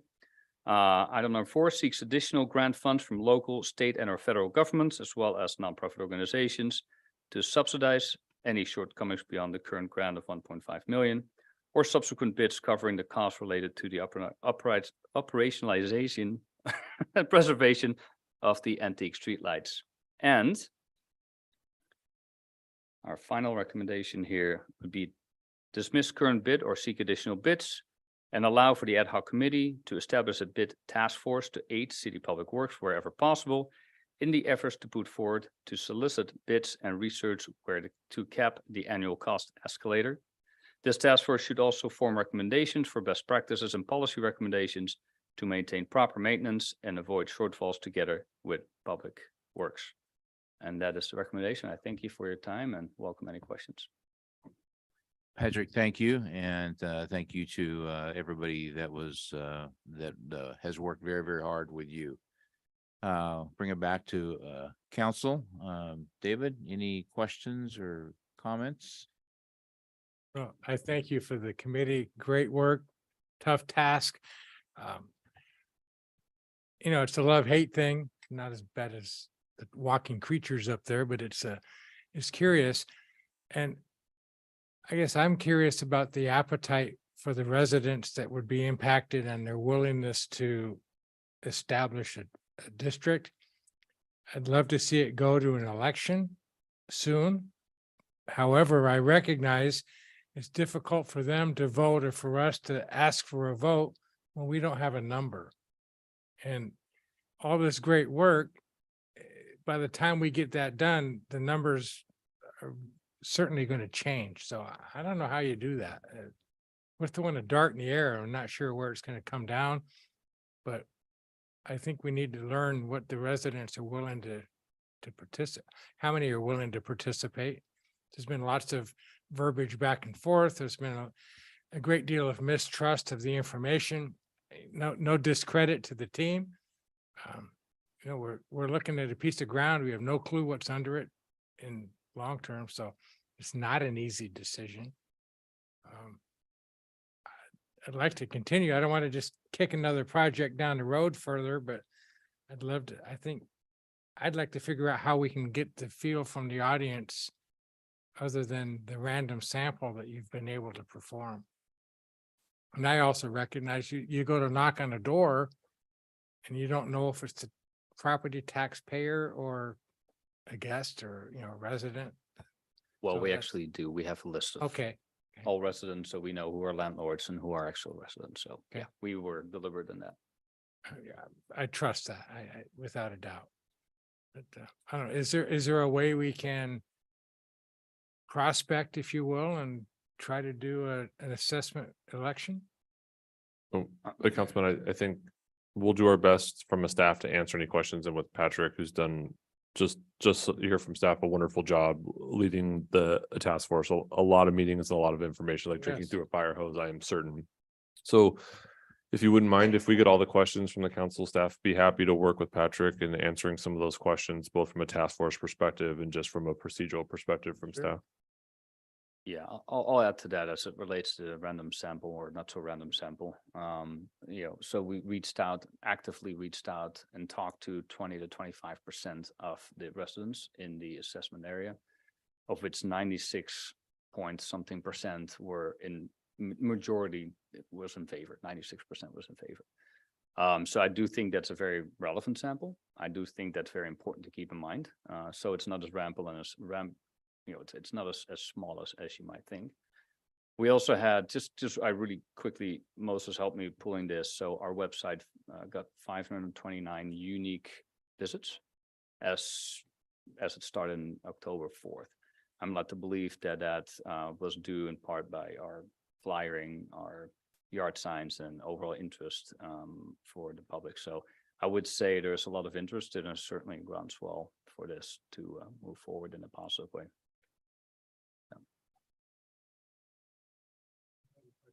You done? Okay. Karen?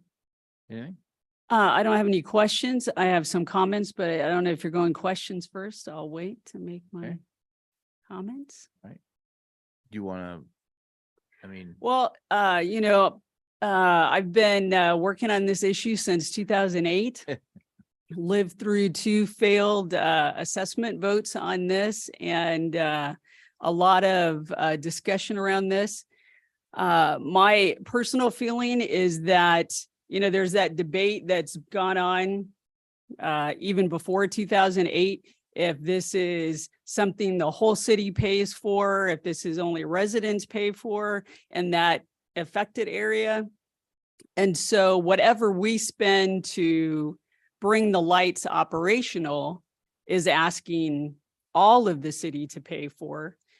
And so then I think whatever is spent for the assessment to keep those lights going needs to be paid for people that benefit, just as any other lighting district does.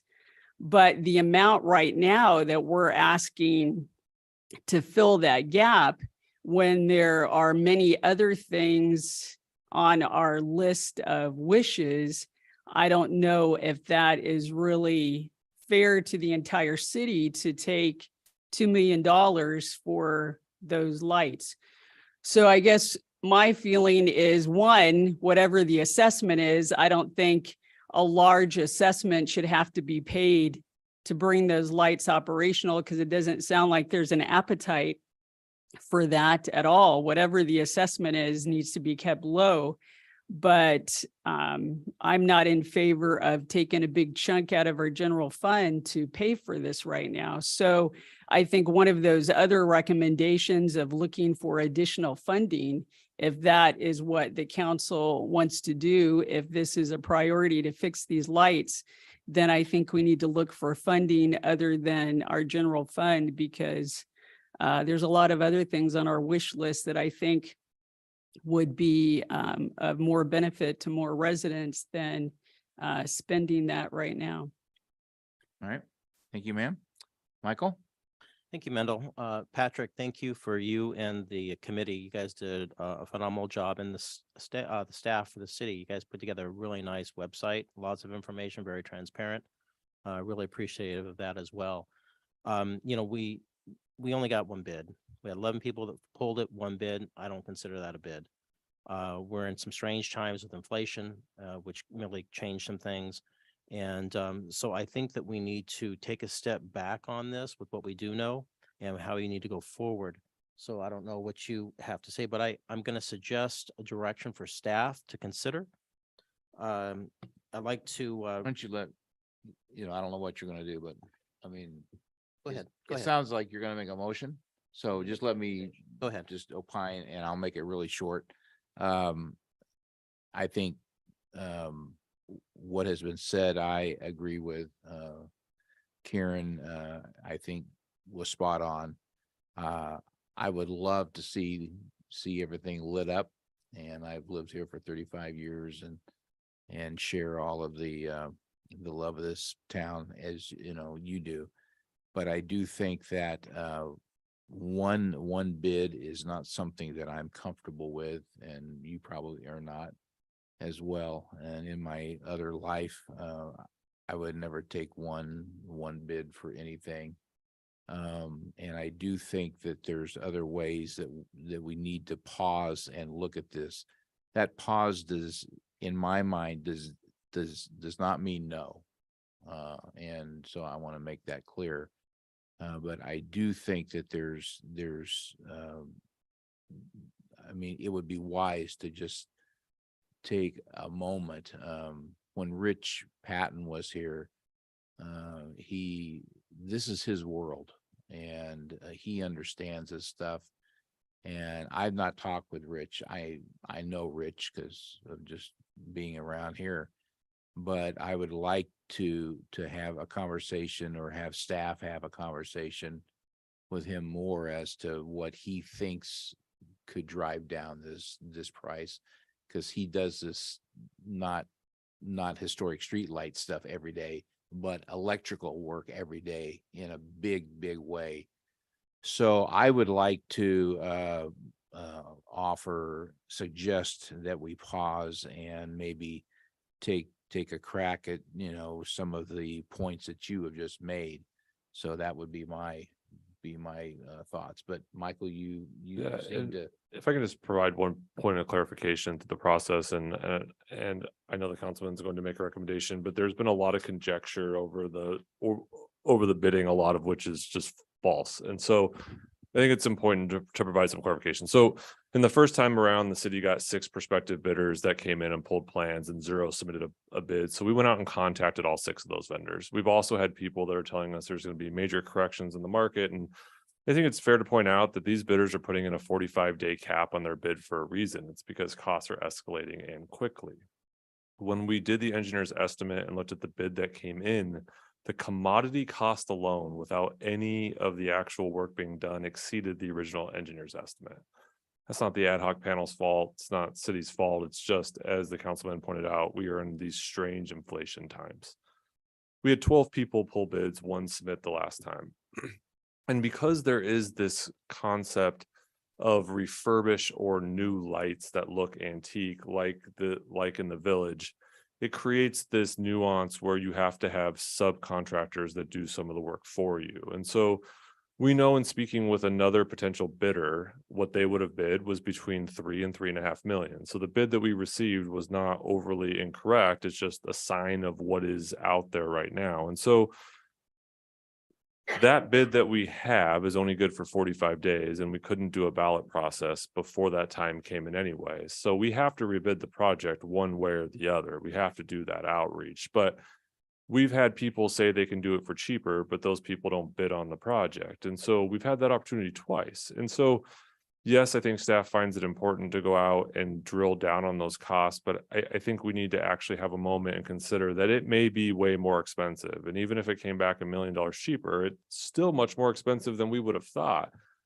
None of that's a bad thing. It's just a sign of what we're doing. I mean, we're seeing street projects and water projects. They're all coming back higher than anticipated. There's both a workforce shortage, and just the increases was spoken about multiple times tonight is just historic in nature. And so, the ad hoc committee and through some of the conversations, we just wanted to be very clear that it's not for lack of asking for people to submit a bid or go out. It's just a complex project with a refurbishment aspect that needs some clarification from the council and some policy direction, because it's just different. And so, we're not going to solve that issue, in my opinion, tonight. And I think there's more time needed for options of the council to consider. And so with that, I'll turn it back over. All right, thank you. Thank you for the Michael? lead in. Yeah. Michael, you were going to say something? Yeah, I'd like to move that we request the city staff to prepare a no build path and timeline with the following points to be addressed and brought back to council no later than our February 28th council meeting. The points are is this, final disposition recommendation of the city-owned historic lights in a no-build scenario. What are we gonna do with them if we don't go forward? Investigate, a phased installation approach with the available funds. Address funding sources, including grant and private donations. Reach out to, companies in this space, such as Rich, for industry input, including the 11 companies that pulled bids but did not submit a bid. Investigate and establish a lighting district with a not to be determined or not to exceed $200 per parcel. Investigate the city being a general contractor on this project, and continue the ad hoc committee involvement until a final decision is reached by the city council. So one point of clarification, the not to exceed $200 amount, I think staff would request on that front. And I think that perfectly articulates the spectrum of options before the city. Not to use the $200 amount, just to use any dollar amount, because the city council is going to need more wiggle room than just $200 potentially, depending on options presented. Okay, if you want to make that change. It's just from a staff perspective, I mean, That would be wise. it could be less, it could be more, but I think the options before the council, if you're looking for feedback from both the ad hoc panel and just from staff, there's some fundamental things you need to consider. For example, refurbishment, maintaining those lights becomes a city obligation, more expensive to maintain refurbished lights than new lights. Does that give you enough That direction? affects- Yeah, I think that definitely helps us provide some additional options to council for consideration by the 28th of February. Our goal would be to get here by February 14th, since we have an extra Tuesday. We actually have 3 weeks in there, so Valentine's gift for everyone. Okay. Is second I'll second that. to the motion? Discussion? So we have a Okay, motion. Madam Clerk, would you call? Of the roll, course, I will please? do an oral roll call vote. Councilmember Ellis, Yes. Councilmember Davis, Yes. Councilmember Freedom, Yes. Mayor Pro Tem Thompson. Yes, Motion carries 4-1 with an abstain. abstain, okay. Thank you. Absent, sorry, excuse me. Patrick, again, thank you. Sorry for the late hour, and thank you for sticking around, and we're gonna come back again and talk. Of course, my pleasure. Thank Thank you. you. And as soon as we have materials, we'll make sure you're aware so we can pass them out to the group as well. Thank you. Thank you very much for staying Right. tonight. We appreciate it. Thank you. Appreciate you all. Mr. Mayor? Okay, with that, we are to our consent calendar. The consent calendar can be approved with one vote. I lost my place in my notes. But so items 9 through 14, if I could get a motion with the exception of item number 13. It's been So requested moved. to be pulled by Second. David. Second. So we have a motion by Councilmember Davis, seconded by Mayor Pro Tem Thompson to approve consent calendar items 9, 10, 11, 12, and 14, with the exception of 13 being pulled for discussion. I will now conduct an oral roll call vote. Councilmember Ellis, Yes. Councilmember Davis, Yes. Councilmember Freedom, Yes. Mayor Pro Tem Thompson, Yes. Mayor Boyer, Yes. motion carries 5-0. Okay, bring it back to item number 13. Do we have any kind of report or we just, David, you requested it? What would you like to see? Okay, I just want to go on record as I actually support this ordinance and I support the efforts to do things that are best for our businesses. I have some questions on the ordinance, if I may, that kind of yes, no answers, I think, so that hopefully recognizing that we're trying to drive to a outdoor dining and business opportunity for the entire Civic Center area program. So as I'm learning, I'm getting things a little more correct. So appreciate that and appreciate staff's indulgence to help me. If we change any language in the ordinance tonight, would that cause us to have a start over on the first reading, second reading, and the time frame? Yeah. The answer is yes. Okay, that could impact where we go. So that's all right. if this is improved tonight, would the implementation of it be delayed by the lack of a formal application process, manual rules, potential fee schedule? I think those things still are in development. Is that No, correct? so the provisions of the municipal code would prevail. There is a 30-day period before they become effective. That's a government code section that requires us to wait 30 Understand. days. So that said, if changes are made, the notification to the businesses would happen before the effective date, letting them know the effective date of the changes. So from a decision point, we are then have to finalize those applications, manuals, those types of things and present them within that 30-day period? So I think there are two different, and I'll look for sort of if there's any clarification needed, so I don't butcher this, is there's already a process and application in place for parklets per se. And then for outdoor dining, these are provisions that allow for businesses to have outdoor dining, not just parklets. And so, Extending that. yeah, so I think this changes the overall requirements for what that looks like. Jeff, Valerie, Alicia, do you guys want to provide any clarity on sort of the process it takes for outdoor dining? So there's there's outdoor dining in general, and then there's parklets. The parklets have an application, which is a different process in and of itself than the requirements set forth by the changes here, which largely specify allowances, ADA accessibility, where it can be done in the public right of way, both on Glendora Avenue and in the general. But area. we're looking to standardize that with the outdoor dining manual. Is that correct? Or the rules? We'll provide clarification.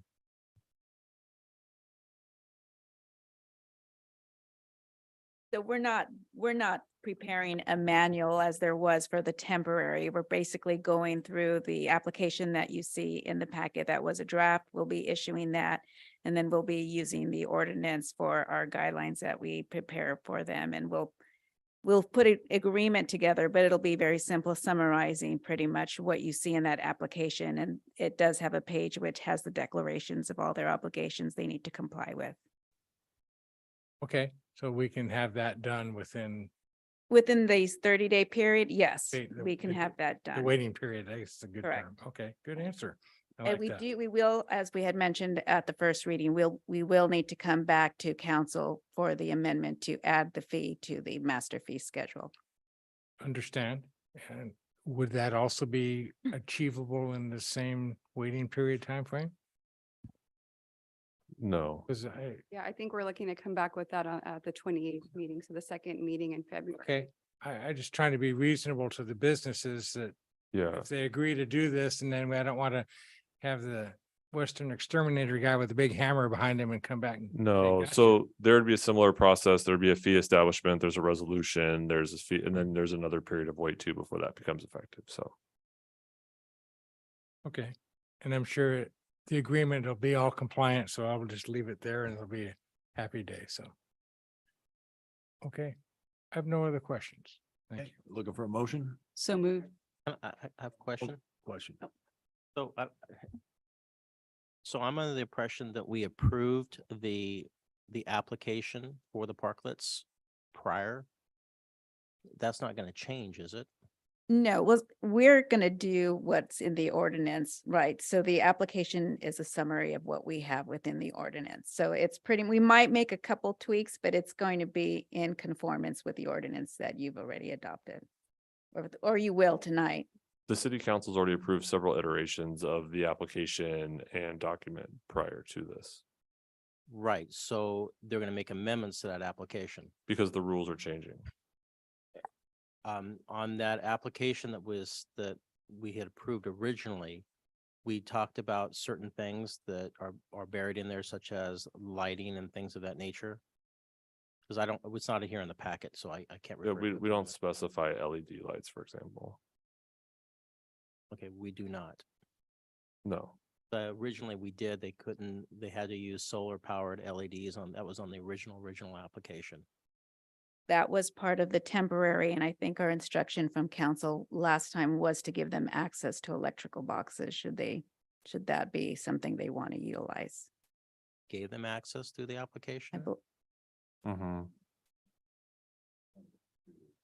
And in the fee Period, right. process, we were going to decide how that was going to be calculated. Correct.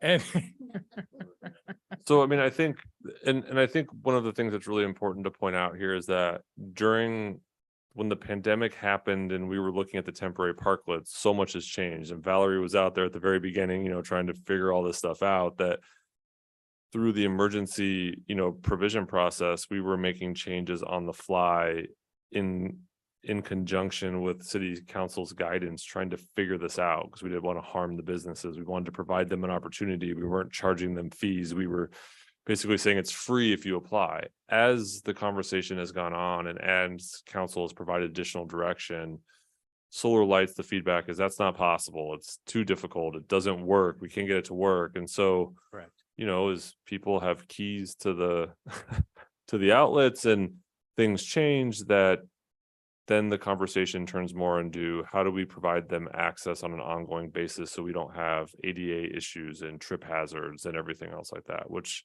then predicated the conversation is as we've come out of the emergency, the state says it's going to end at the end of February. For example, the COVID emergency, that there's this thought that we would charge a fee. The conversation at the last meeting was that we would come back based on feedback, but that this all-inclusive one fee is, and mind you, the city doesn't come close to recovering all of its costs, or is a much more unified way to do it at one time instead of a variety. So we heard the feedback from the council and we'll be coming back with that discussion, which is separate from what's before you this evening. So will that application come back to us for part of that discussion? Just the fee would change, which we would make those changes after city council opines on whatever that fee is. Because there would be a difference in the electrical usage based on LED versus incandescent. Can we have that come back to us as part of the packet? If your colleagues want to have that conversation. I think that I was trying to think of an analogy instead of the ship has sailed, that light has gone on or off. That when that comes back to us, it'll be the fee discussion, not the minutia of LED or incandescent or whatever. That's the way I understood it, that we already decided that next we would look at the fee. And if in what you decide for the fee would be the kind of lighting, then maybe you can have that enter into your decision. But I think the next discussion is the fee. Right, but I don't think we could talk about it when be agendized to that way. We can only talk about the fee and nothing else. Well, would it be possible for us to, as we're addressing a fee structure, predicate the fee structure on the type of usage that would be used? So if somebody is using only LED lighting, it could be a certain amount. So with all due respect, we have strayed far afield from the agenda item that we're on. And we want to give you a little bit of latitude, but so the question is, do you want to adopt this ordinance as it is right now? If you do, there needs to be a motion to adopt and a second and a vote. There was a motion and I think there was a second. Was there? I made a motion. Second. Thank you. And I would just add that I think the city council's feedback from the last would allow for a significantly broad conversation. Perfect. Okay, so I have a motion that's made by Councilmember Davis, seconded by Mayor Pro Tem Thompson. I will now conduct an oral roll call vote. Councilmember Ellis, Yes. Councilmember Davis. Yes. Councilmember Freendahl, thank you, staff, for the indulgence, and yes. Mayor Pro Tem Thompson, Yes. and Mayor Boyer. Yes. Motion carries 5-0. Moving on, item number 16, award a contract to Doug Martin Contracting Company, Inc. for a citywide slurry seal fiscal year 2022-23, plan number 1373 in an amount not to exceed $185,185.78. Who do I got? Michael Mai. Welcome, Michael. You still awake? Yeah. Okay. Yes, good evening, Mayor and council members. So tonight we giving the presentation for the citywide slurry seal project for fiscal year 22-23. To recommend the award for the contract to Doug Martin Contracting Company for citywide slurry seal project. And this project actually part of the 2-year budget CIP funding, including the $250,000 yearly for citywide slurry utilizing the MRA fund. And the slurry seal is a pavement treatment that effectively seals the minor surface cracks and voids and also improve the surface friction characteristic of the street. And right here, there is the list of the locations having the slurry seal treatment for this year, fiscal year 22-23. And we use a similar approach as the last year project and focus mainly on the local and residential streets. And for this year project, we included some water facility as well, including the Hook Canyon Reservoir, Eagle Ridge Hydro Tank water yard lower parking area, and the San Gabriel Water Reservoir as well in the city of Azusa. And for the bidding, the bid opening was done on December 8, 2022, and we received 4 bids for this project, ranging from $168,000 to $250,000. And Doug Martin is the lowest bidder for this project, with $168,350.71. And the staff also asking for 10% of contingency for this project, which bring the total cost for this project to $185,000. And the remaining MRA slurry seal fund budget for this project is $139,000. And these are the recommendations for City Council, and I'm ready for any questions from the council. Okay, Michael, thank you very much for being very precise and very short. With that, I'll bring it back to council. Any questions or comments? None? It just dawned on me that it appears that my street is going to be one of the streets repaired. I was not aware of that. And my question is, can I vote on this?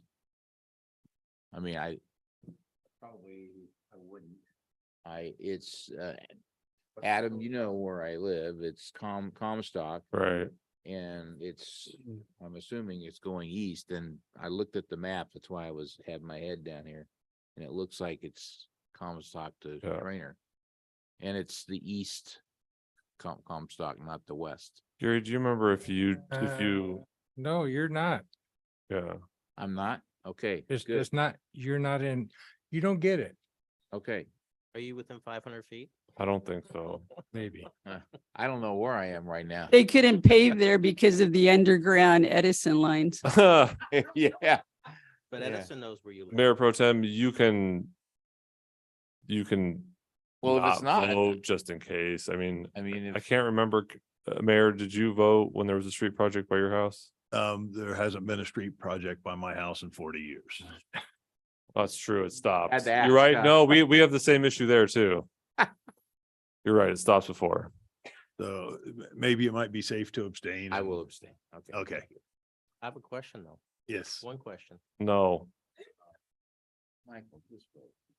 Just one question. Will this change the PCI rating once this is done? on the street? Yes. Yes, but because actually the BCI reading is for like, this will change less than 1% because of like the BCI is on the whole citywide. And this one will just increase like a few points. I mean, if the whole citywide ones will increase like less than 1%, but for the street itself, definitely is increase the BCI for that particular street once we finish the slurry seal. Yeah. Okay, I'll move recommendations 1 through 4. Second it. Okay. So we have a motion that's made by Councilmember Ellis, seconded by Councilmember Davis. I will now conduct an oral roll call vote. Councilmember Ellis, Yes. Councilmember Davis, Yes. Councilmember Freendall, Yes, Mayor Pro Tem Thompson, Abstain. and Mayor Dave Boyer. Yes. Motion carries 4-1. Thank you, Michael. Okay, thank you. Item number 17. Yes, so I will be for this okay. item. Yep, I need to read it here first. Award the contract for Monolo Avenue, east of Glendora Avenue, water and street improvements, plan number 1346 and 1347 to Stephen Dorick Equipment Rentals, Inc. in the amount of $2,649,395. Now, Michael, you're up. Right, thank you very much. So for this project, this is the location of the project, which is on the east side of the Glendora Avenue. You can see that the limit of the project is going from Mauna Loa to the Big Dalton West, including on the Cul-de-sac Street on the south side of the Mauna Loa Avenue as well. So for this area, the current water main line condition is just a 6-inch pipe, which was installed in 1955. And there were plenty of leaking incidents happened since 2016, which require frequent repair and maintenance from the team, as well as often interrupted the water supply of the neighborhood. So this project will basically resolve this problem, provide more reliable water supply to the whole neighborhood. And the bid opening for this project will carry out on December 8, 2022, and we received 3 responsive bids for this project, range from 2.6 million to 2.9 million, and the engineering estimate was 2.8 million. And Stephen Dorek Equipment Rentals was the lowest bidder, and we recommend the council to award the construction contract to Stephen Dorek. Let's talk a little bit about the project scope of work. So as mentioned earlier, this is the project that include both water and street improvements. So for the water portion, it will upgrade the water main from 6-inch to 8-inch pipe for the length of 6,200 linear feet. This also replace all the new fire hydrants, new water meter boxes, and certain water meters across the project limit. And most importantly, we also replace on the 1-inch new customer service laterals for this one. And for the street improvements portion of that, we will going to resurface the street with rubberized asphalt up to 2.5-inch, reconstruct on the curb and gutter, cross gutter as well to address on the drainage issues that we're having right now in the neighborhood, and to also repair certain damaged sidewalk within the neighborhood as well. And most importantly, we're also going to reconstruct or construct the new curb ramp to meet ADA compliance. I want to mention that for this project, the water main line will run through the 2 properties front yard on at 101 Duo and 101 Linfield Street, which require the easement for the installation of the water main line as well as the future maintenance. The staff are working with the property owners, and they agree to grant a 10-feet easement in this pole location to the city to carry on the project for the constructions, and as well any future maintenance if we need it. And we would like to recommend the council to accept the easement dedication as well from the residents. The project timeline will be we estimate to have it's done within 100 working days. Because of the supply chain issues right now, so we may have some hard time receiving the material for the water parks and materials. So right now we estimate some time from 6 months to 9 months to receive, and we definitely provide the more detailed schedule once we have the update from the contractor. And very last part is the fiscal impact of this project. So the adopted budget for this project is 4.165 million. Will be spread out in 3 fiscal years from fiscal year 21-22 to fiscal year 23-24.